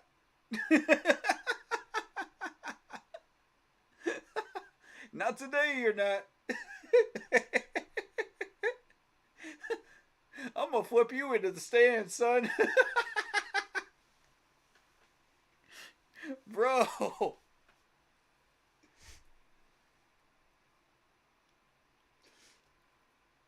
Oh my god. If they don't make that a meme somewhere. If they don't.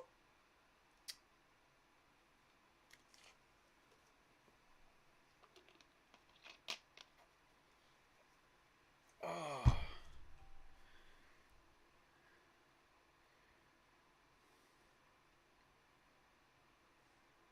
Detroit is winning the Super Bowl is the best story you could ever come up with, man.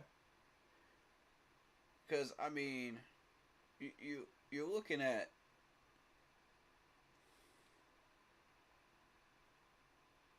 a Detroit team that was in shambles 10 years ago, and now, you know, about to leave their own town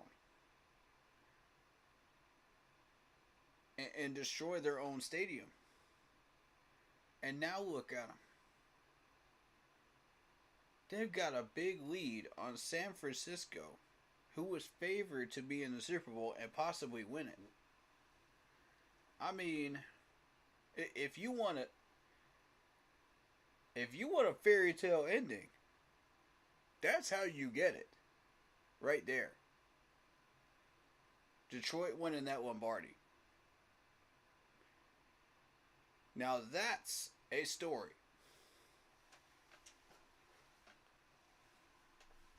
If you want a good one. I mean, you could talk about Travis Kelce and Taylor Swift all you want, but Detroit is where it's at, man, in the NFL. I told y'all this was my dark horse team, man. I told y'all.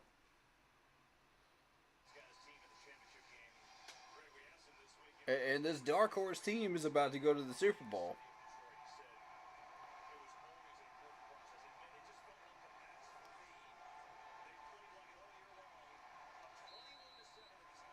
Let's go, Goff. Let's go, Goff.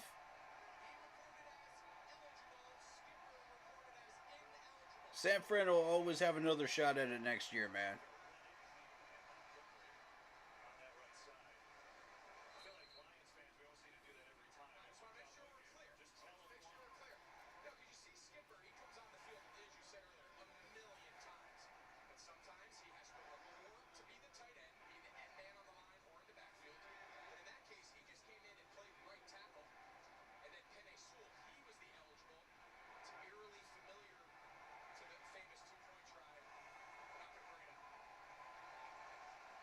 I like those fresh white Detroit uniforms, man. Those look fresh, man.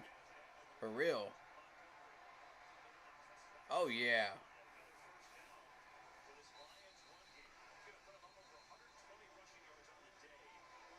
It's a snowy day in Detroit, baby.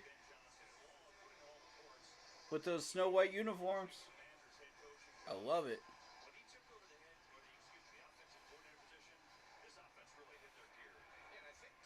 Those are dope, man. Those are ice cold, man.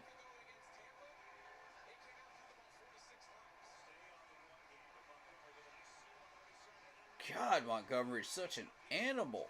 Look at this dude. Like, he just eats up so much clock.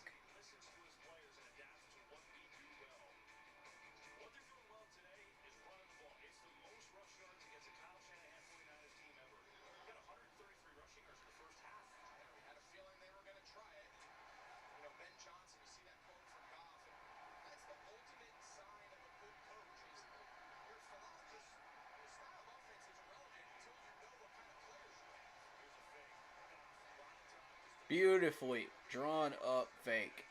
That is gorgeous. See, that's what I'm talking about on those 2nd and 1s, 3rd and 1s, right there. That's what I'm talking about. Play fake. Look at that. They're not even looking at the tight end. They're not even covering the tight end on a 2nd and 1 or a 3rd and 1 on a play action. They're not looking for Montgomery on a little hook route. That's exactly how you hit them, man. Look at them. They're trying to blitz.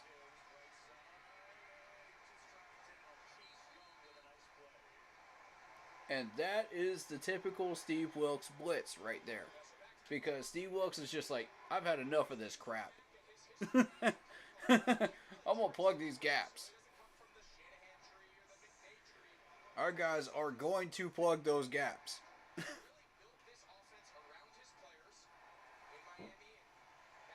We are not going to let you do that again.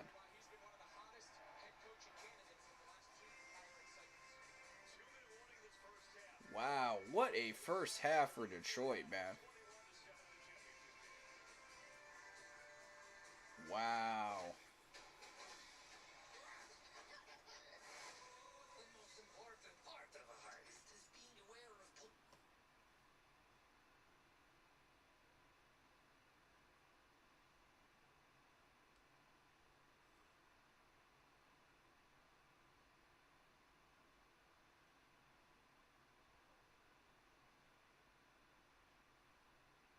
Alright, so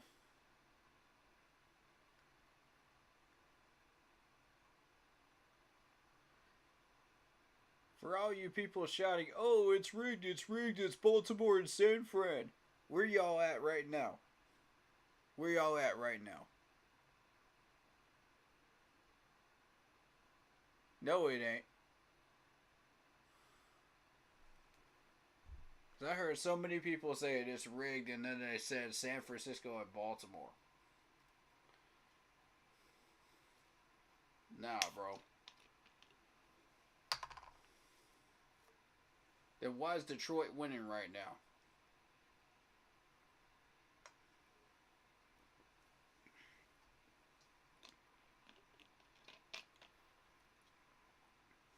I'm happy no matter who wins, man.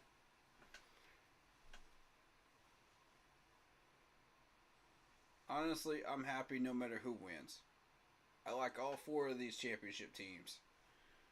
And unfortunately, one of them's got to win the trophy, man.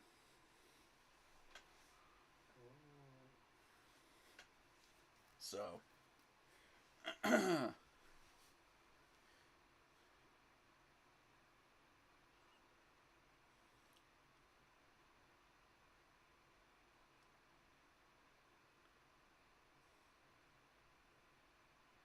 I think San Fran peaked a week too early, man. That's what I think. I think they did, man.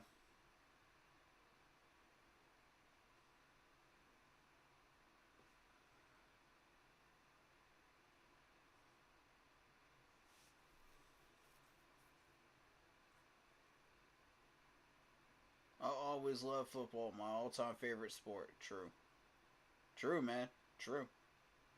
But these games are going to bring in a lot of new viewers. They're going to bring in a lot of new kids to these youth camps. You know, there's a lot of great role models, bro, for them to follow.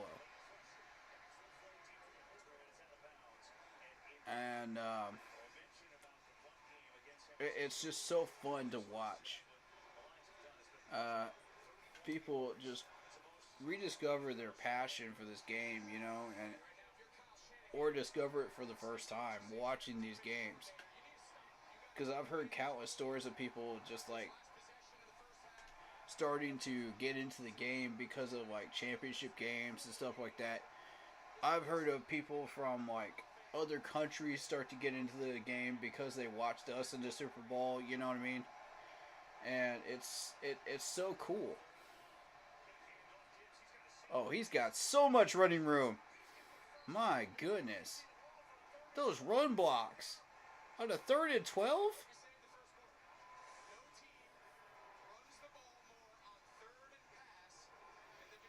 That is the best rushing team in the league, bar none.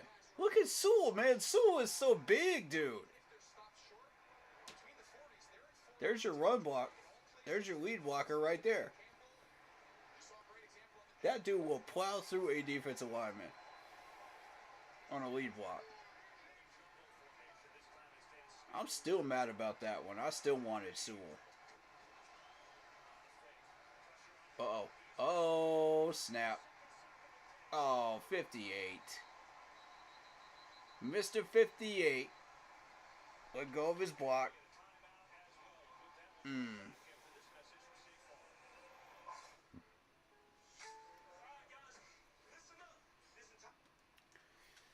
I'll always be a Carolina Panther.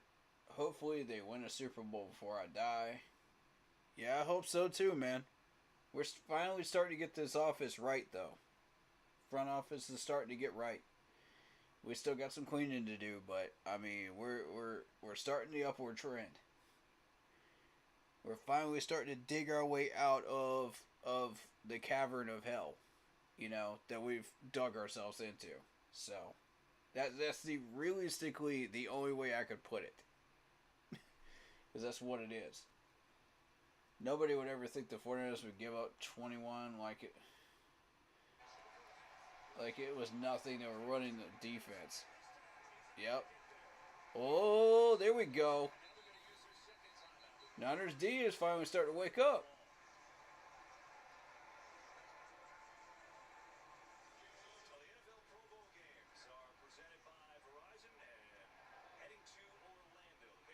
Okay.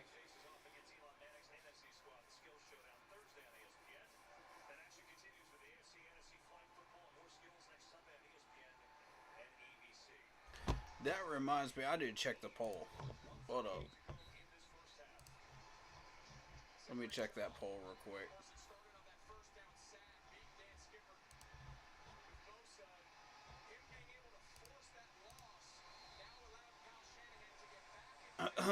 Okay, so I said, should I react to the Pro Bowl Skills Challenge? 15% said yes, sounds fun and interesting. 35% says no, it's boring and part of the Pro Bowl. Oh! Look at this. Detroit's about to go up 28-7. Oh my goodness.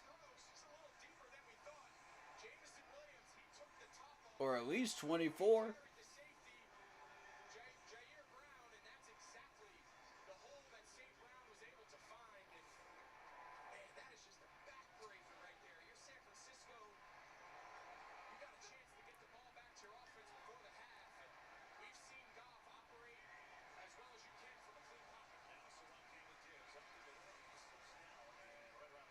Okay. Solid 5.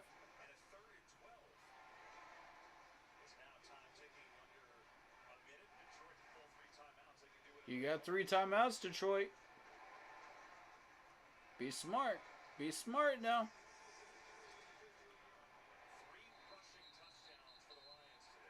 Why did y'all take that long to call that timeout?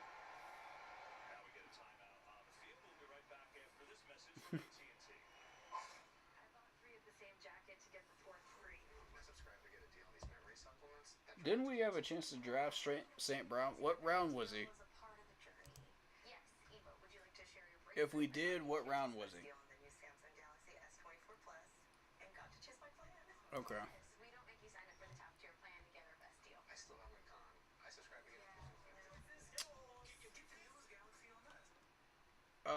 So, should I react to the Pro Bowl Skills Challenge? 35% said no, it's boring and part of the Pro Bowl. 28% said do what you want to do.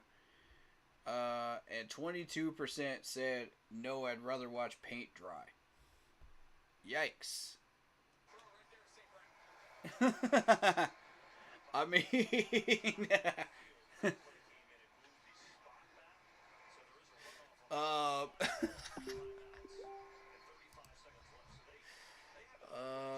shoot.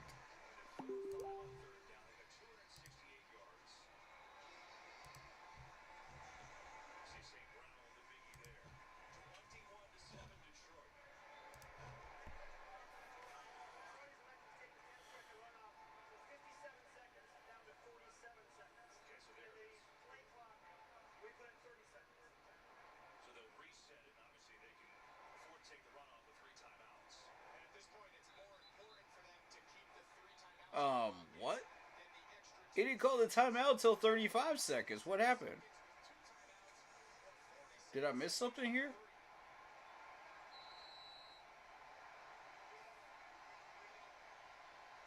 Was he trying to get the ref's attention and he just didn't get the ref's attention in time?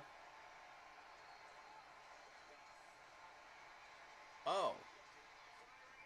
Oh! Gibbs was wide open, dude.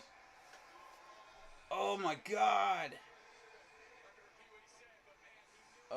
Man, I remember when the Pro Bowl was competitive. Now it's flag football. True, man. True. Some of the skills challenges could be interesting, though. Because you had, like, the quarterback challenges back in the day. You know, all the great quarterbacks, you know. Peyton Manning, Tom Brady facing off against each other. It was so fun to watch, man. God, it was fun. You had the wide receiver skills challenges. Dude, I enjoyed those. Oh, nice.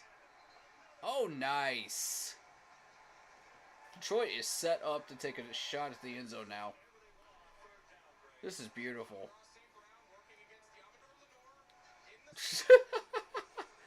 Lenore's just so outmatched. He's so outmatched, dude. St. Brown just absolutely owned you, dude. You have no chance on an out route against St. Brown. None.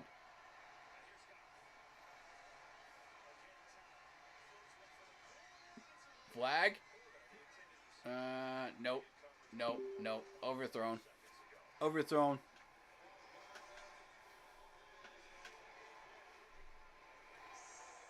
Yeah, I don't care how many Super Bowls Patrick wins, he will never be on Brady's level. True. True.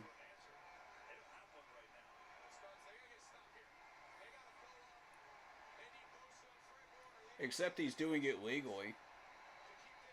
And not cheating. There's that.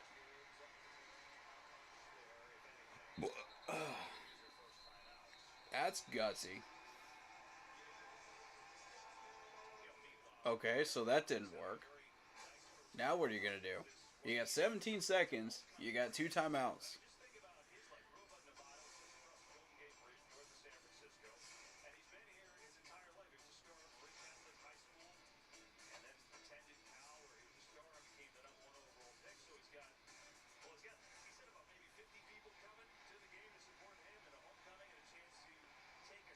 That is so cool. Good for Jared Goff, man. Good for Jared Goff. I love this dude, man. I got much love for him. AFC was much better back then, I think. Yeah, I agree. Absolutely. Timeout. Timeout. Timeout. Yep. 10 seconds to go. You got one more shot. You got one more shot, Detroit. What are you going to do with it? Can you get in?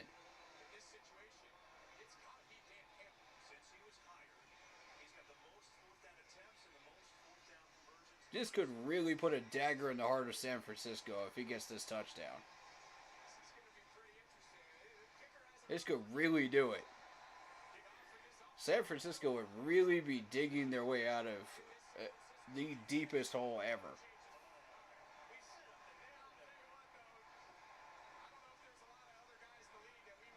Plus he didn't beat Patrick in the Super Bowl. True?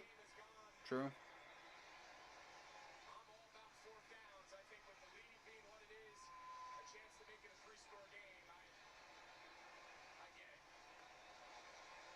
Oh, he did beat him.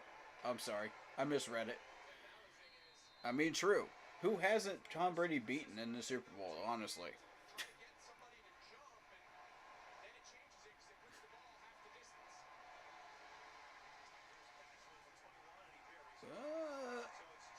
Fourth and goal. All right, 24-7.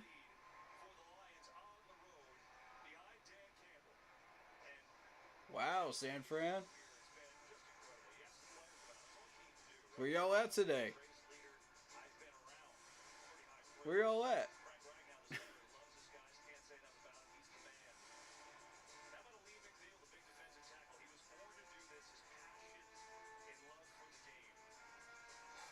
Wow. Very positive things to say about Dan Campbell, man. 9-8 in 2022, 12-5 in 2023, and he started out 3-13-1. I'm telling you, 3-year process. I've been trying to tell people this. 3-year process. You got to trust the process instead of going uh, and firing people right off the gate. But Frank Wright had no idea what he was doing, though. So, yeah, that dude pissed me off. Matt Rule pissed me off, too. He had no business being up here. So,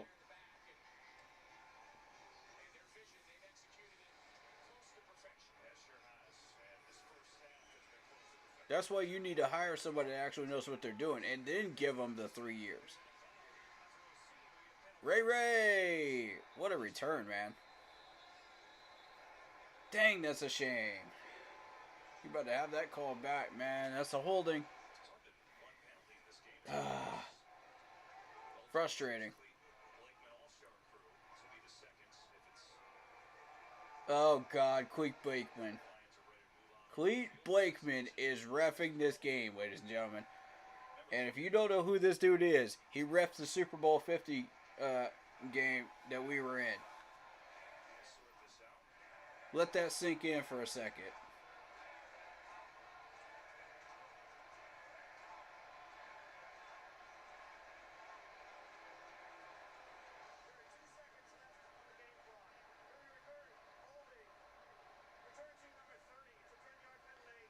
Oh, come on, Cleet. Let it go. It's halftime. You're just salty because Detroit's up 24-7, you clown. You got beef with Detroit. Let it go. Dude, it's almost halftime. Literally, they're just about to knee down. Like, why is this dude still reffing in the NFL? Why? Somebody please explain to me why this man is still reffing the NFL. Man, this crap baffles me, man. For real.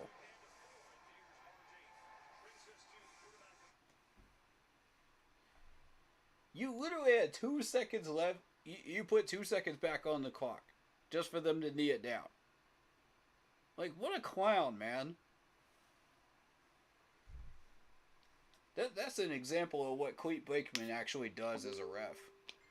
Like, if he's got any type of bias against your team, he will do anything possible to flag the heck out of you. Or screw you over in some way.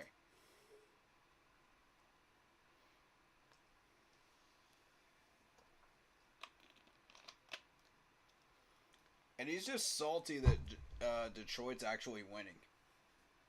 And he can't call any flags because they're not doing anything wrong. I think it's hilarious.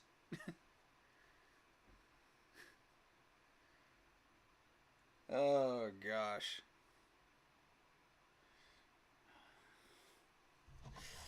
Wow, guys. What a wild NFC Championship. Who you want to win? You're a cool dude. Yeah, for real, man. For real. But for real, like, I'm happy no matter who wins. I don't really have a favorite. You know, I like individual players for both teams, and like,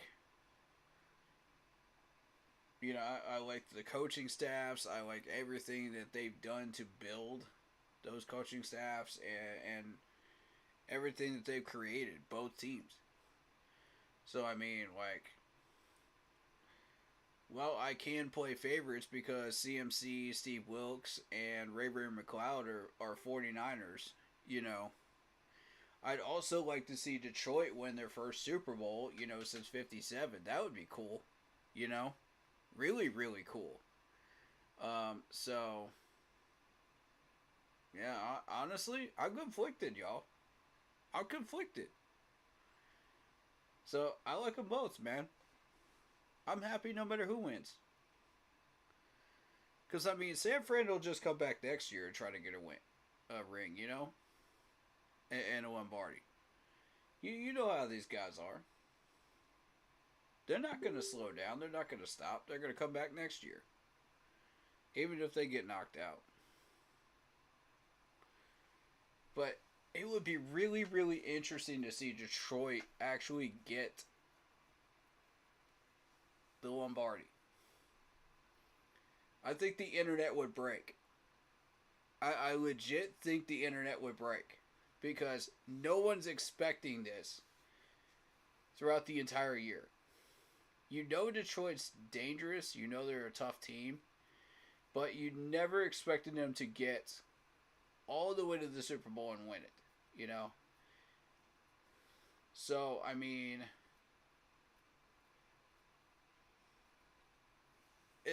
this is the most amazing NFL Cinderella story.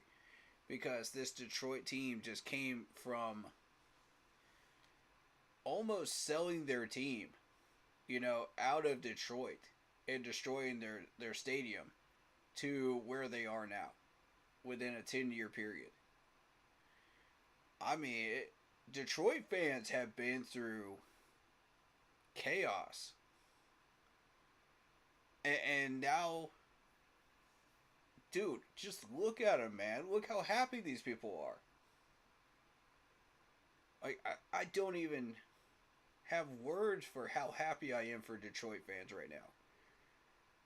It's incredible to watch. You know, that entire Ford Field of Detroit just packed with Lions fans.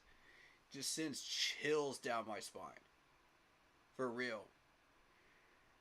And that's the love for this game that I have, you know. That's what Ben Johnson and that coaching staff has brought to Detroit. That's that 3-year step process.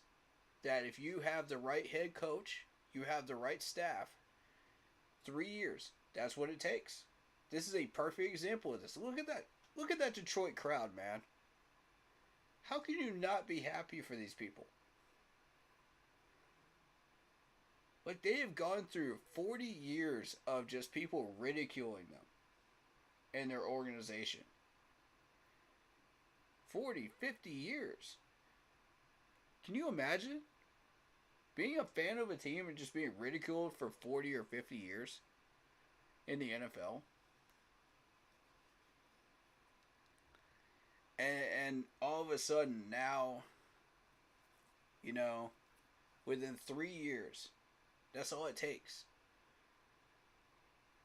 Out of that amount of time, when you finally get a GM that knows what they're doing, you finally get a head coach that actually knows how to coach a team, you actually get a front office staff that knows how to develop players in Detroit instead of sending them out like we're doing right now.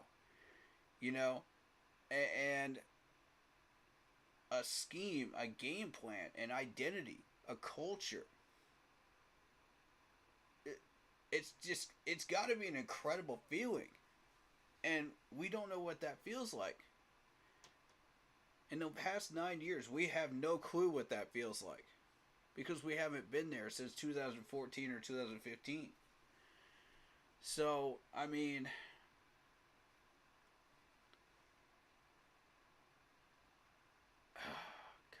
I hate that San Francisco stadium. I hate every part of that stadium.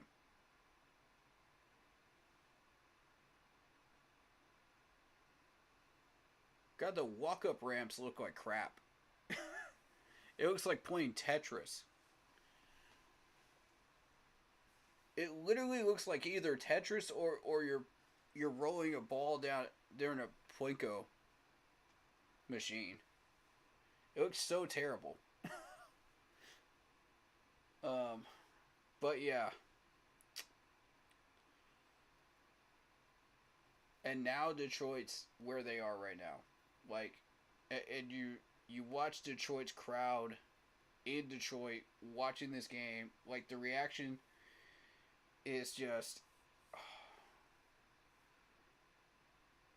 wow. It's something, man. It really is something. I mean, I'm enjoying it just because of that. I think this is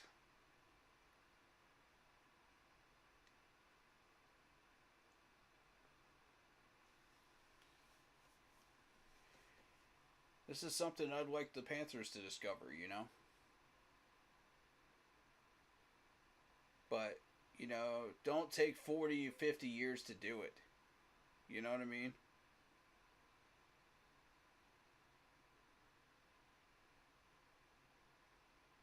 I seen where Ben Johnson was going to be head coach of Washington after his playoff run. Yeah. Yeah.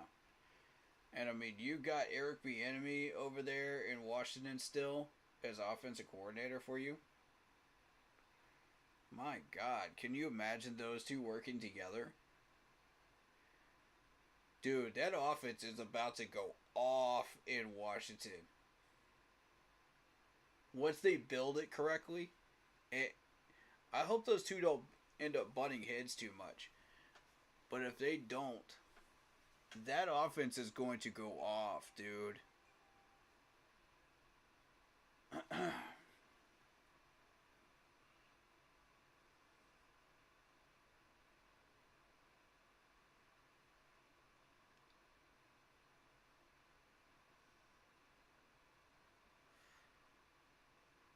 Man.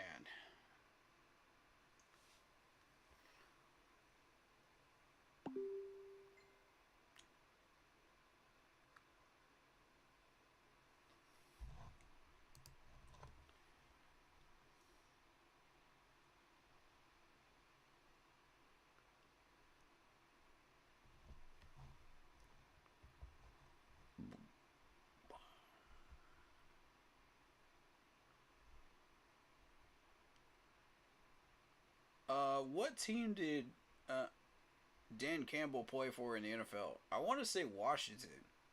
Am I right about that? Somebody let me know in chat. Am I right? Someone just asked that in the group chat.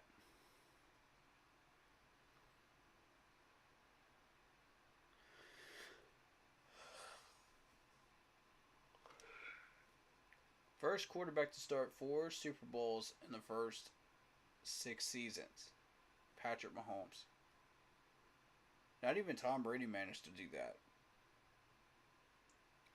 And Patrick managed to do it legitimately. Wow. Look at that Detroit crowd.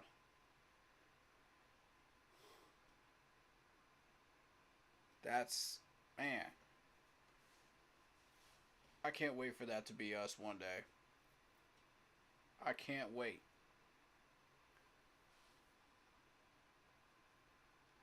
I want that for us. So bad.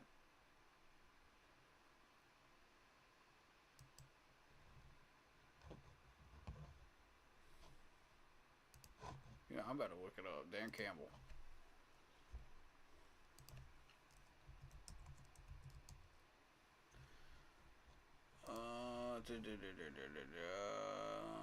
Nope, I was wrong. Dallas Cowboys.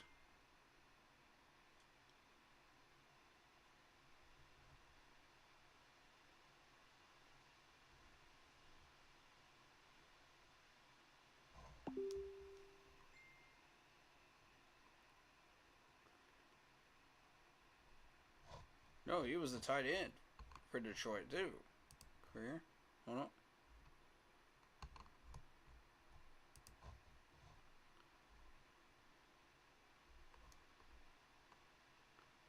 Okay, yeah, he played Giants, Dallas, and Detroit. There you go. I'm gonna put that in group chat. Hold on.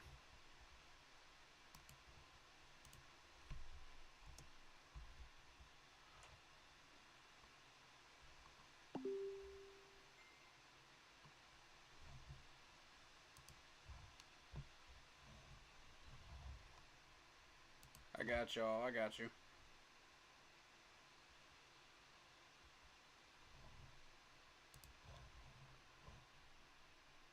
I'm going to take it a step further. I'm going to look up the stats. You know what I'm saying? 114 or 143 targets. Games versus targets. Okay.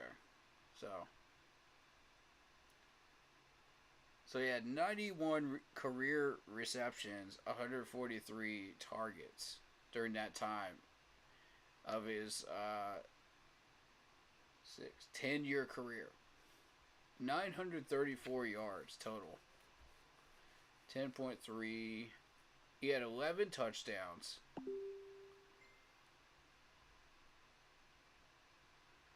His catch percentage is 63.6%. His yards per target was 6.5.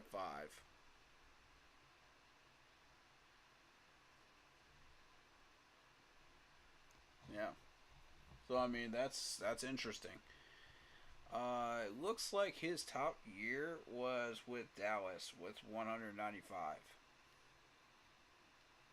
off of 20 carries. 20 receptions. Excuse me. Oh, no. Here we go. 21 receptions for 308 yards. This was Detroit back in 2006. He had 4 touchdowns that year. And 16 first downs receiving. 65.6% completion percentage. Catching percentage. I mean, 9.6 per play. So that was his highlights. Dan Campbell is who we're talking about during his playing career. So there you go, in case you guys want to see it.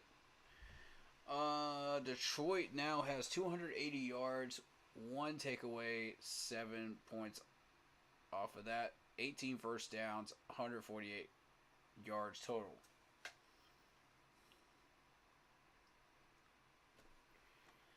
Second half starts now. Let's go.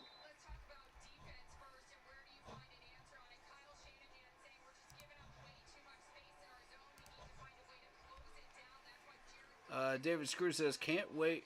I'm pulling for Detroit. If they win, I want San Fran to win badly.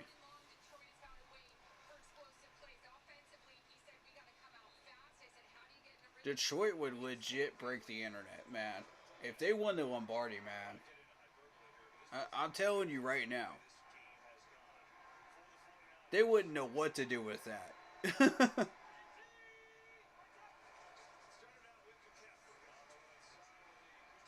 Oh, they're finally starting to get those guard pulls. There we go.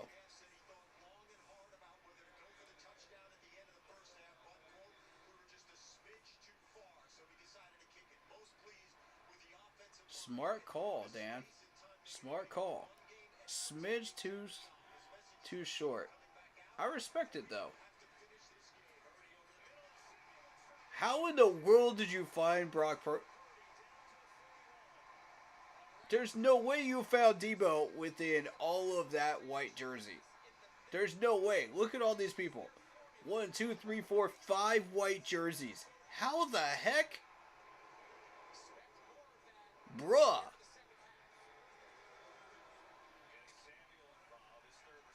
Dang, Brock.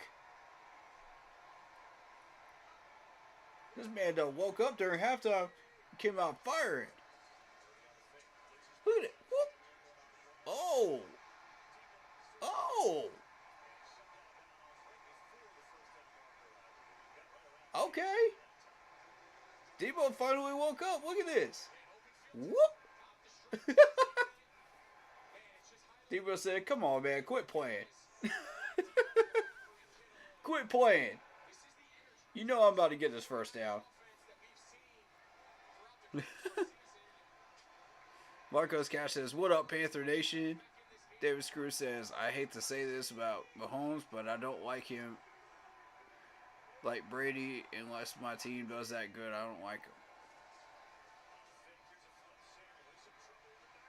Oh, snap. That didn't go well for you. Nice try. Detroit is too smart for that, guys. What are you doing? I will like that. It sort of made sense. you try. You did your best, man. You did your best. I still love you for it. Hey. I still read the comment. As is. So. Uh-oh. Uh-oh. Uh-oh. Oh. Oh! How did you catch that? There's no way you caught that.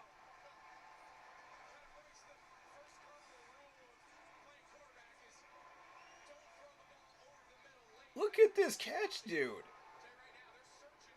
That was an OBJ catch right there. Yeah.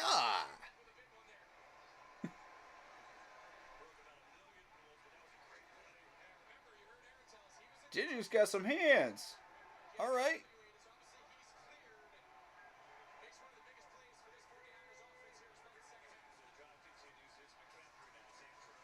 Nah.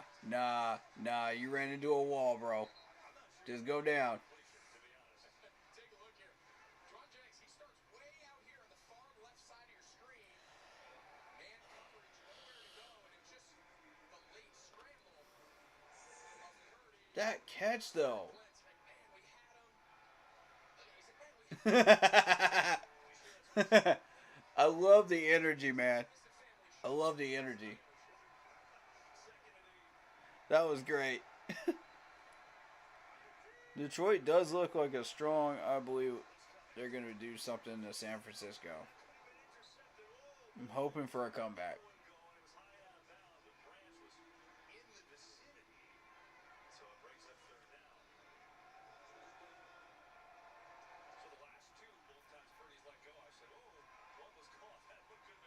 Brock Purdy 10 for 19, 136 yards.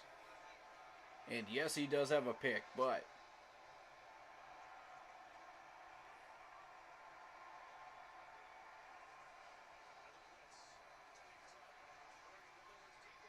nope. Not this time. Not this time.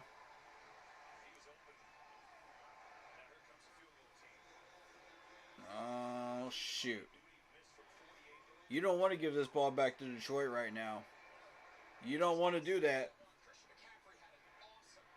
You don't want to do that, bro. Purdy had plenty of time to step up and just kind of sailed it. I think if he's able to put that ball more on the line, he has Jennings open there. If Lions fans win it all, will Panthers fans be mad about not getting Ben Johnson? Some of them will. Some of them will. I guarantee it. Some of them will. I won't. I'm happy with Canales. Yeah, I agree with you, David Screws. I'm happy with Canales. And, you know, I'm especially happy with Tillis coming here, man. That is going to shake up this whole locker room, bro. It's going to... This whole staff is going to be shook from top to bottom. It's like shaking an apple tree. You get rid of all the dead roots. You know what I'm saying? That's what I'm hoping will happen here. And start doing some pruning. That's what we need.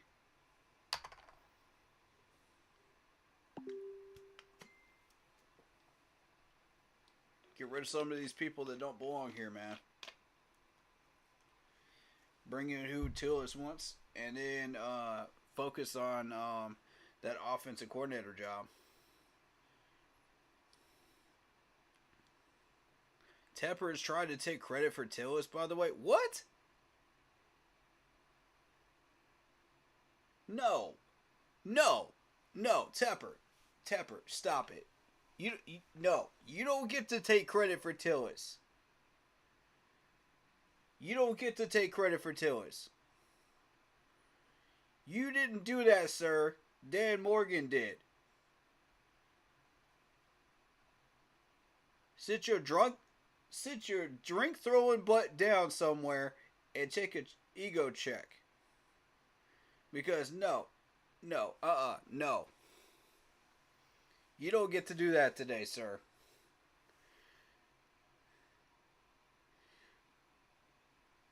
Oh, when we succeed, I'm always the only one that gets credit for it.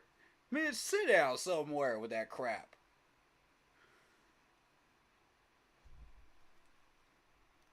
No one asked you to pipe in, Tepper.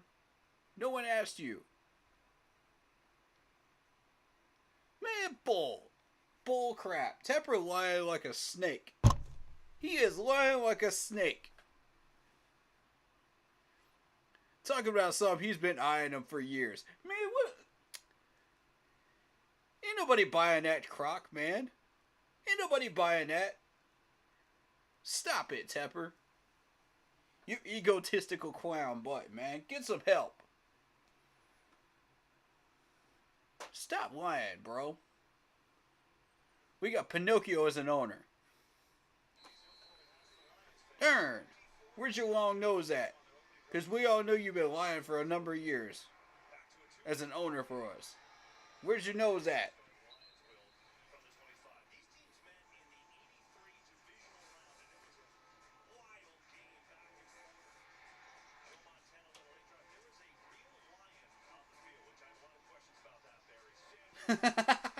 They actually brought an actual lion on the field?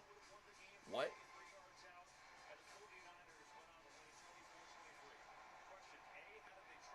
What the heck? Yeah. How did you get the lion onto the field in the first place? First of all. Secondly, how did you get that lion on a plane in order to travel there? I have questions. I have a lot of questions there. Yeah, no. Never. It's a tweet? A tweet from who? PM it to me. PM it to me. I'll read it on stream. I'll do it. And by the way, cheers. Baja Blast is back.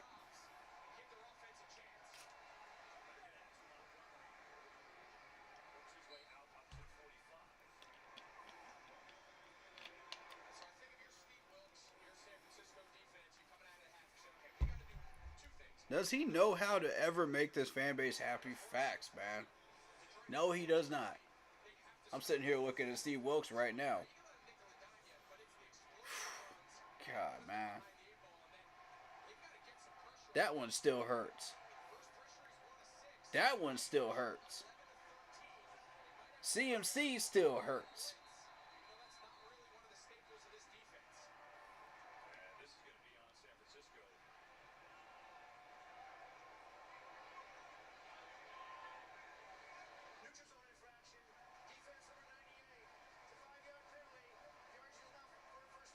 And there's Cleet Blakeman.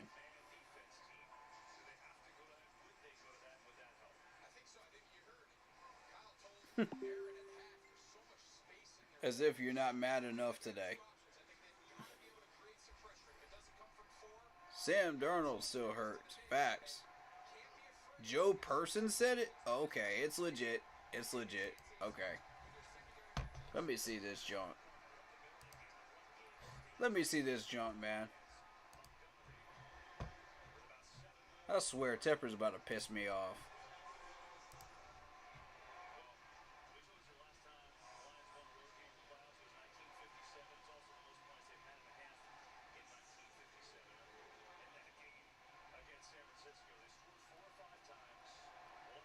The Brandt Tillis development is not a new one. He has been on David Tepper's radar for at least 3 years when he initially interviewed with the Panthers. Man, that's some bull crap. That's some bull crap.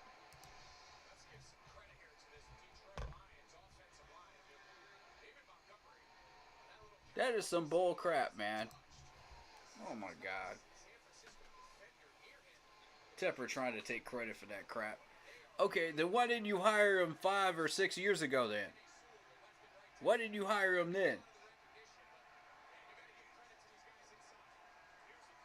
Oh, I didn't see enough of a resume. I didn't see it. Shut up, Tepper. Shut up. Ain't nobody buying it, bro. I'm not buying it either. I'm with you.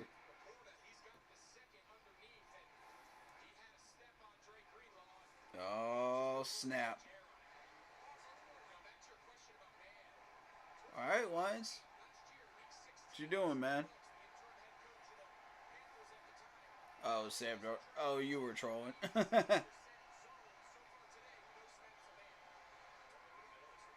Okay. 3rd and 5.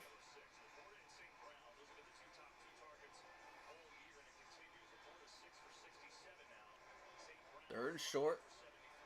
They're right where they want to be. Wow. 3 Detroit Lions have outrushed CMC tonight. 3. Whoa. What is going on here? Yo, CMC, you feeling alright, buddy? Yeah. That man just ran smack into a brick wall. Oh my God. Okay. That's a field goal, Detroit. They're going for it? With a 14-point lead, they're going for it. Bruh. That's confidence. That's confidence right there. What y'all got in the playbook for this?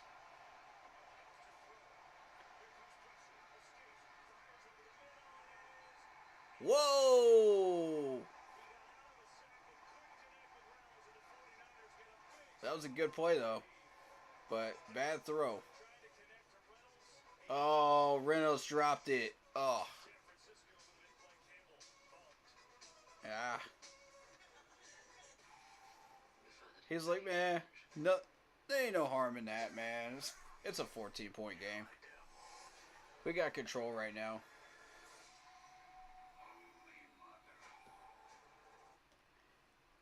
I think they were just out of that kicker's field goal range. That's probably what happened there. And they had to make a decision. They're like, 4th and 2. Oh, yeah, we got to play for that. We can run somebody on a crossing route there. Not a problem. On a little flat route. Sure.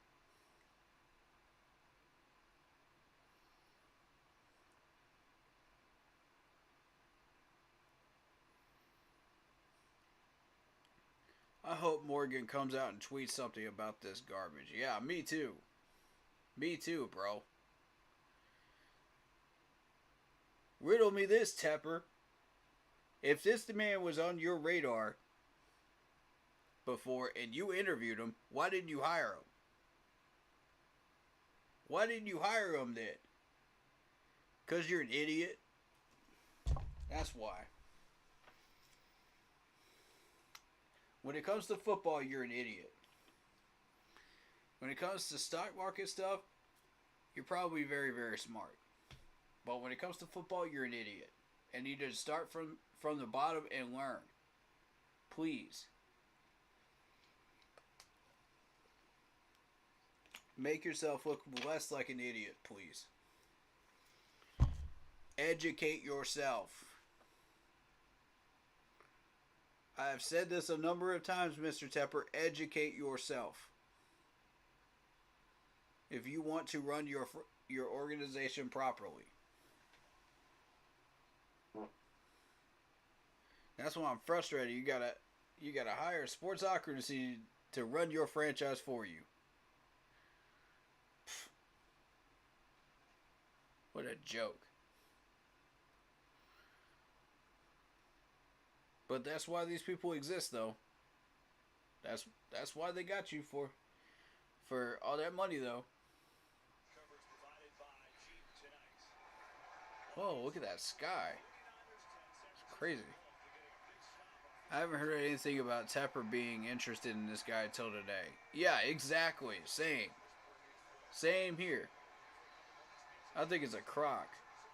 Uh-oh. Uh-oh, Debo. Debo's starting to wake up. Yo, Detroit, where you at? Defense? Under pressure versus a clean pocket.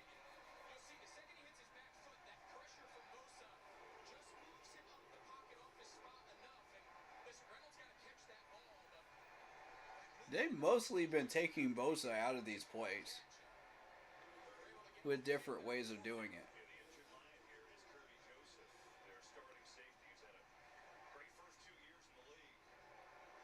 Uh-oh. That's a knee injury.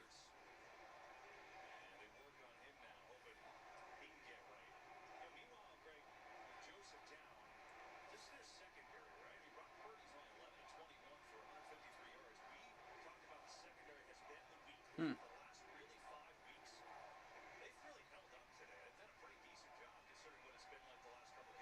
absolutely. But you look back, I mean, since the just week 16 league, no one has given up more passing yards than the Detroit Lions. And that's really continued here in the playoffs. I mean, they gave up 350 to Baker Mayfield, 367 to Matthew Stafford. Dak Prescott, week 17, 345. I mean, it's been a team you can pass on. And thus far, you got to give them Yeah. So let's look at that hair. Whoa! Oh! Oh! He caught it!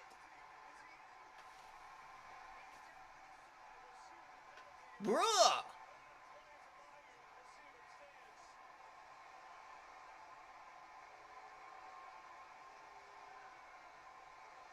Yo!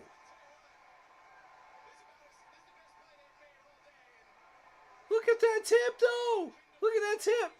Oh, it was touch on the one. He was touch on the one, though. He was touch on the one.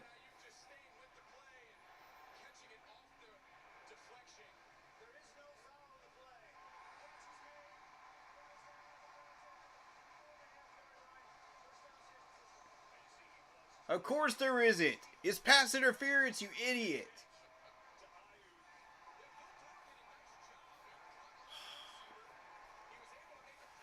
Clete Blakeman back at it again. I mean, David Screw, you said that this man had a vendetta against Detroit.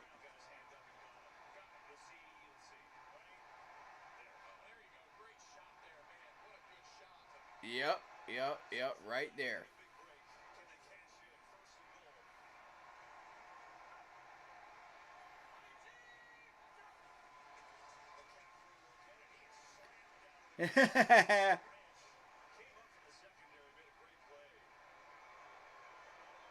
Is someone salty that Detroit actually has a lead right now?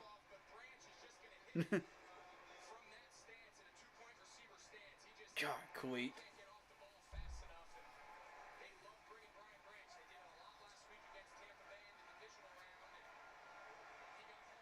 Love those white jerseys, though, man. That's cold, though. I love it. That's playoff jerseys right there. Nope. Too much traffic. Yeah.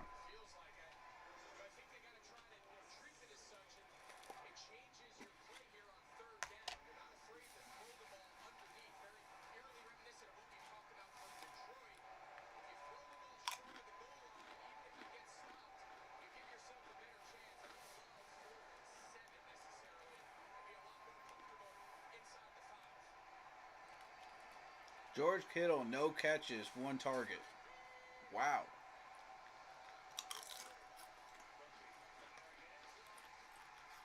Dang! Brandon Ayuk. I knew it wouldn't be long.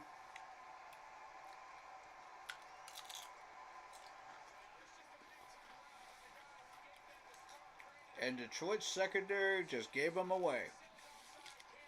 Trash. Trash coverage. Trash. Trash coverage. You're in the red zone. Come on, man. Wake up. And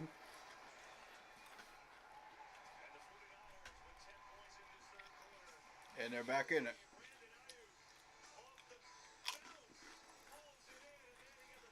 What a catch, though. My God.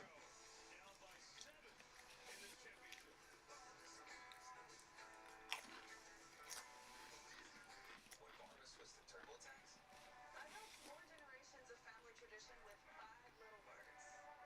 Ma, I want to make perfume.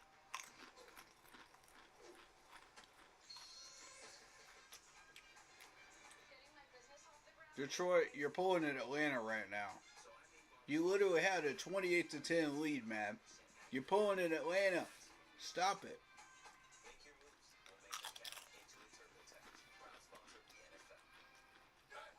Don't do this, man.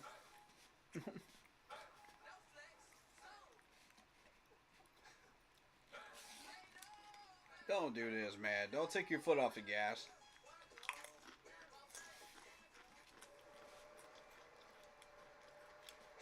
I want a competitive game between both of these teams. I want the best team to win. That's what I want.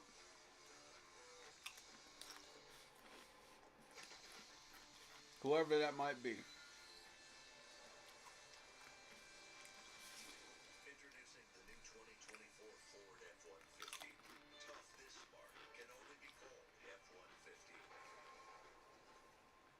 The will states that Mr. Marbles will receive everything he needs in perpetuity thanks to auto ship from Chewy. I always loved that old man. And he gets the summer house. What? Save 35% off your first auto ship. Rachel, you okay? I live with a broken phone. I can't trade it. Okay, that's dramatic. But if The cat gets a summer house. your old phone and get the new Samsung Galaxy I want a summer house. with AI on them. A new phone. Yeah. Oh, yeah. Let's go. We got one.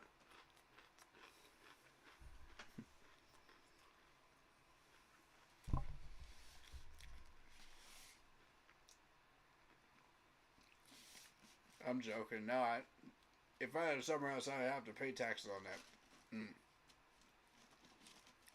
No, on second thought, no, I'm good.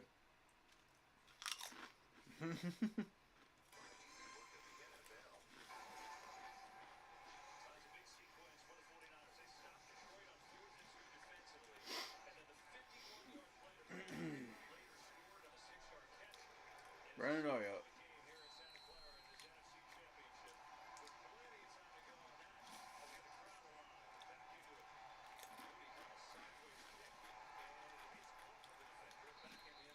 Wow.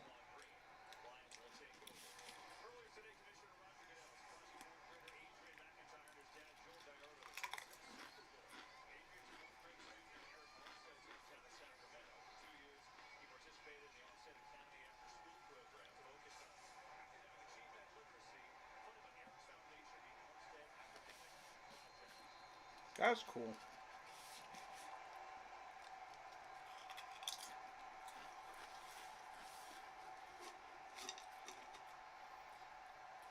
Look at Roger Goodell trying not to look like a clown.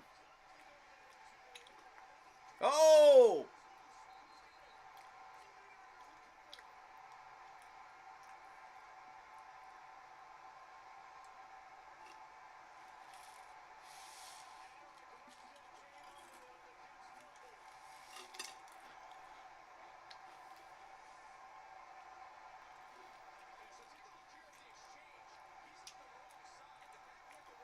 Oh, the exchange was horrible.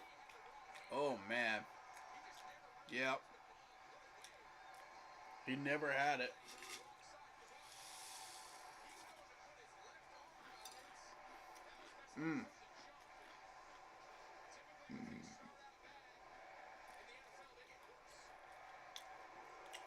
Oh, wow.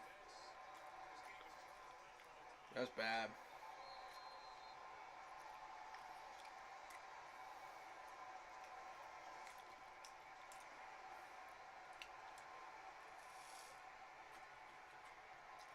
Detroit is choking. Nice tackle.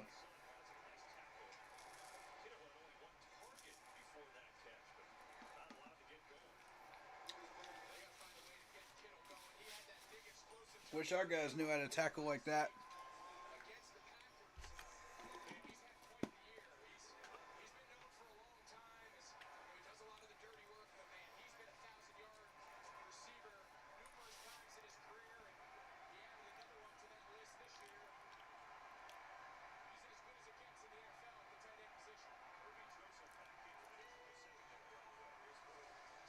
at the tight end position. Oh! Oh, snap! Look at Brock, dude!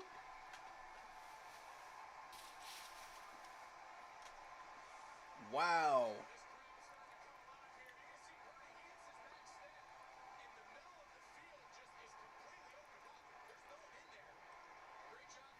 I don't know how you managed to. How did you manage to find that gap? There's no way.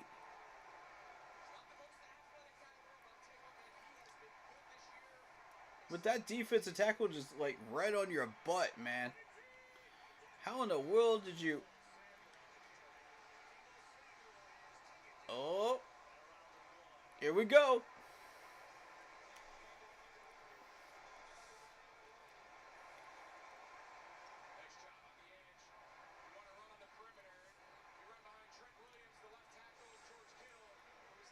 Hand it to CMC.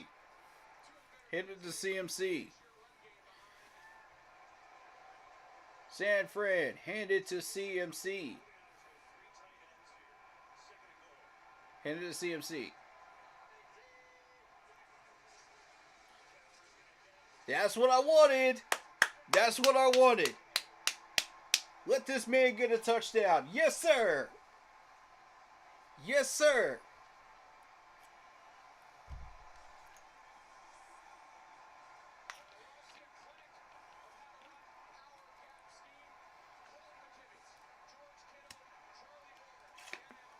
We got a ball game on our hands.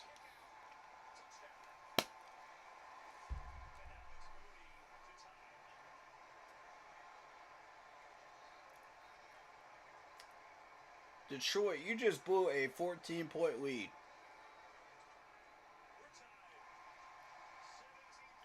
Wow. Wow.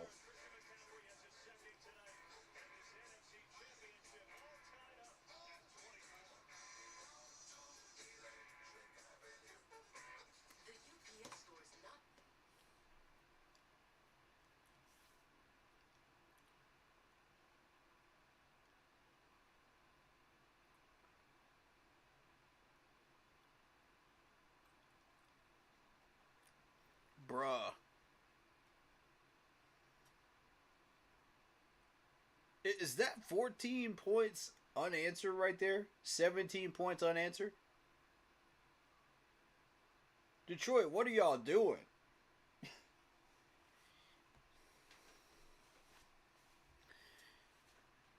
They said, let me do my best Atlanta impression. Let me do my best Atlanta impression in the Super Bowl.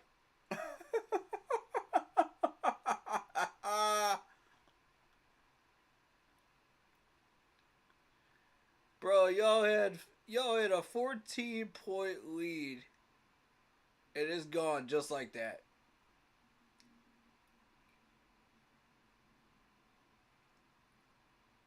Wow.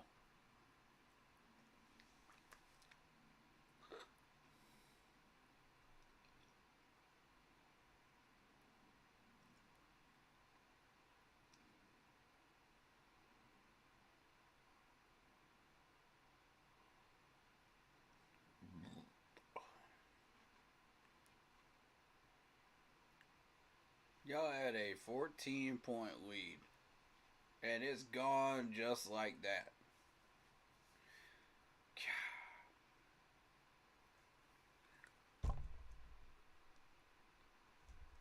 Jared Goff, you better wake up, man.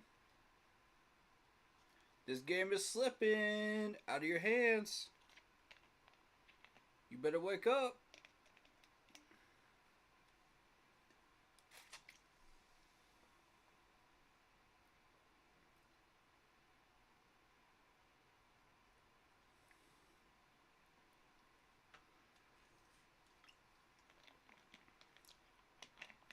Oh, man.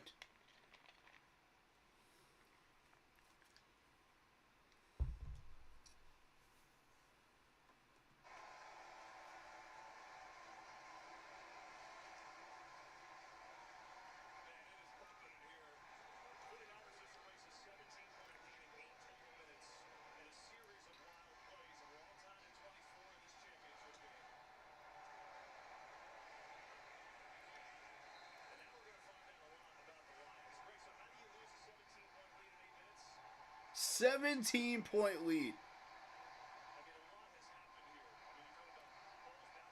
You lost a 17-point lead in 8 minutes.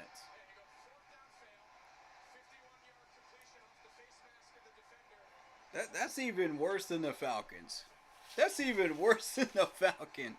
Bruh, come on, man. Wake up, Goff.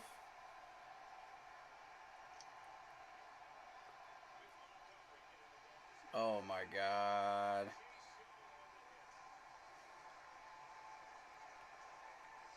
San Fran's about to run y'all over now. This game's dead. All the momentum's going towards San Fran right now. All of it. They have literally only run 10 plays and gotten 42 yards.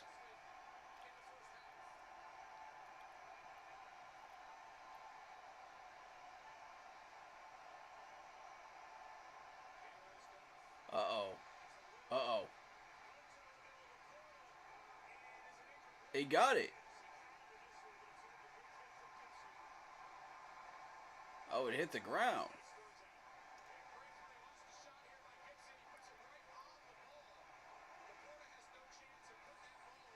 Nice hit. I give him credit. Nice hit. Nice hit.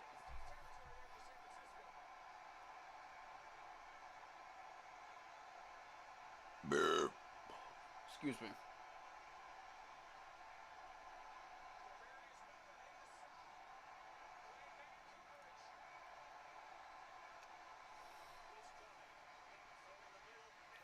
Oh! Again?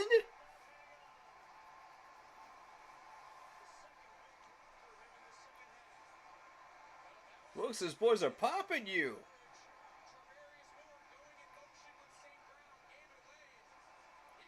Oh my God. That's a drop. That's a drop. Reynolds, come on, man. What you doing, bro?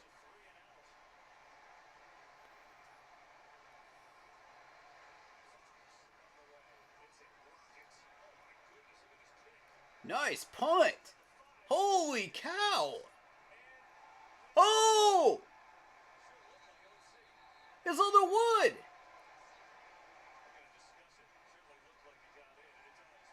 Whoa!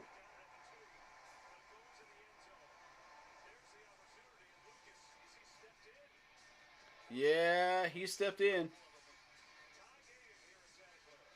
He stepped in, though. Wow. What a punt, though. God, that went like 60 yards? Holy cow.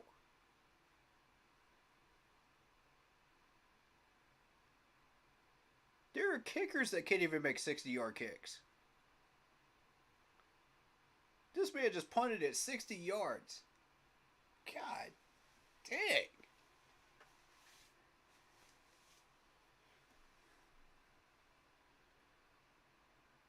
He said, I'll take whatever steroids you people are using that are kickers today. Let me borrow some of that.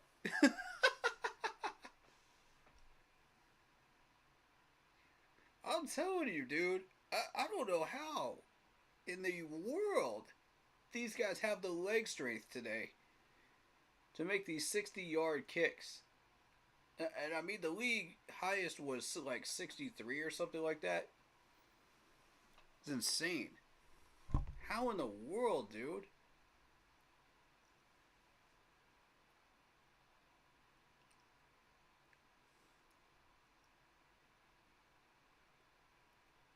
Oh my gosh.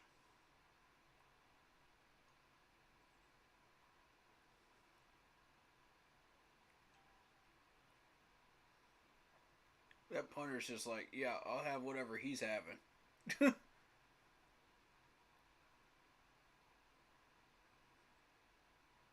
Double or nothing, man.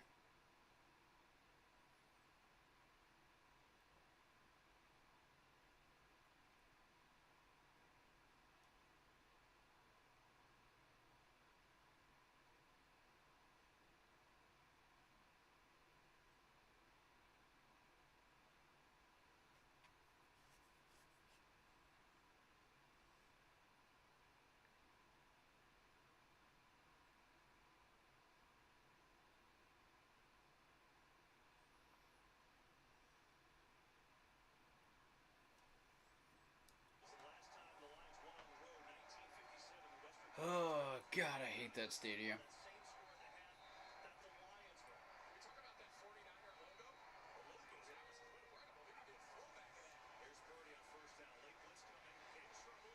Oh, oh.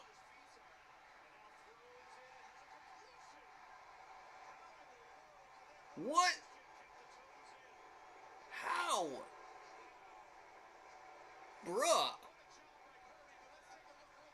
There's no way. Look at those toes.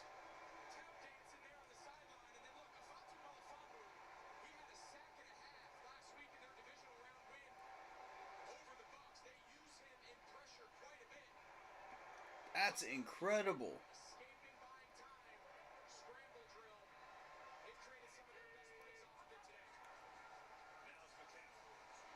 Uh-oh. There goes CMC.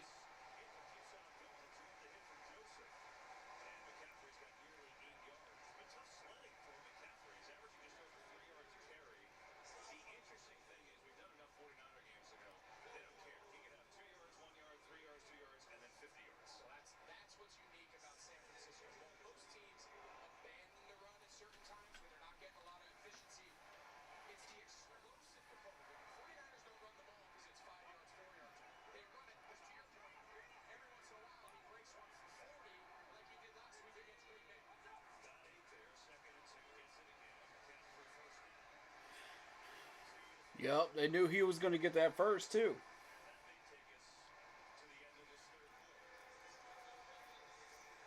Wow. It's going to be San Fran and KC. That's what it's looking like, folks.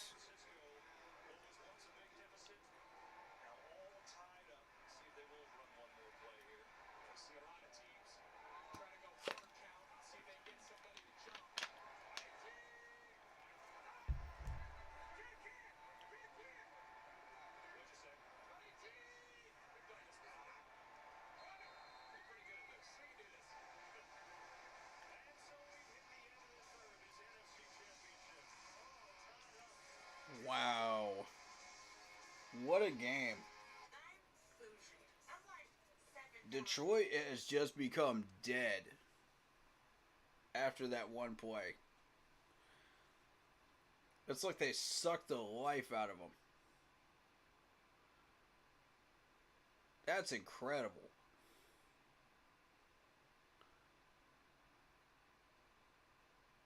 Yeah.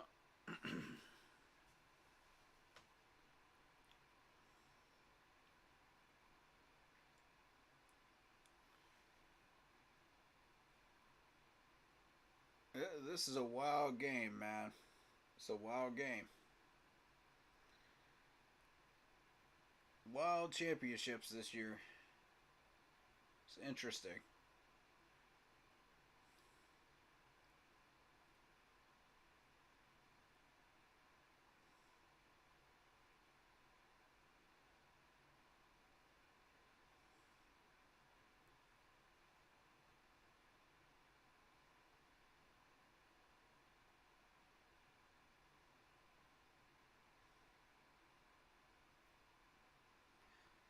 What y'all thinking about this game so far?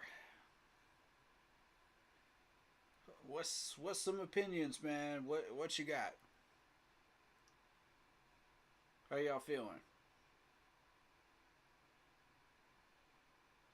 Talk to me about Tillis, man.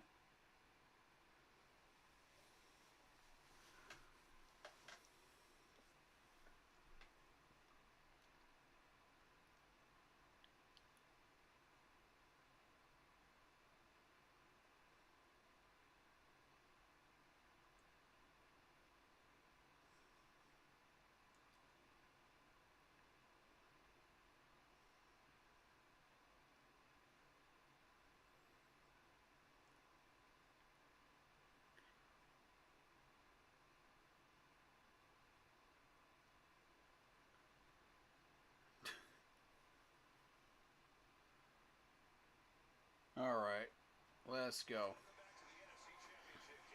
Let's go.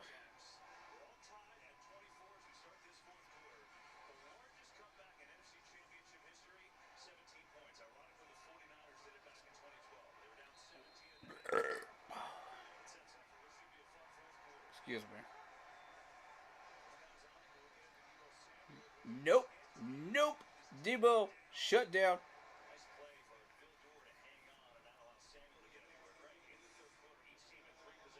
Excellent tackler.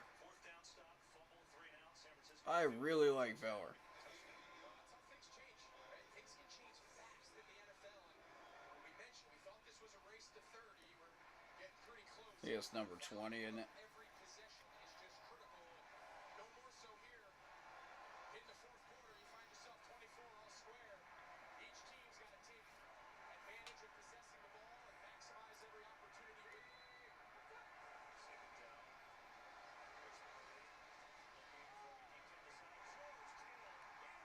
Wide open. Hey, 6, man. He caught you sleeping, bro. He caught you sleeping. That's a big time. He's going to sell the over, and then he's going to hit it back out. Man coverage here. Fatu Malafanu, number 6. He always sells that. It's a little sail route. You sell the cross, you stick your inside foot. Caught you sleeping, bro. You gotta catch up with him. He breaks on you like that, you gotta catch up to him. Where's your closing speed?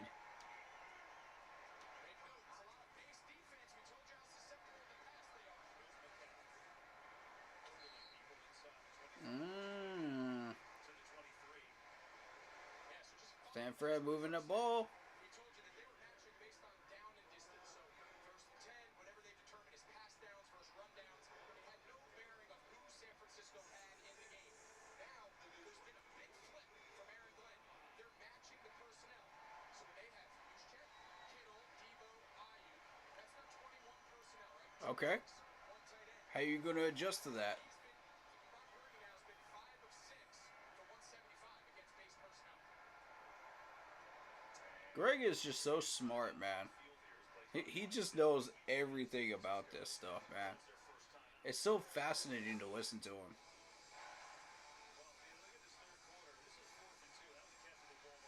Oh, God, man. So many opportunities for Goff, man. So many.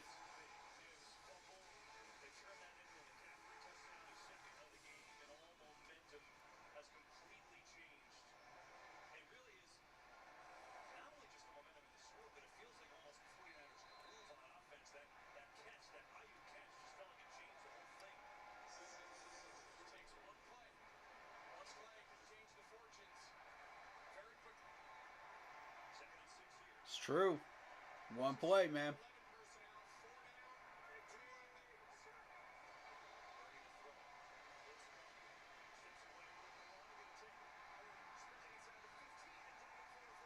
God, Brock Purdy is just... He's playing like he wants this game. He is hungry.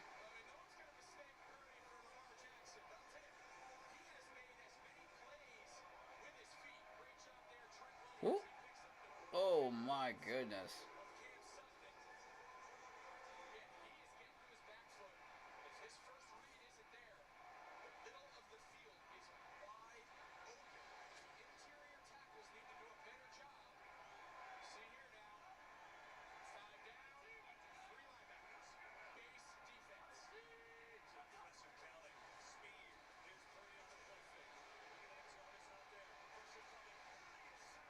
Wow.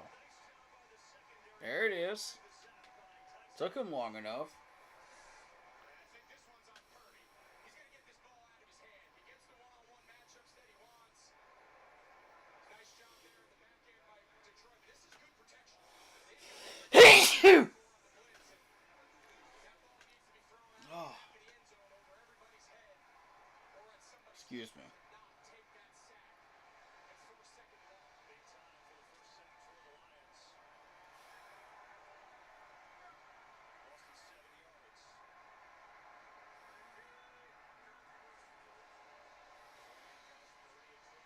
Sacked again. Uh-oh. Uh-oh. Brock, what you doing, buddy? Working against the right guard, Feliciano. He's really been known as a run stopper. Nobody open. Oh, whoa. Regular season.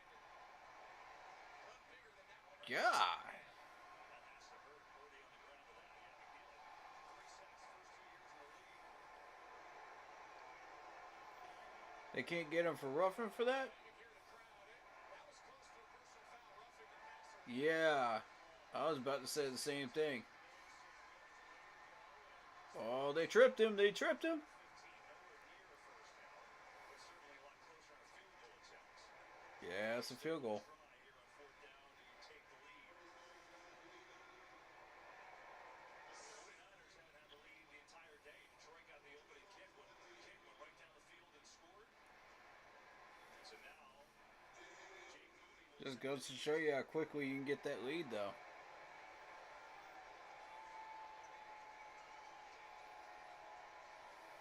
hit from 43 his last try. This one from 33 yards away.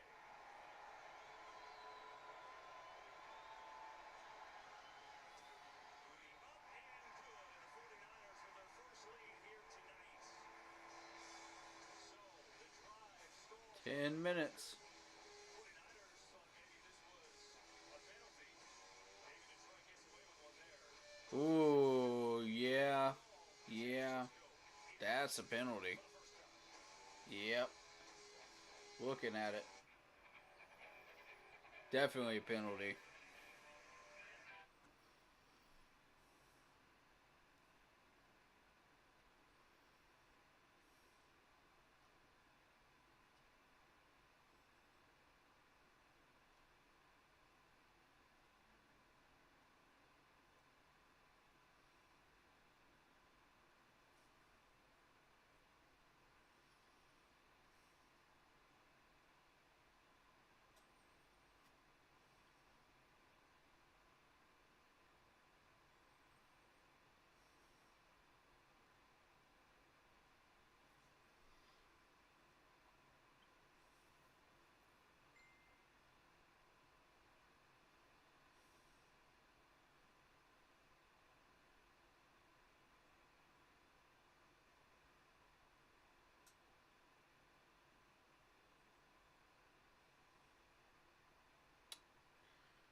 Alright, so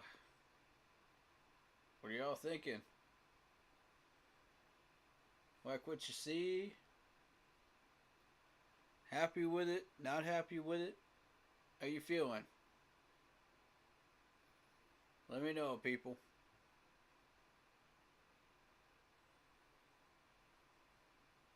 What a game. Lock Poppy says, what a game. Indeed, my friend.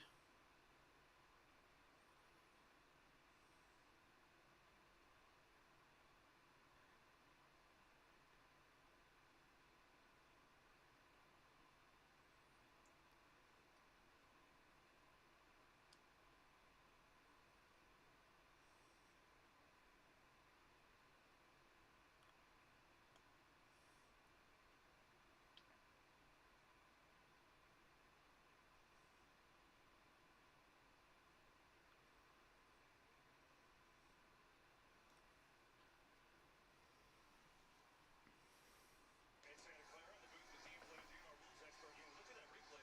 There's Greg Olson. I think they did. 49ers fans obviously thought so because the last defender coming in, Houston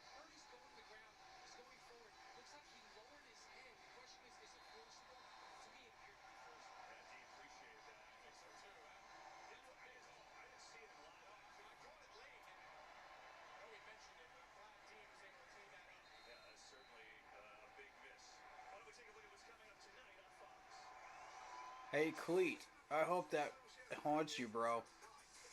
You don't like the Detroit Lions, huh? I hope that one haunts you. I hope that bothers you, man. When you're not in a roughing crew for the next 2 or 3 months, I hope that bothers you.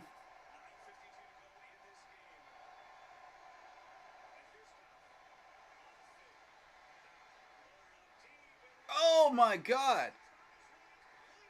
Oh! Williams won that one.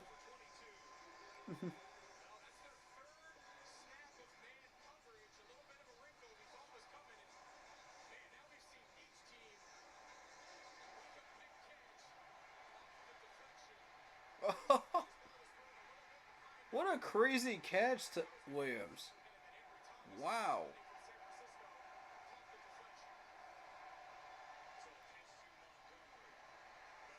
Go, go, go. Yep. There we go. Troy's starting to get it going. There we go.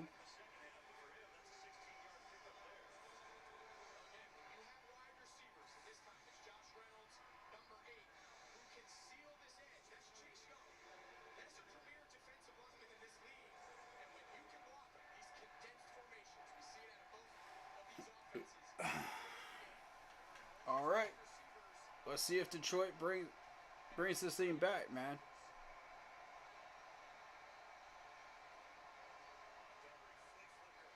Flea flicker.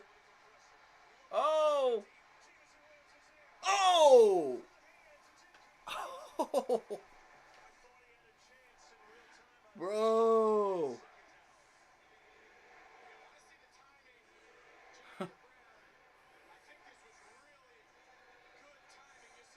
Usually it's the AFC Championship games that are this intense this year. It's definitely the NFC this year. Yep, facts. Oh, right through his hands. Oh my goodness, right through his hands. That is going to haunt him. That's going to bother him for the next 2 minutes. While they deal with that injury. Yep, that's going to bother him.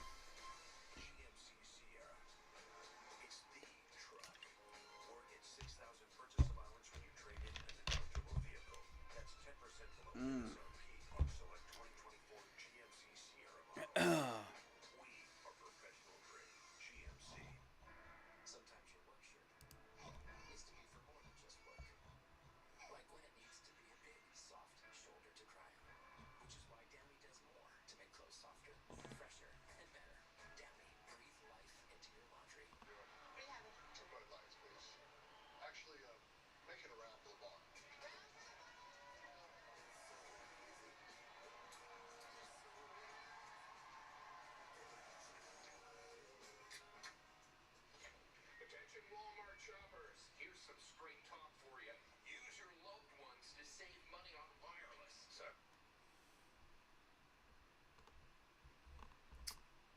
All right. Interesting game so far.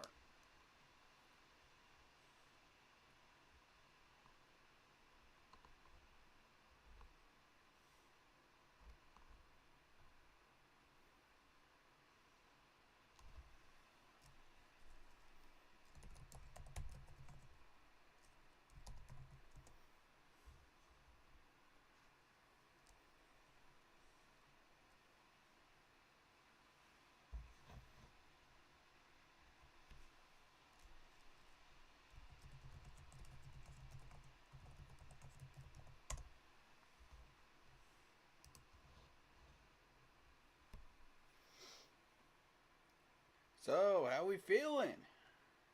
How we feeling about this? This can get real interesting very quickly if Detroit starts bringing this thing back, man.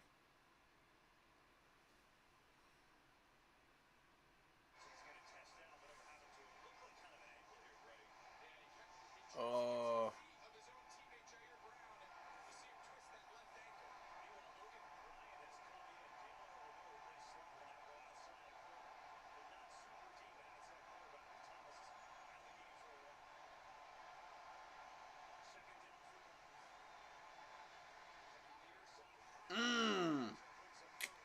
Goff, you got to get those balls down, bro. You got to get them down. You're overthrowing your people, man. 16 for 29. It's not good. You want that lead back, you got to stop overthrowing.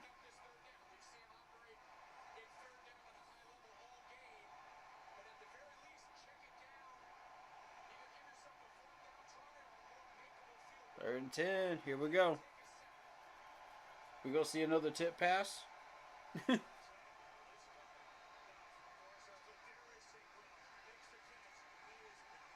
Short. Okay, tie game.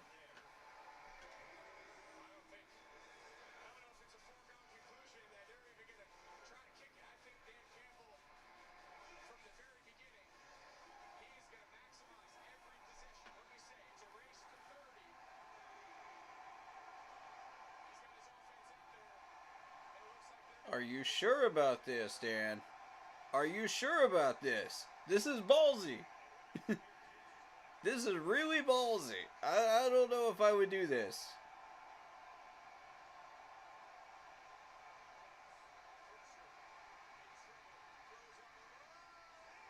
Nope. That's... Ooh. I told you. Oh, man. I would have kicked those points. I would have kicked those points. I would have took that field goal, bro. The way this game is going, I would have took that field goal and trusted my defense.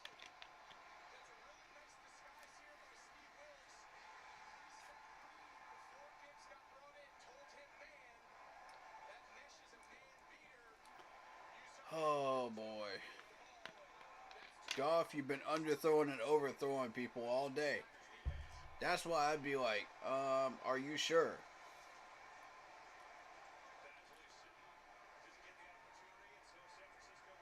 That's, yeah. That's going to be a costly turnover right there.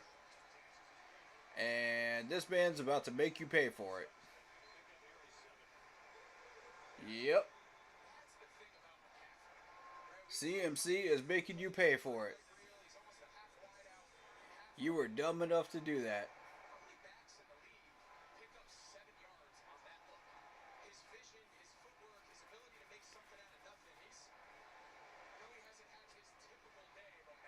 Oof.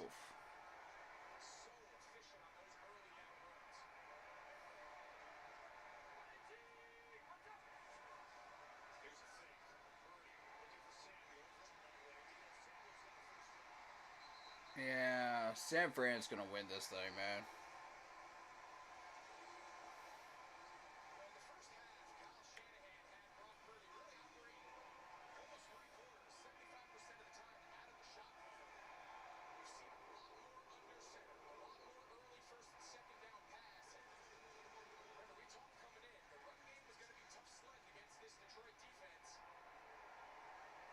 88 yards this half. Like, Detroit, y'all are dumb, man.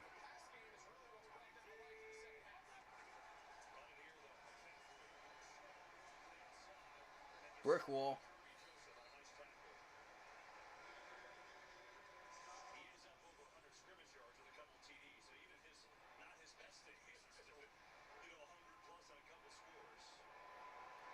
I mean, to be fair, this Detroit front four is really, really strong and fast. And good at stopping the run.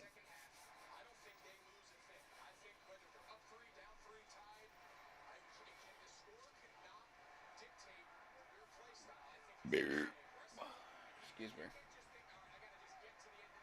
Alright, let's go.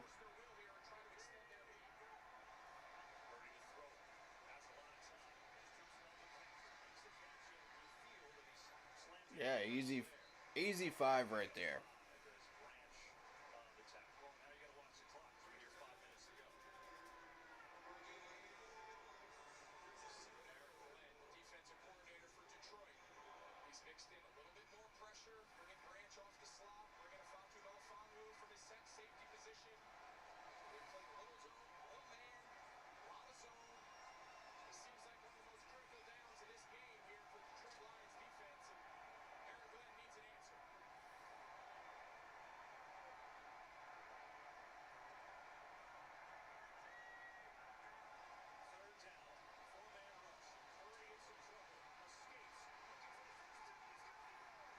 There's no way.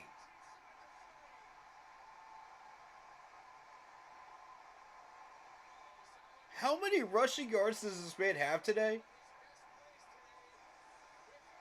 Good Lord. Y'all need to put a QB spy on this man. Dang, man. I think they actually did, and he failed to get the tackle. CMC is the man. God. I hated when we traded him. Facts. We got nothing for it. There he goes. There he goes. There he goes. CMC. CMC. Let's go.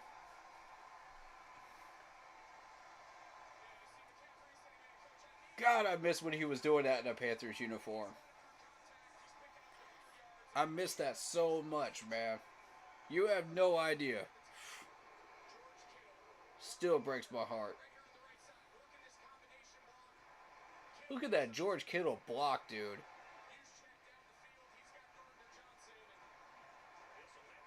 Oh my God, man.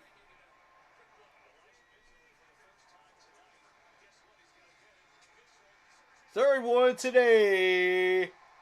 Third one today. CMC, let's go. Oh no, it's Elijah Mitchell. Okay. It's Elijah Mitchell. I got hyped up for a second, man. I thought I saw that 23 back there. Ah. Man, y'all should have gave it to... Ah.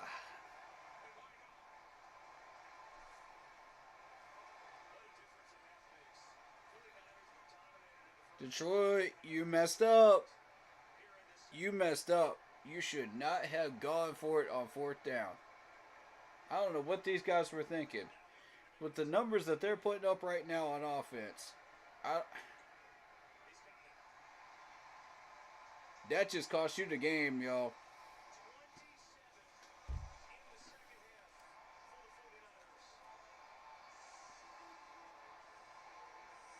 Every one of the Detroit fans is just going, why did you do that? Why did you do that?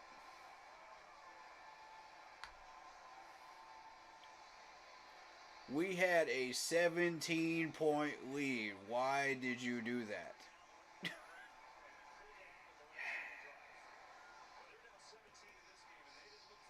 And honestly, I don't blame them.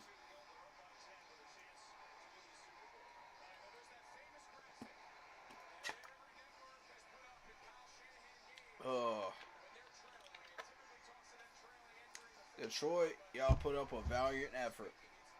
I gotta say. I told you, you running into the San Francisco 49ers, and this team plays all four quarters. You do not. You choked, you pulled an Atlanta Falcons, and you just gave up a 17-point lead. For what? For a fourth down attempt, and you failed to get it done.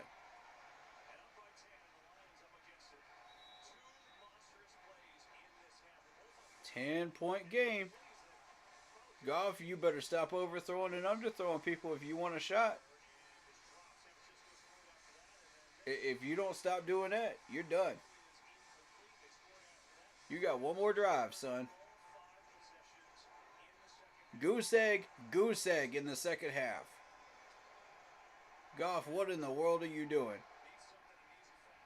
Now, I know Wilkes' defense is good, but I didn't know they were that good.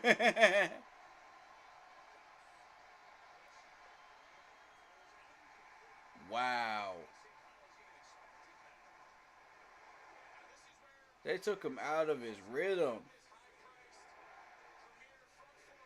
You think CMC's hurt his neck when he landed on it? Dang. Look at Steve Wilkes, man. Look at him. That man looks confident as heck. Just stonewall face, man. He's like, man, I got this.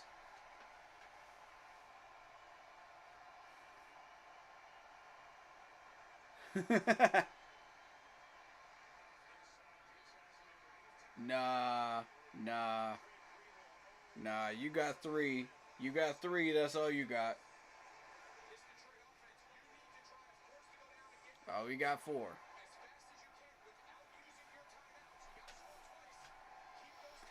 They're in short.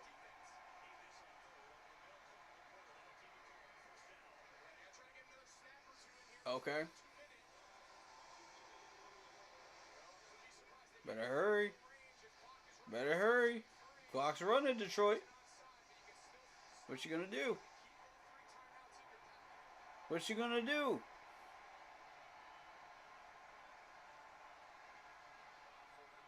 Okay. 2-minute warning. Okay. You don't have enough time. It's a 10-point lead, dude. There's no way.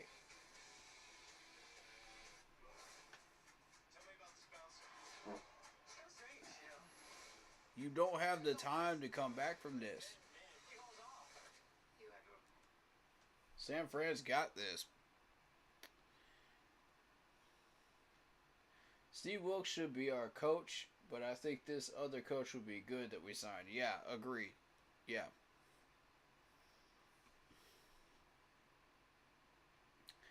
Yeah, I think with Tillis coming in and Ajaro staying and this special teams coach that we're bringing in, I think we'll be all right. We'll be all right. For sure. It's still not going to do much good with the 2024 season if you watch the 2024 schedules that we have. It's just, it's not enough.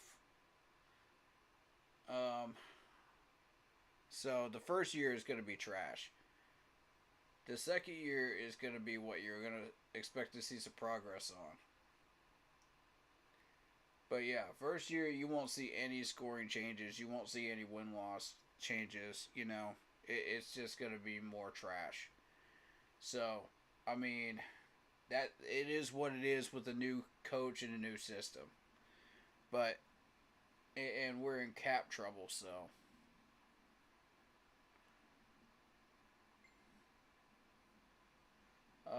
KC and 49ers, that's the epic Super Bowl. True, true.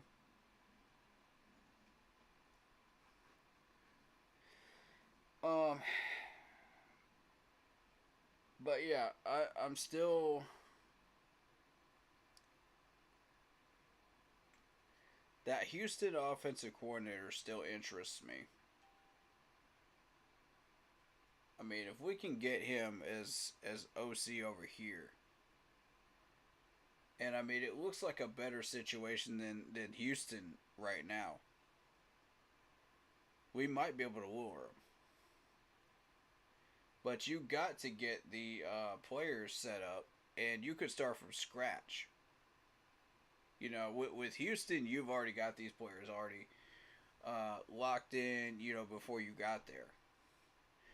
But with us, you could start completely from scratch and build it however you want to build it.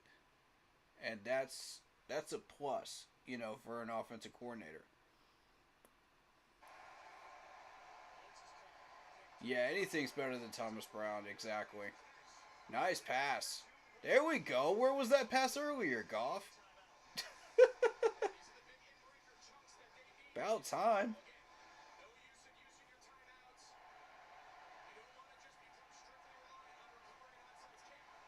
Yeah, Thomas Brown's gone. We've already established he's gone. That's confirmed. So whoever we bring in is going to work directly with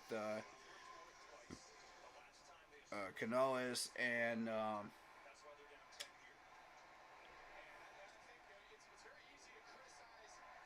Dan will get you the players that you're looking for. You know, He's bold. He knows how to go after these people. So, nice pass. Took you long enough, Goff.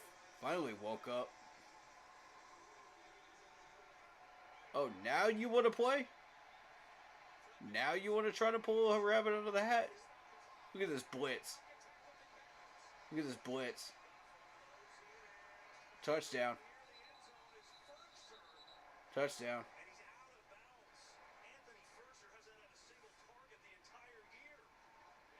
In, yep. Out on the 1. Out on the 1.5. Out on the 1. Nice job there by the officials getting it in real time. First things first, Lions need to score, and then we can talk strategy. Right. Yeah. Exactly. You need to score. 1 minute left. You got all 3 of your timeouts. Score. Nope. Smart. Didn't waste any time. Right now for Ben Johnson is you're on the 1.5-yard line. You'd love to run the ball, but down here with all these bodies, you get tackled short. By the time they peel everybody off the pile to preserve your 3 timeouts, you let them. I don't have a favorite. I like both teams. I'm happy whoever wins. I just want the best for all these players. You know what I mean? Just give me your best, man.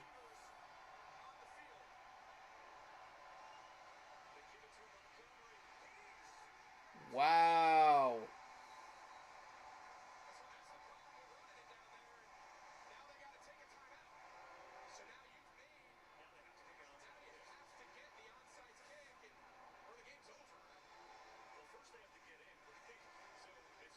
Oof.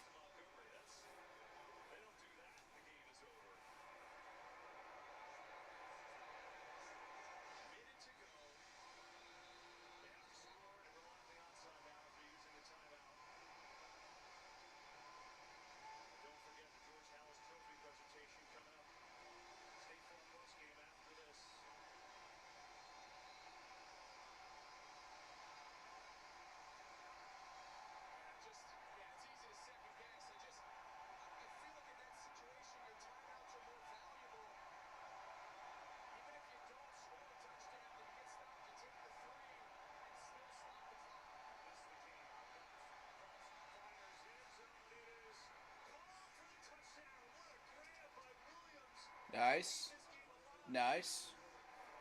Nice. This dude has redeemed himself.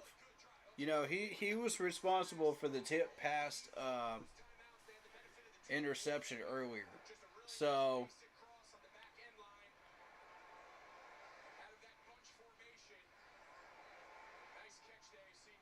you know, even if the Lions don't pull this off, he could be proud of himself. You know, he could walk out of this game saying, yeah, I redeemed myself.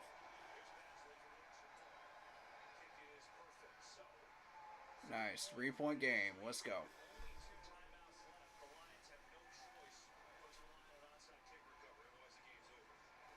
Oh, shoot. Here we go. And the Lions don't have enough big bodies to go after this thing, do they? Wow.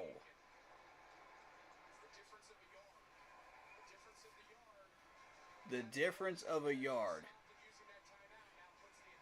Do y'all remember? The Patriots won a Super Bowl with a difference of a yard. There's a lot of different things that happen with the difference of a yard.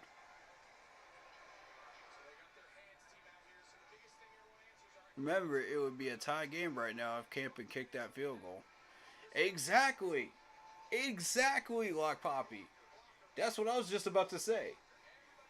If you had just kicked that field goal, bro, this would be a tie game right now.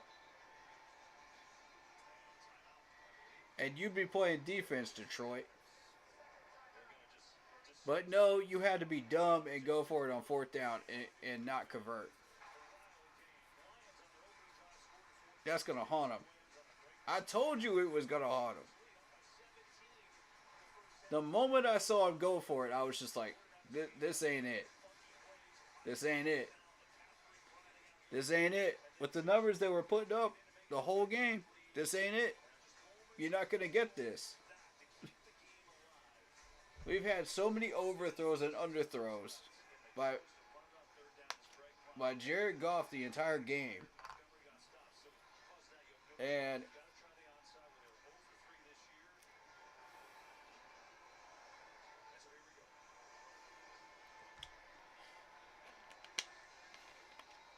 you just knew it wasn't going to end well when they tried it. You know, it takes one time at the right time to be 1 for 4. You know what I mean? Let's see it. And that's San Fran ball. Game.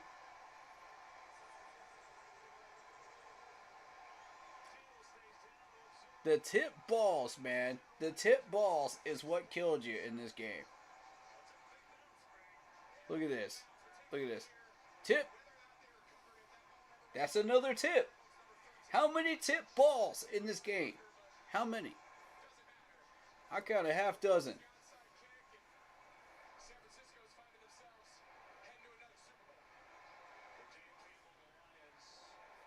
I count a half dozen tip balls in this game. Oh, shoot. Oh, shoot. Oh, shoot. Knowing Clete Blakeman is probably on Detroit.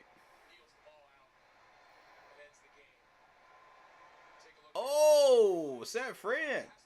San Fran. Oh, boy.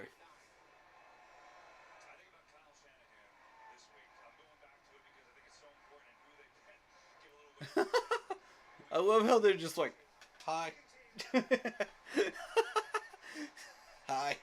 Just gave a little wave for the camera.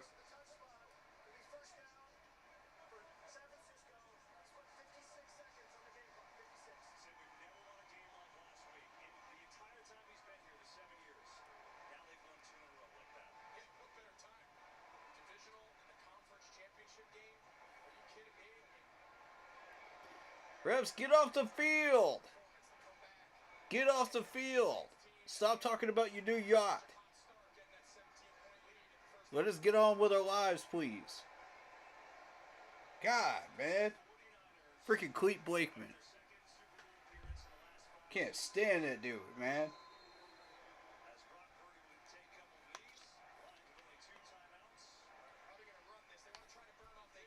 Nobody cares about your new RV van.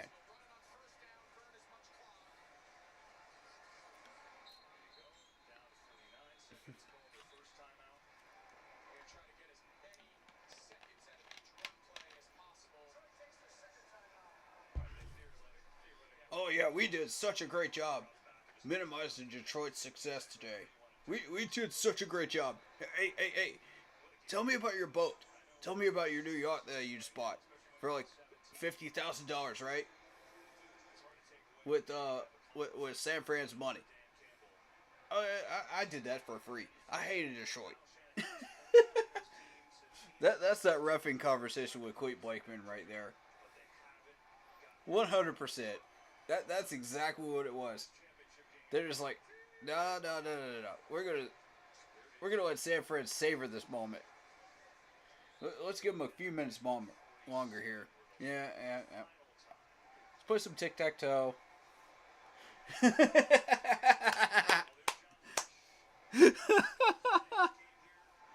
Bruh. I'm done. Clete Blakeman, man. Jeez. Just finish it, bro.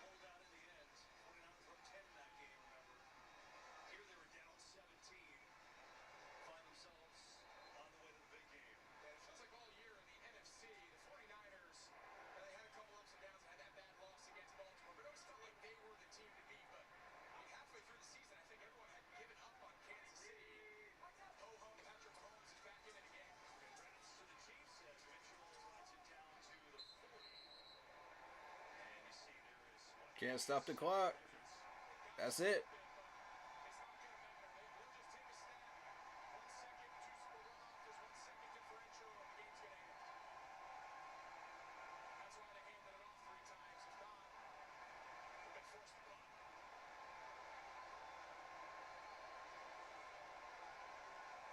It's some unfinished business for San Francisco. One more hurdle to climb. And one more play to run.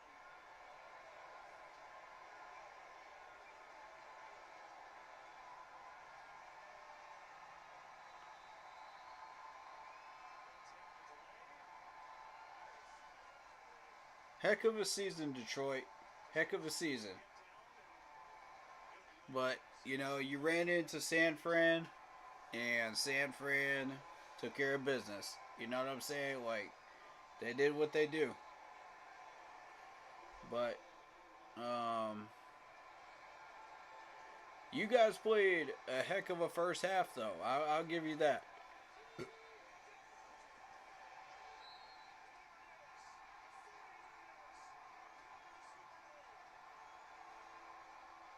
Wow.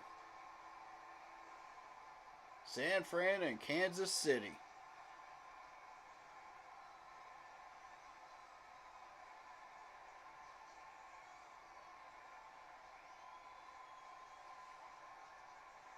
AFC champions for the 8th time in their storied history. And now a chance to go and win their 6th ever Super Bowl. In a game they were down 17 and looked out of it at times. They find a way with an unreal second half. I mean, that's what big time teams do, right? It's not always going to be perfect. You're not always going to be at your best, but we've seen the last 2 weeks. Hey, look at Dan Campbell, man. This team deal with a lot of Look at the respect. Look at the respect on this man's face. He's just like, I'll be back. I'll be back. win here today to go to the Super Bowl. This ain't the end of Detroit. I'll be back next year.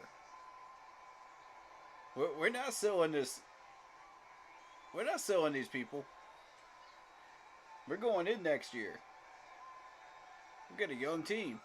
You know? I like that.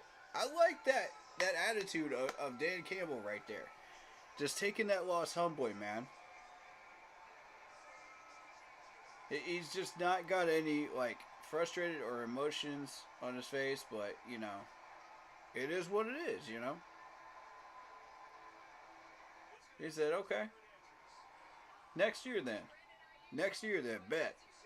Before we get to your massive catch, down 17 at the half, what was said in the locker room, BA? We just wanted to play our ball, play the ball that we knew how. In the first half, we didn't do that at all. Defense came out here in the second half, stood tall, and they just played great. They just did a great job. How about the fact you didn't give up on the ball after it hit the face in the helmet of the quarterback for the Lions? Tell us all about that catch. Before the game, a ladybug landed on my shoe. Hey, y'all know what that means.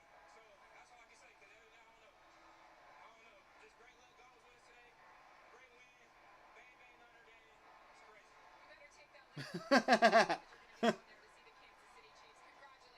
Great job. Give it back up to you. A ladybug landed on my shoe. And I guess it works.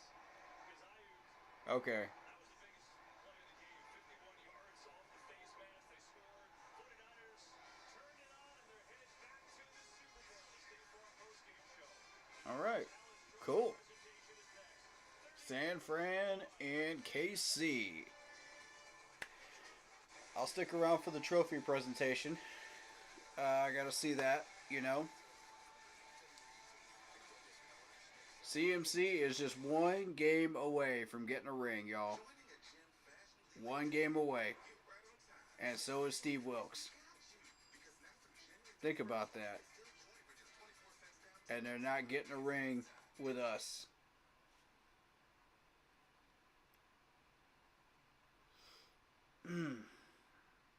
That's painful, man.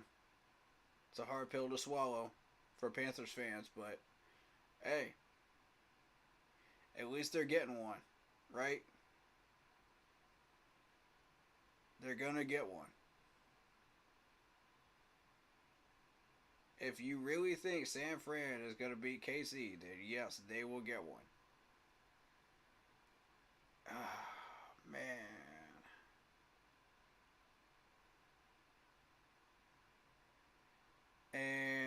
thing is, we've got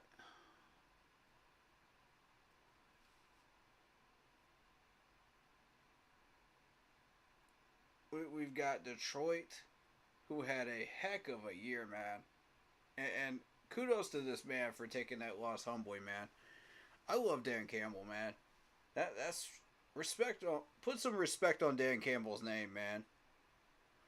This dude is for legit. I got so much respect for Detroit and their fans right now. And I know you're frustrated, Detroit fans. It's okay. It's okay. They're not going to sell the team, man. They're going to come back next year and they're going to fight even harder. You know? As long as Dan Campbell is there in Detroit, they're going to keep fighting.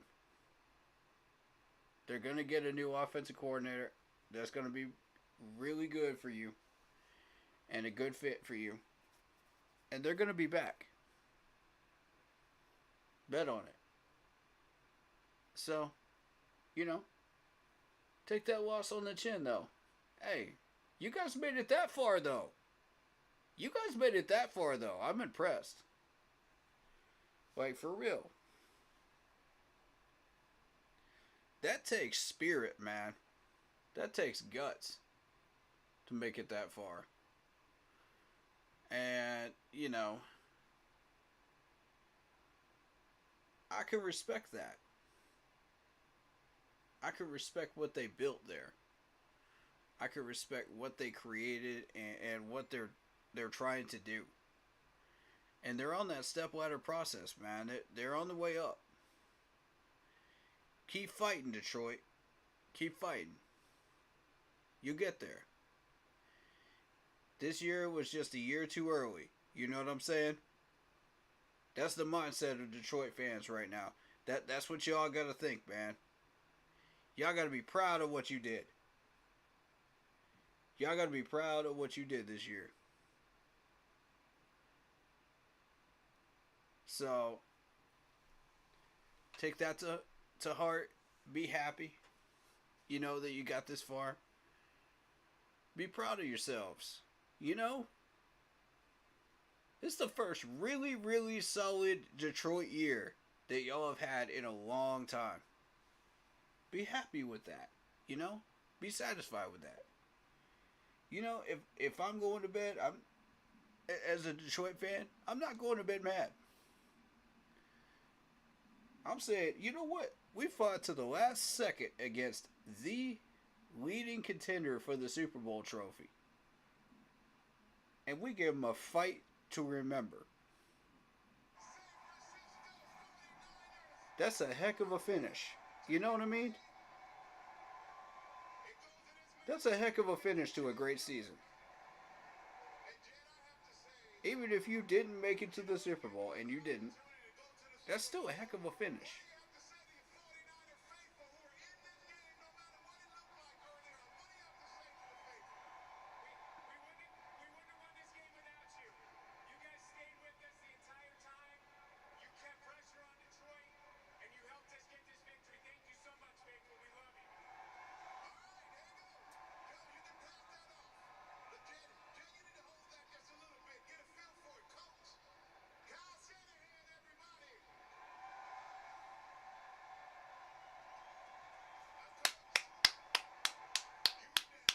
Mike!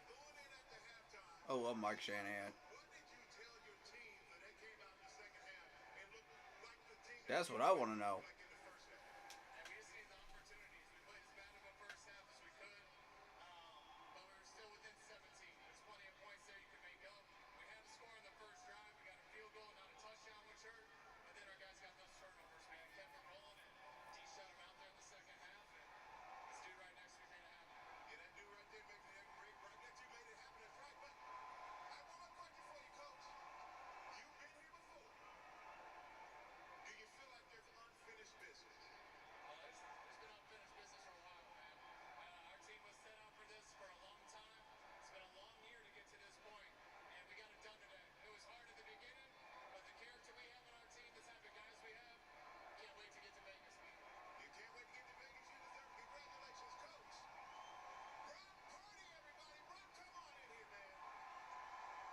Brock. Hey. Big man Brock. Step up, man. Touch your trophy, man. Where's CMC? Why don't you have CMC up on that stage right now? Let CMC touch that trophy. Let Steve Wilkes touch that trophy, man. Where they at?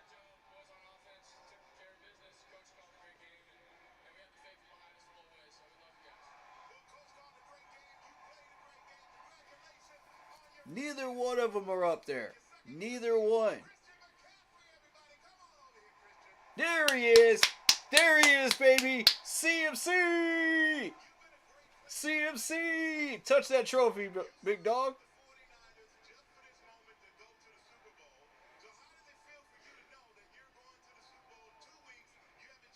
Hey.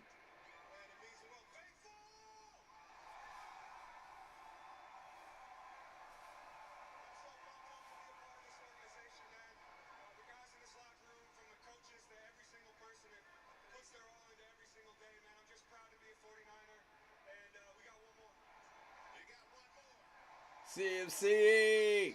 Let him touch that trophy. Let CMC touch it. Let him touch it, bro. There you go.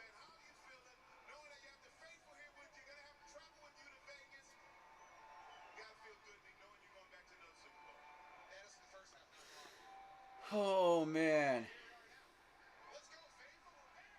He has never touched an NFC championship trophy yet.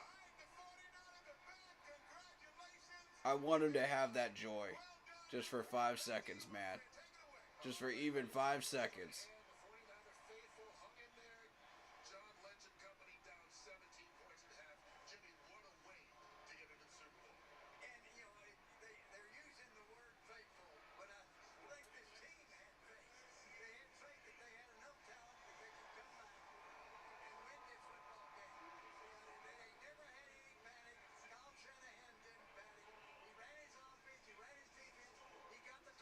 God, man. They got the win. It's a rematch of Super Bowl 54. We'll talk about that and much more as we come back here on the State Farm post-game show. Even though they were down 3 scores at halftime, CMC finally touching that trophy, man. That's a bittersweet moment right there. Wow.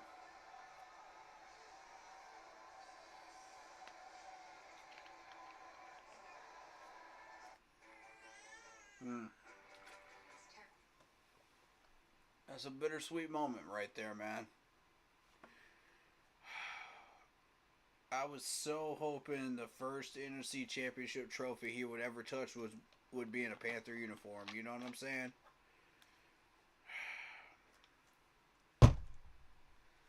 But instead, it's in a Niner uniform.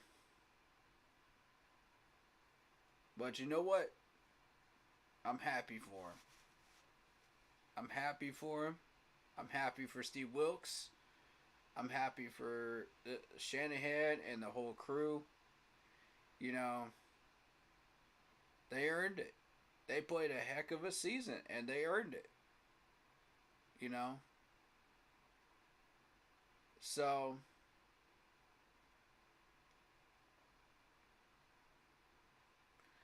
I'm very happy for him.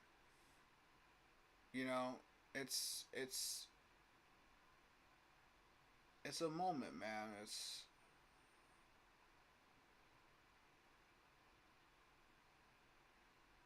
The 49ers are all in. Now y'all know you stole that slogan from Dabo Swinney. God dang it. Y'all know you stole that.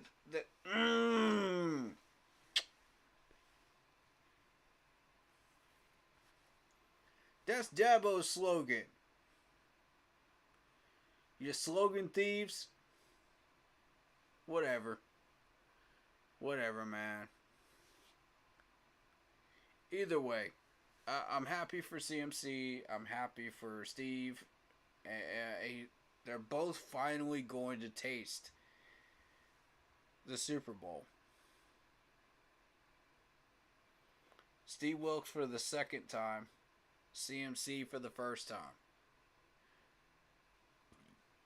And it's a surreal moment.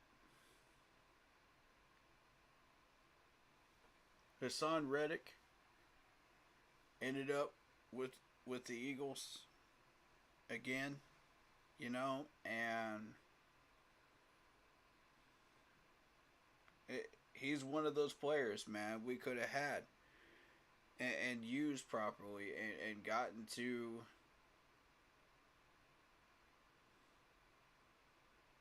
the Super Bowl. So, maybe. I mean, heck of a year, man. Heck of a year. And like I said, I'm happy for all of these four teams that have made it this far. I'm satisfied, you know, with who are the final four teams, and like I said, these are all good role models for the league, and it's going to help out with the youth. It's going to help out with new fans around the world who want to get into the game, you know, especially those in Germany, where we're going to be playing a game in Germany against KC. You know, Australia, Japan. Shout out to all of you. You know, when we went to the Super Bowl, we gained fans from like around the world, dude. Like it was nuts, and we had fans in so many different places around the world that I had no idea even existed.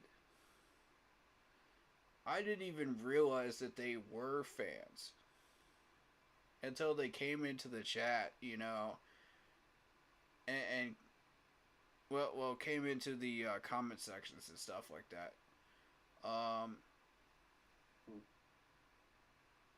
But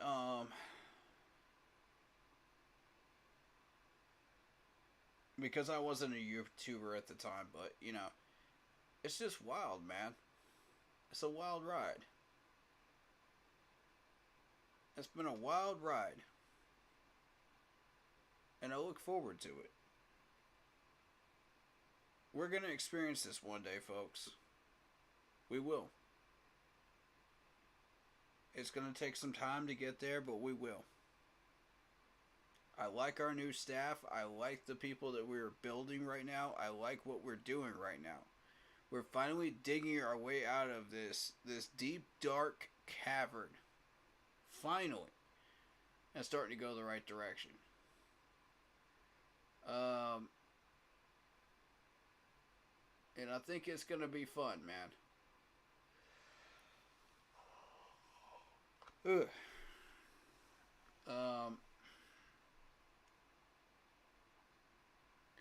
Like I said, 2024 season isn't going to go well because we don't have all the pieces. You know, we won't have what we need. We'll still have that top 10 defense, you know, if we keep a Jaro. But the offense will be, you know, starting to build. The very foundation and the start of what we want to do. You know, the beginning part. The starting point, as our new head coach Canales has said, you know, I think we need a starting point, and that starting point needs to be the offensive line. It needs to be Mike Evans. It needs to be a West Coast offense. And if we can build that correctly with a 60-40 predominant pass blocking offensive line, fast, quick, off the line release wide receivers that catch the ball and are reliable, I think we could really do something here, man.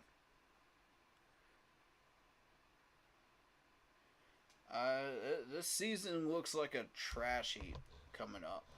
I'm not even gonna lie to you. I see 4 or 5 wins. That's it. I see 4 or 5 wins. Let me pull it up for you.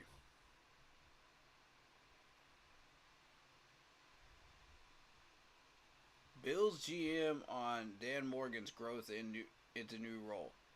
He is not afraid. Whoa. Bills general manager Brandon Beane hired Dan Morgan in 2018 and believes Morgan is ready to take the next step in his career. As a personal man, he leads the Panthers into a new generation. Wow. Big stuff right there. Big stuff. Brandon Beane.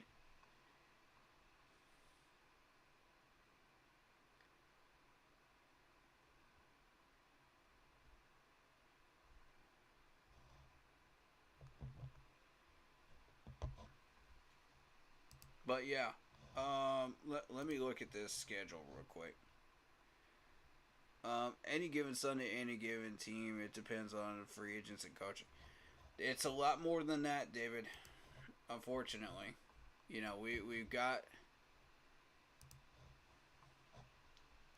This is not going to be a pretty schedule coming up.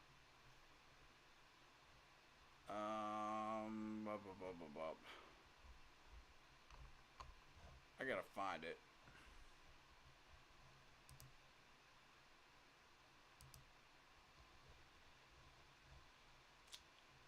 Do.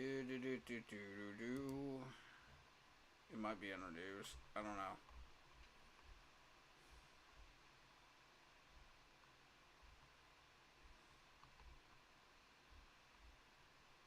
Let's see. I don't know.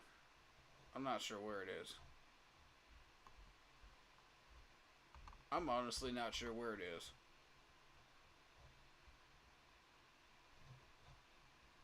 Let me Google it. I'll Google it instead.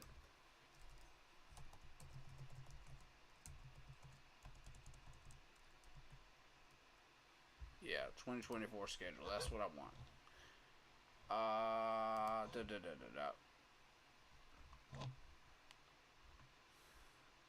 Alright, if you look at your screen, here is the schedule for 2024. And I'm just going to be real with you.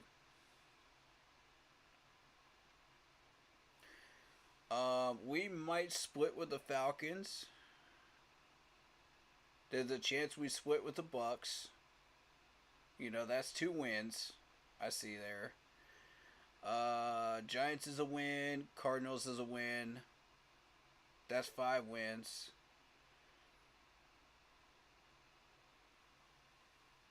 Six wins if we beat the Bears. I see 6 possible wins. But there's no guarantee that we actually do split with anyone in our division. Besides the Falcons. Because they just hired the guy from the Rams. So, my whole thing is, you know,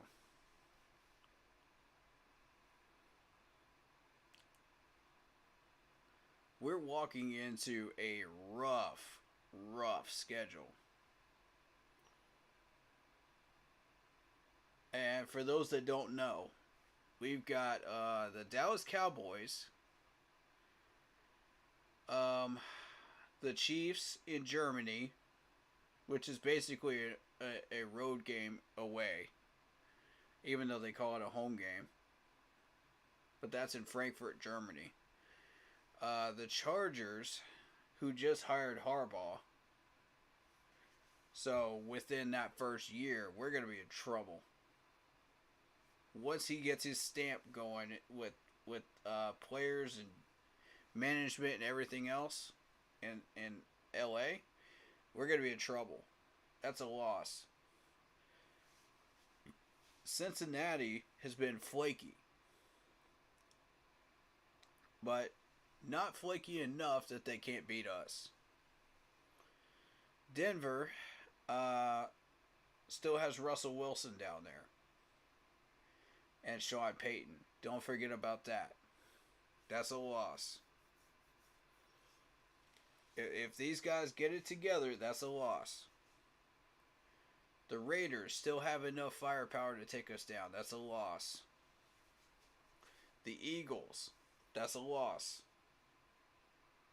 Washington, it depends on what they do. If they get Eric Washington in there, Eric Bieniemy as their head coach, then that could probably be a loss. If they hire who I think they're gonna hire, this could get interesting very quickly, and that may be a question mark on our list here, because we don't know what's gonna happen there. I think it's gonna be that could be a trap game. I'm gonna be real with y'all. That could be a trap game. I see the Bengals as a trap game. I see the Raiders as a trap game. But the rest of these, we're not beating the Saints. Come on, we're not beating. The Buccaneers have controlled this division for 3 years now. If you think we're going to win against the Buccaneers, no. No. Not with our current squad. We need to build this offense up. It needs to be a building year. Wherever we land, we land. That's my thought process after this 2024 season. The main goal here is retain as many of these players on defense as we can retain. And let's reset this entire offense. I want Bozeman. I want Corbett. I want Chuba. I want Bryce. Chop the rest. We can sit on Trimble and Steven Sullivan for a little bit longer. That's fine at tight end. For one more year, But then I want to see us start to upgrade. Upgrade everywhere. Everywhere on offense. That offense is going to stay stagnant the first year. But once we start building everything that we need, this offensive line is going to start coming together, by the end of that second off season. And the weaponry is going to start to come together with free agency and more money.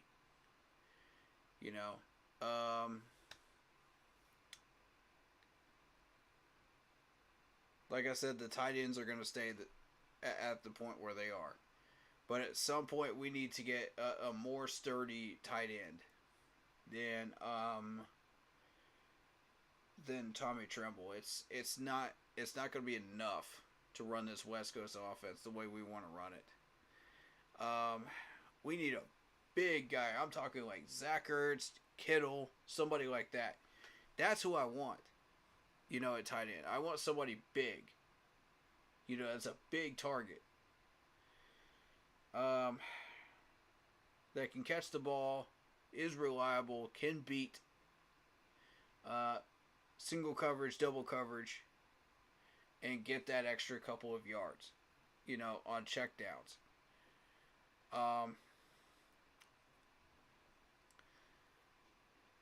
The main focus is going to be on the offensive line. That's the main goal.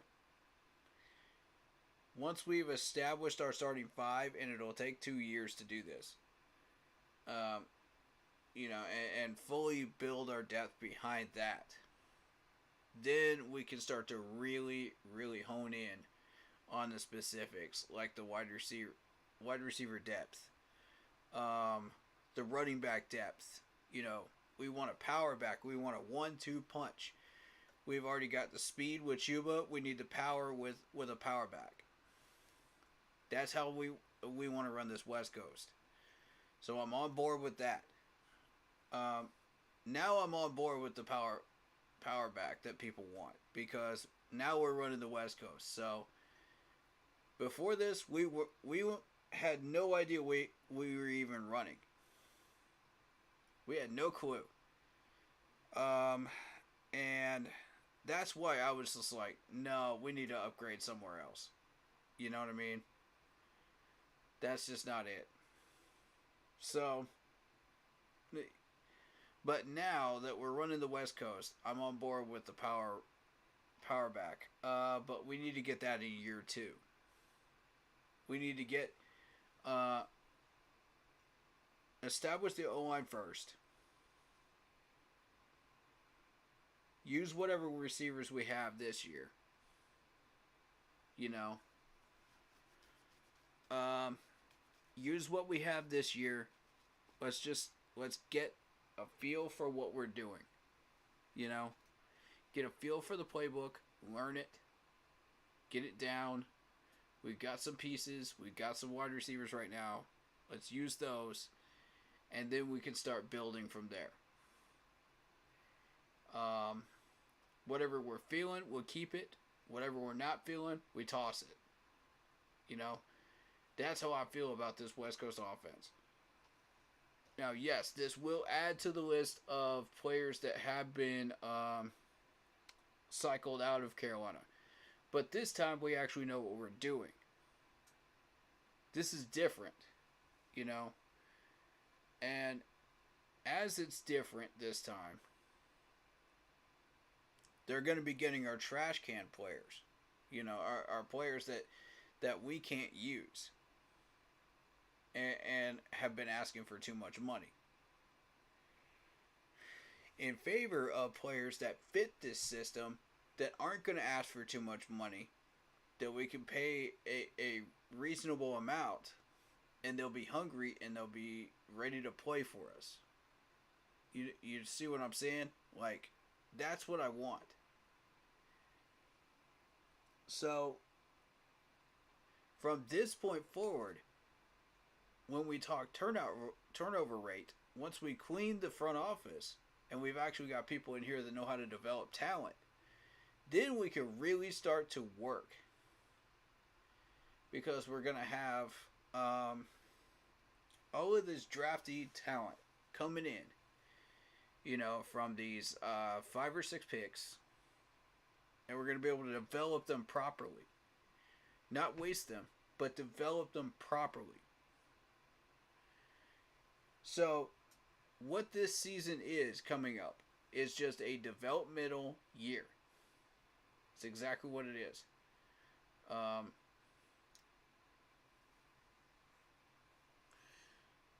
It is a build season where we're going to be focused on, okay, what skills can we develop with you, and you. You know what I mean? And then let's start honing in on the specifics, year 2. You know?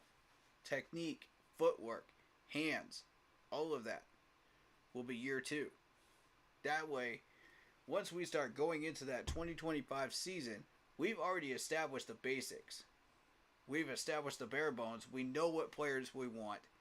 We're going after them. And we're hungry this time. So what you're going to see is we're going to be building this roster correctly.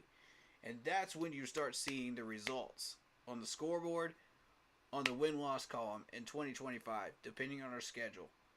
But I think it should be better than this, than what we're seeing on the screen here for 2024. That's why I'm saying step, ladder, process. It's going to take 3 years. But if we pull this off correctly, you know, it's going to be amazing. We have to do this correctly. Otherwise, we are wasting our time. And we're wasting good players and good coaches. So, with that in mind, you know,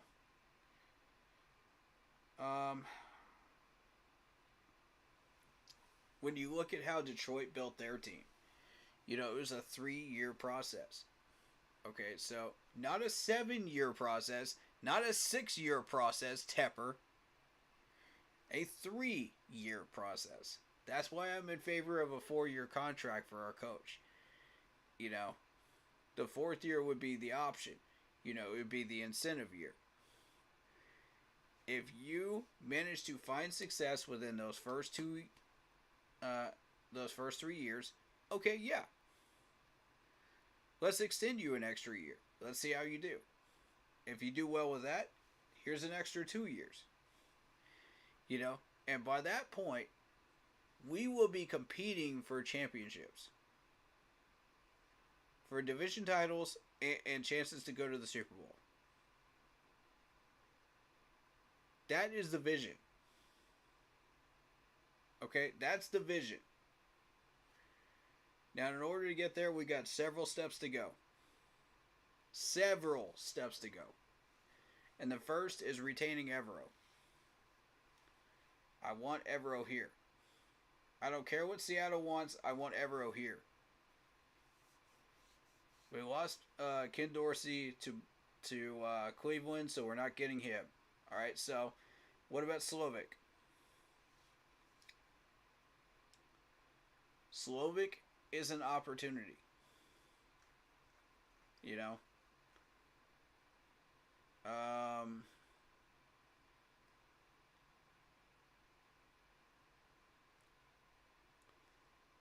I think that's what we want.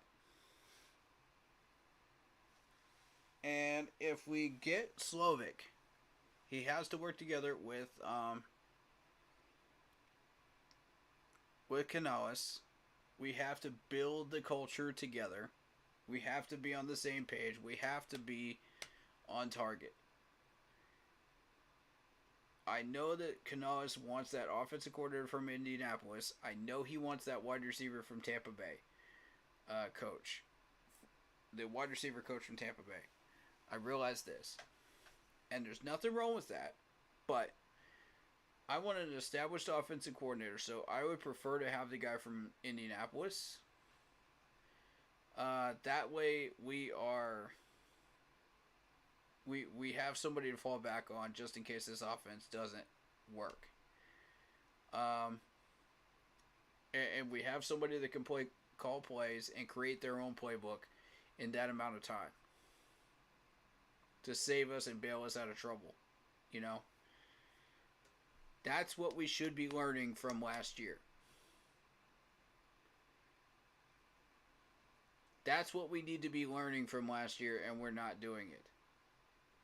So I'm encouraging this management to learn from last year. Give me something new. Give me something West Coast. Give me something that works. That's what we want. If we manage to get this correct, then this could get really, really fun very quickly.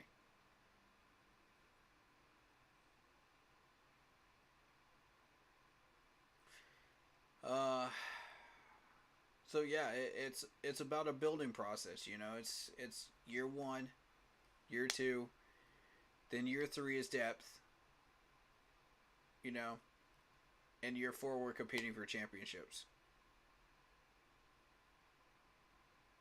That's what we need to be doing. That's the goal here. That's the roadmap. So, if we follow this roadmap correctly, we'll get where we want to go.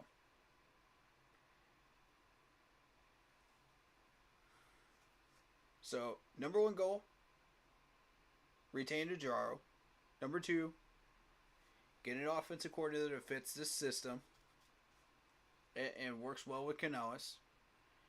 Number 3, fire the people that are not developing talent before you even touch any more talent. Before you even think about looking at that draft board. Clean out your house in Carolina. Because there's a bunch of clowns that don't belong here. Replace them with who Tillis wants. Whoever Tillis wants, listen to the man. Hire him. Hire them immediately. Do not waste time. Do not collect $200. Do not pass go. Hire them Hire these people immediately. All right. Then we start looking at resignables. We start dealing with that list. Next up is free agency. Okay? How much money are we going to be able to spend after resigning? We're going to find out. Then we start dealing with the draft. Okay, what's left? What's left that we really need that we have to put into this roster? You know, for bare bones, just to survive 2024. And again, we land wherever we land in 2024 on that draft board. Do not fire this coach. Do not fire this staff. Mr. Tepper, just leave them the heck alone during the first year, all right? Please leave them alone, Mr. Tepper. Don't touch anybody. Because I'm telling you, year 2, you will see results. If we build correctly. And I'll be able to tell if we're building it correctly or not. Because I know how to find these players. I don't know how to... I know what we're looking for. And I can make some suggestions for you. But you have to be able to listen to me. Mr. Tepper, you got to listen to me, man. This time. Alright? No more temper tantrums. No more of this 10-year-old child anger management issues. Listen to these people, Mr. Tepper. This time, please. Learn about your franchise that you paid money for, sir. Educate yourself.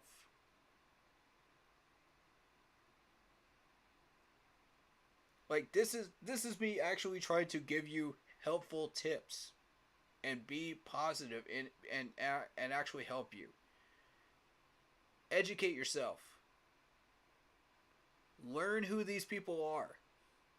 Not who you think they are, who they actually are. Keep your mouth shut and listen. And you'll learn a lot. Stop letting your ego get in the way and just listen. Because these people have a lot to say. You could learn so much from these people if you would just open your ears. You know what I'm saying? Just be better than you were yesterday, man. That's all I'm asking from you. I'm asking you to stop doing stupid crap that is hurting this franchise. You know what you're doing is hurting this franchise, and you keep doing it anyway. That's the frustrating part. If you would just stay back and let these people do their jobs, we wouldn't have a problem here. None of us would be butting heads with you. But instead, you've been screwing up and you don't listen. That's why we're butting heads with you, man. Like, I don't like doing this. I don't like calling people out in our front office that are doing stupid crap. I don't like calling you out, Mr. Tepper. But at this point, what choice do I have? You left me nothing to work with to help you. Because you've taken away all of the tools that I need to help you. And give you advice. You took away my training camp. You took away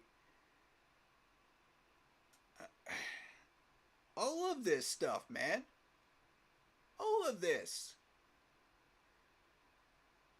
You're creating bad publicity by throwing drinks on people That's not helping. And you're lying to everybody. You're lying.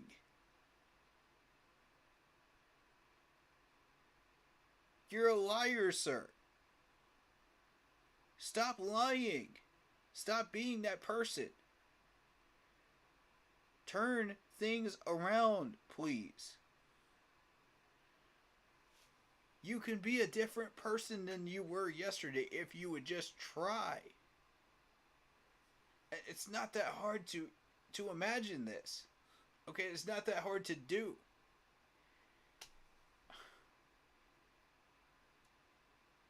I mean, maybe I'm that person that's dumb enough to believe that a leopard can change its spots, and, and actually ask for this, you know. But it's tough, man. It's tough being that fan, but I got it. Sometimes I've just got to be that person.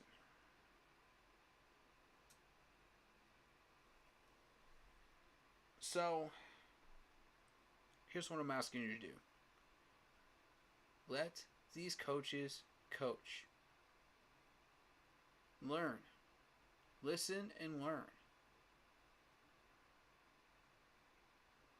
Just be better than you were yesterday. Simple. And when these people ask you for decisions, stay out of the way. Don't make those decisions. Let Dan handle them for you. That's what you hired him to do. Don't take credit for Dan's successes. They're not yours. They're Dan's. You didn't hire Tillis. Dan did.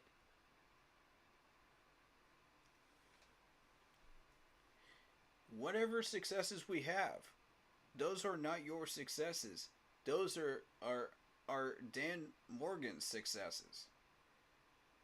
You're just the owner that is enjoying the rewards of those successes. Okay, be a better owner than you were yesterday. Get rid of your ego.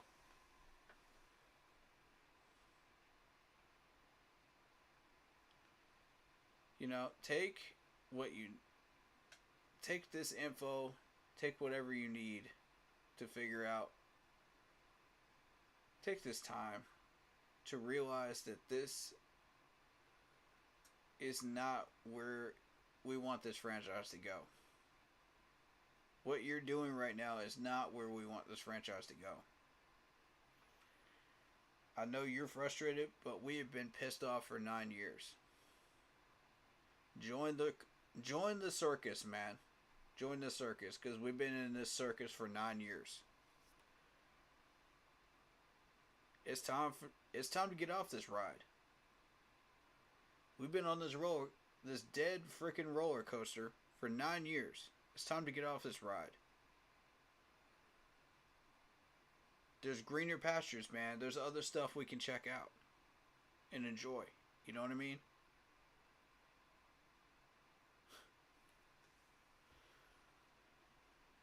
Alright, so that being said, let these guys do their job. Thank you for listening. I know it's hard. I know it's hard running this franchise, man. I know it is. It's just as hard to be a fan of this franchise as it is for you to run it. Trust me on that. But we're all still here. We're all still showing that love, man. And that's what matters. That's loyalty. Everybody that is still here right now, that's loyalty. And I want people to understand, that just because things are rough right now doesn't mean they can't get better. With the right tools, with patience, with hope, and with intelligence. You know what I'm saying? Like, I want to get things done. I want to win. I want to win. I'll say this right now. I hate losing more than I like winning sometimes. I'll be straight up honest with you. That's how I feel. I hate losing more than I like winning. That's real. But sometimes you gotta bite the bullet to get where you want to go. And that's what's about to happen in 2024. We gotta bite the bullet to get where we want to go. It's not gonna be easy. Fans are gonna be pissed off. They're gonna say whatever they're gonna say. I'm gonna stay stagnant. I'm gonna keep my mouth shut and I'm just gonna watch. Because I know these fans are gonna say what they're gonna say. So, I want this on VOD several times during this offseason to stay the course. All I'm going to say is stay the course. Whenever I hear all that nonsense on everybody else's channels and all that crap that we're about to get on social media during the 2024 season, I'm going to say stay the course. Stay the course. Because I'm telling you, there is something there at the end of this tunnel. I see it. You see it. We all see it. Except for Tepper because he doesn't understand what we're looking at. But the rest of us see it. Okay? Be patient. The West Coast offense will work. It worked with Baker. It worked with Geno Smith. It worked with Russell Wilson. The West Coast offense will work with Bryce Young. But you got to get him what he needs.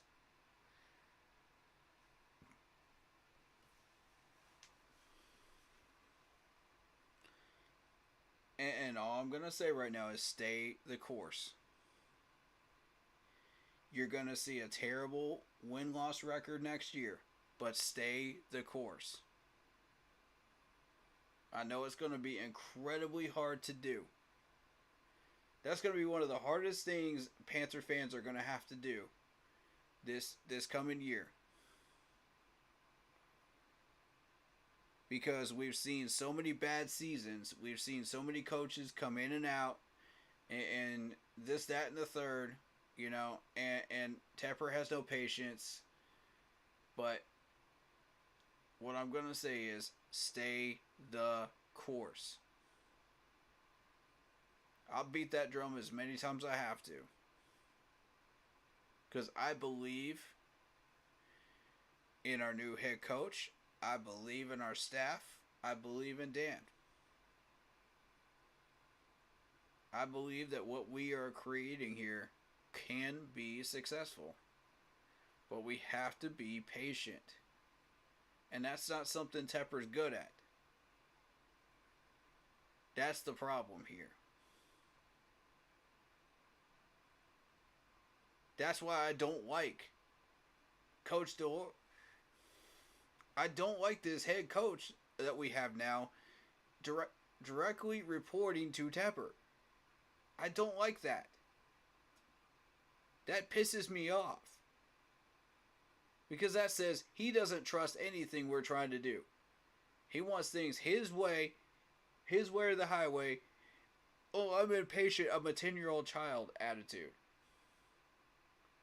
That's not going to work. If you want a successful franchise, Mr. Tepper, that's not going to cut it. I need you to stop this. I need you to stop this, sir. I need you to get some anger management help, Mr. Tepper, because you need it. Clearly. That's another thing I need you to do. Because if you're going to properly own this team, you need to get help. You need to stop being a meddler and a liar and a anger management person. Get help. So, here's the vision I see happening. Year one, we sit there with about 4 or 5 wins, maybe 6 at the max. That's okay. That's okay. We're building our foundation. We are building our corners for our house in that first year. We don't have much work to work with. We don't have much money right now. As Unc said, maybe we sit on 51 mil. If we let Burns go. Okay, restructure on Taylor Moton. Sure. Let's add to it a little bit. Let's go get Mike Evans. Let's build our foundation. Then, I want one offensive lineman at least per draft. I'd venture to say 2. The way things are rolling right now. Because Tepper is not a patient man. I want these offensive linemen to be exactly what we need them to be. With proper development from our coaching staff and our staff in the front office. Because these guys are not developing them at all. The people that we have here right now. Tillis is going to walk in there and say, you're fired, you're fired, you're fired, you're fired. None of you are doing your job right. And bring in his own people. That's what we want. First week. I need to see that, Mr. Tillis. Let's go. Let's go. Put the foot to the pedal. Let's go. I'm done screwing around. I want wins at the end of this road. I want wins. The way we get those wins is building it correctly. So, first year, cornerstones. Second year, let's start filling in the gaps. What else do we need? Spend the money. Let's get people. Let's get it done. It's not going to be cheap. But we got to get it done. Retain the people that have been doing well for us. Toss the people we don't want.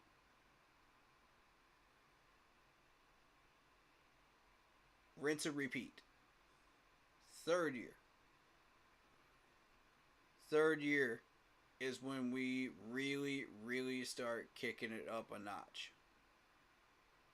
Second year, you're going to start to see changes on the scoreboard. You're going to start seeing changes on the win-loss column in the positive direction. You might see a 9-win season. You might see a 10-win season. But the third year, we're going to look like the Detroit Lions. Except with a West Coast offense and a 3-4 defense. Top 10 defense. By year 3, we better be playing for some playoff spots. We better be playing for some playoff spots. I'm not settling for anything less at that point. I want the division and I want a playoff spot. If we are not there by the end of year 3 with the depth that we are bringing in during that offseason, then we need to reassess what we're doing wrong. Somebody ain't doing their job right. And we need to pinpoint who it is and fire them and replace them. And I'm going to know who it is too. Because I know how this West Coast offense works, bro. I know who to target. I know what players, what type of stuff I want to see happen in this roster. We will know exactly who is at fault, because I'll point them out to you. I got an eye for detail for this stuff, man. I got an eagle eye for detail for this stuff. I pointed out Frank. I pointed out Matt. I pointed out Thomas Brown. I pointed out Mike Rivers. All of those were weaknesses, and they all screwed us royally. I got a whole long list. And right now, I'm targeting those people in our developmental team, in our front office right now. You know how I know that they're not developing these people correctly? And some of these players develop themselves? Is because of the high turnout rate of our players. Talented players that keep coming in and out of Carolina. Been saying it. I'll say it again for the people that are new in here. We bring in talent. They do a crap job. They go out of Carolina. And they become Pro Bowlers. And they get paid for the work that they're actually doing. Not getting paid millions of dollars for sitting on their butts and acting like clowns. Doing what they're actually supposed to be doing. And actually getting the work done and getting Pro Bowls. I got a whole long list of those players right now that I can list to you right now. That's how we can tell it's those people. And you don't have to dig far to find them. Go look at the front office staff. No. Let me show you these people. The people that are new here. Y'all need to understand this. Y'all need to understand what's going on here. Football staff.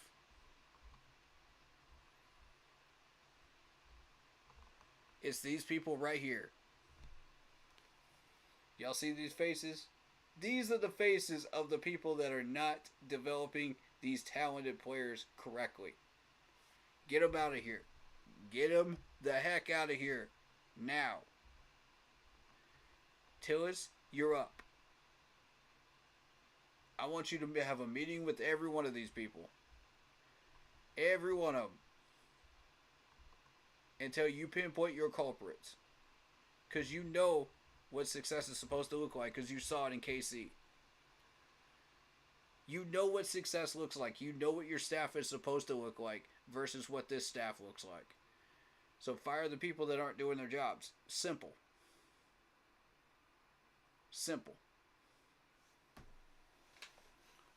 And also, welcome to Carolina, Mr. Tillis. Welcome to Carolina, buddy. Welcome. We are happy to have you. Giant Panther hug from me, man. Giant Panther hug. And a handshake. Welcome. Let's get to work. That's the vision, man. That's the plan. I want 60-40 predominant offensive linemen, pass protection. I want wide receivers that are speedy, that can get off the line, that can catch. Like a Mike Evans type. Like a T. Higgins type. I want people that are good at run blocking as well as pass blocking. So, you know, they're not just one-dimensional.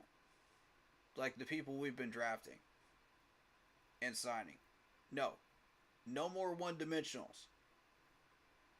These guys have to do both or we don't sign them. Period. They either do both or we don't sign them. Point freaking blank. I'm not settling on what I want for this West Coast offense. I want a power back that complements Chuba.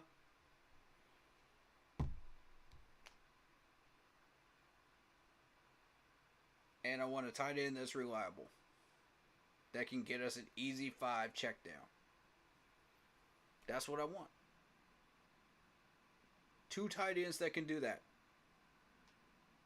This is real simple, folks. And then just design the route tree. And Canales, you're up on that one. You want these guys to learn 30, 60 routes. Go for it. Okay. That's what you want. Teach them. I'm not against that. You know? Let's do it. Okay, so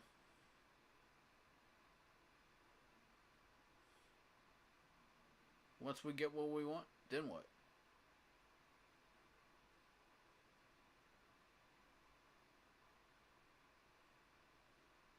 Success happens.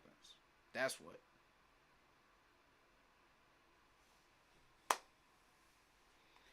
But I digress. I'm going to have a good day. I'm going to enjoy this. Tillis hiring. I don't know about y'all, but I'm going to enjoy this, though.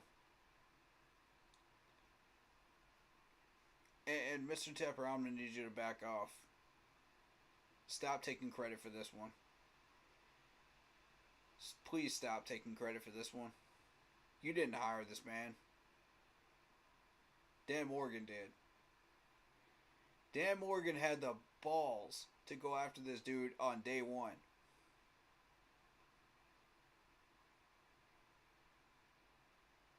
We showed zero interest in this man before. If we showed any interest besides that one interview, why was this man not hired?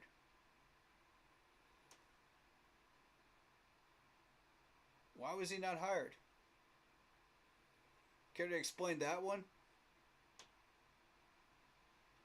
Mister, I like to throw drinks on people because I'm pissed off. See, you're lying again, Mr. Tepper. That's what we can't have. We can't have that from our owner.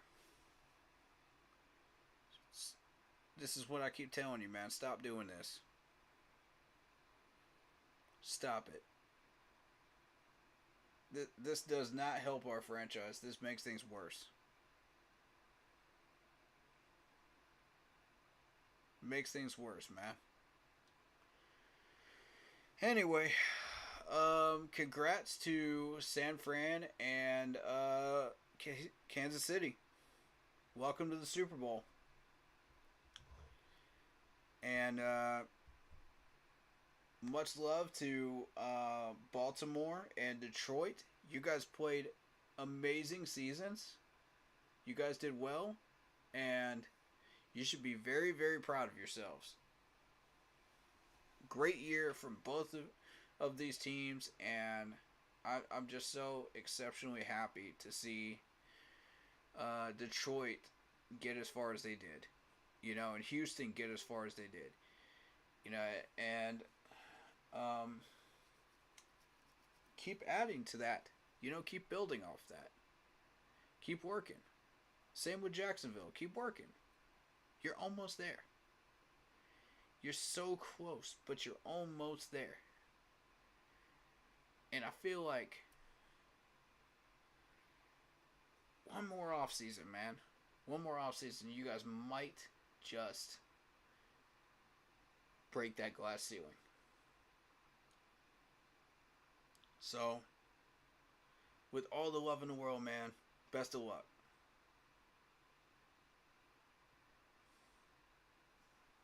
And I hope to see you guys again next year in the playoffs. Shout out to the Detroit fans. Keep your chins up. I know it hurts, man. I know it hurts. But keep your chins up. Things will get better. And Panther fans, be patient. Things will get better. I have faith in all of you. Stay the course. That's what I'm asking this whole franchise to do. Stay the course. We know what we want. We know how to get there. We know what it's going to take. Go through the steps. Be patient. And do what's necessary to do it. With that being said, thank you guys so much for watching. This is the Conference Championships reactions. If you want to see Madden Monday, we're going to be doing Madden Monday tomorrow. Probably evening. Mid to late evening. I don't have a set time for it. It just randomly starts whenever it starts. So, we'll get that going. It's probably going to be after 5, most likely, because I got some business to take care of before 5.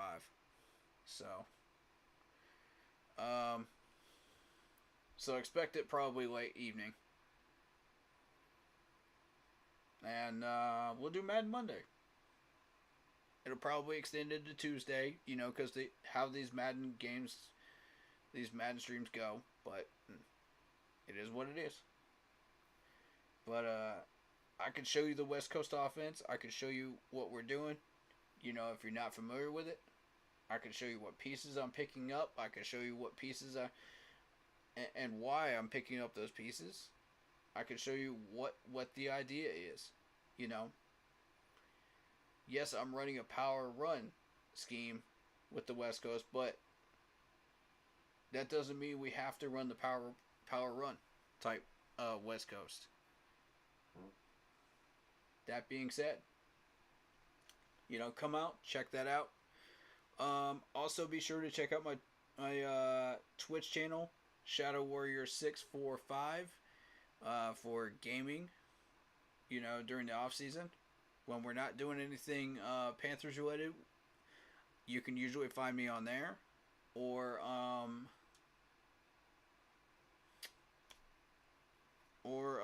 working, most likely.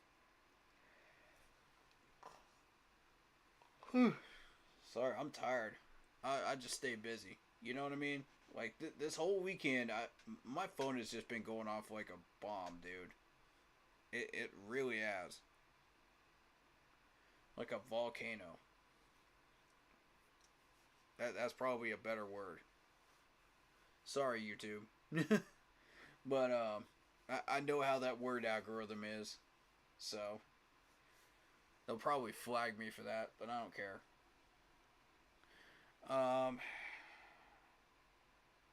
Certain stuff you can't say. But, yeah, my phone was just ringing non-stop this whole weekend. It's been crazy. With the Canales hiring and all that. And I just want to say thank you for all the hard work and dedication that everybody's put in, towards trying to figure out what we want to do and how we want to get there. So I'm just very, very impressed, and I'm hoping that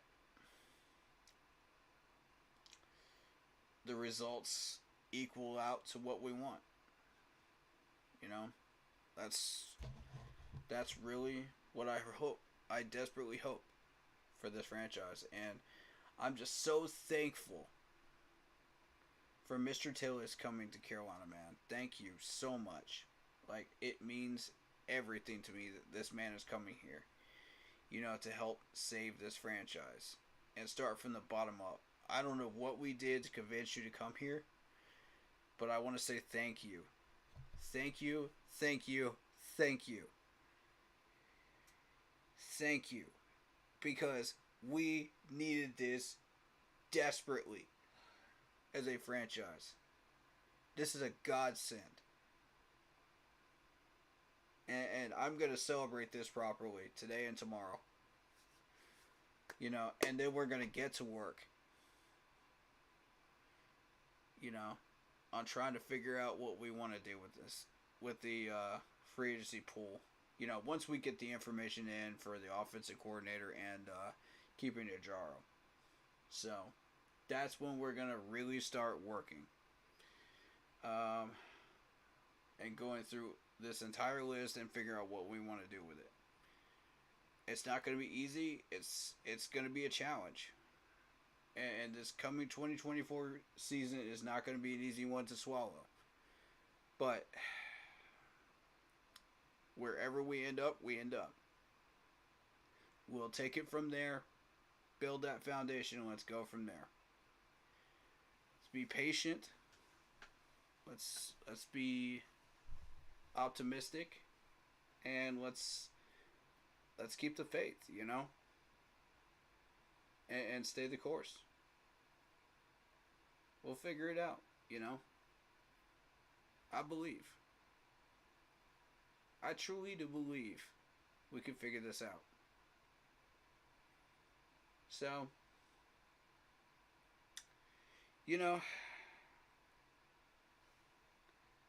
one day we will be the Detroit Lions. We will be the San Francisco 49ers. We will be the Chiefs, sitting up there, going to the Super Bowl. We will get there. But be patient. Stay the course. Stay the course. I'm going to beat that drum all year long. You're going to hear me say that a lot. That's our mission statement for this year. Stay the course. It's not going to be easy, but stay the course. It's going to piss people off because they're going to hear it enough times that they're going to get pissed off. I say let them. Let them. I get it. I get it. You're not going to want to hear it. I don't care. Because you know what it's going to take to get to year 2. So I don't want to hear all the BS. I don't want to hear all the garbage. I don't want to hear all the toxicity. All I'm going to respond with is stay the course. Because you know what it takes to get there. Alright.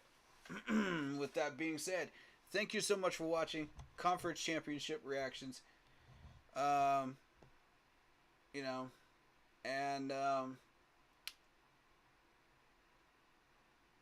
Monday, full swing tomorrow.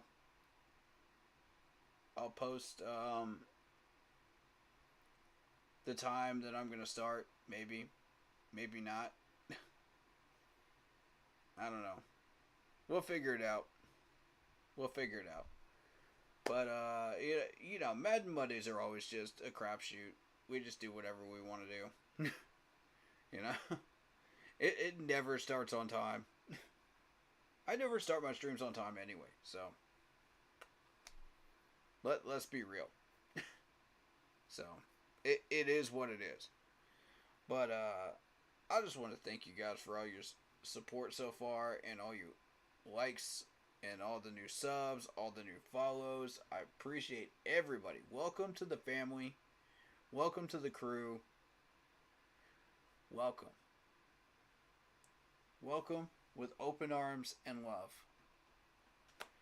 Because that's who we are here. And I encourage everyone to say something nice to somebody else. Just do something nice to someone else. Or for someone else. Let's spread some positivity in 2024. Let's be better than we were last year. Let's leave that in 2023 and let's be better.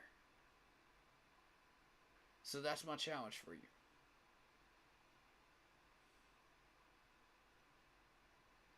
Can you do that? Can you do that, everybody? Alright, cool. That being said, I will see you guys in the next live stream tomorrow for Madden Monday.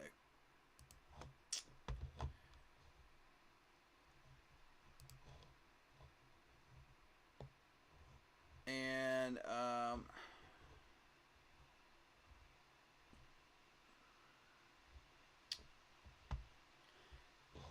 you know, shout out to my man Marcos Cash for McCaffrey.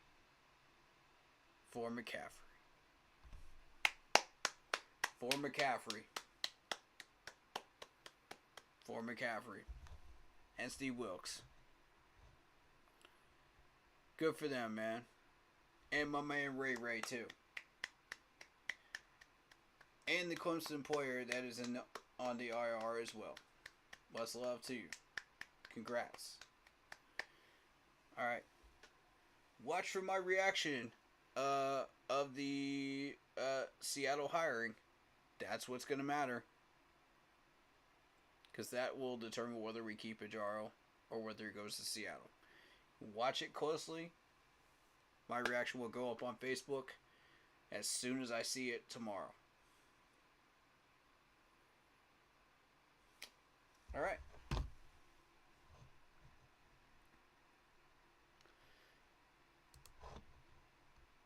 Stay happy, healthy, and well, folks. You know how we roll.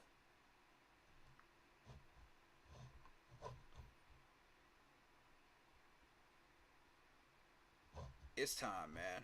It's time. Let's get this team back where we want to get it.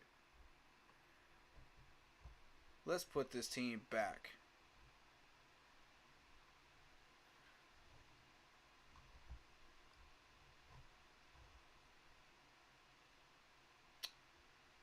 And find success.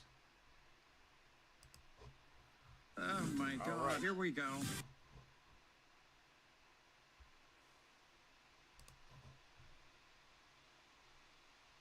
Don't forget to check out my Facebook group page. Keep pounding.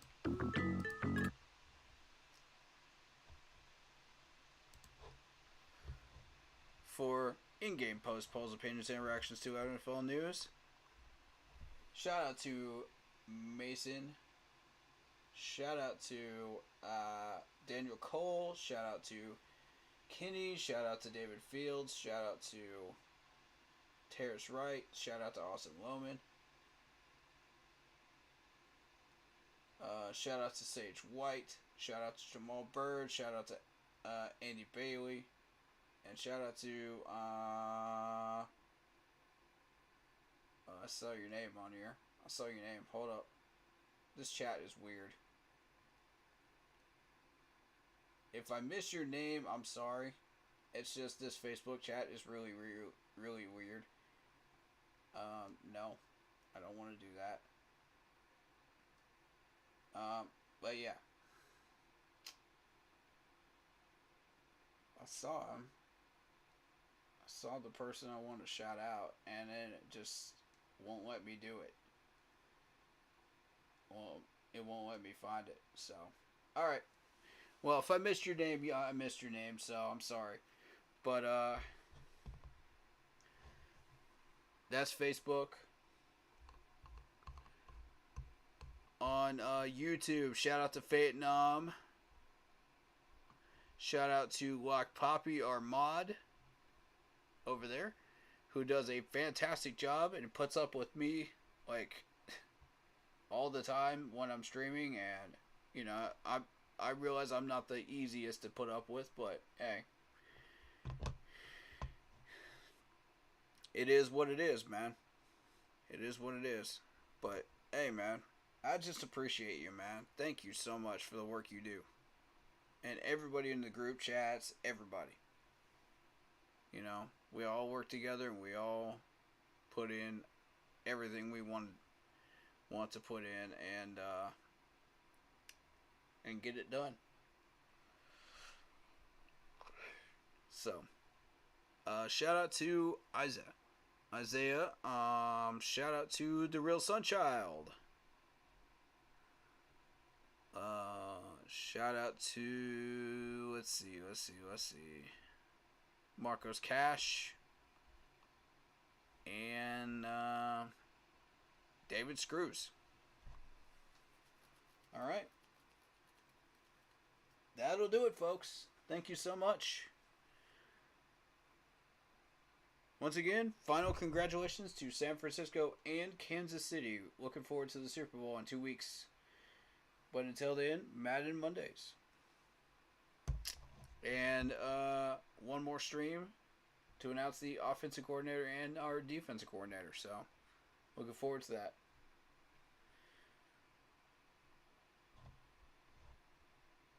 Lock Puppy says, yes, sir, bro. It's been an honor to be the mod. Man, I appreciate you so much, man. Appreciate you. You have done such a great job. Alrighty. Let's get out of here.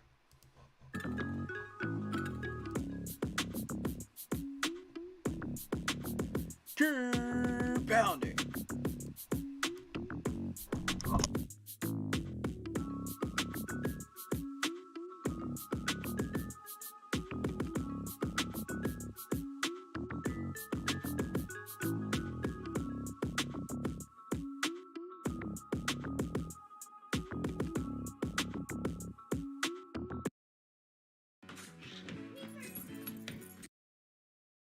J.D. Power now ranks Sleep Number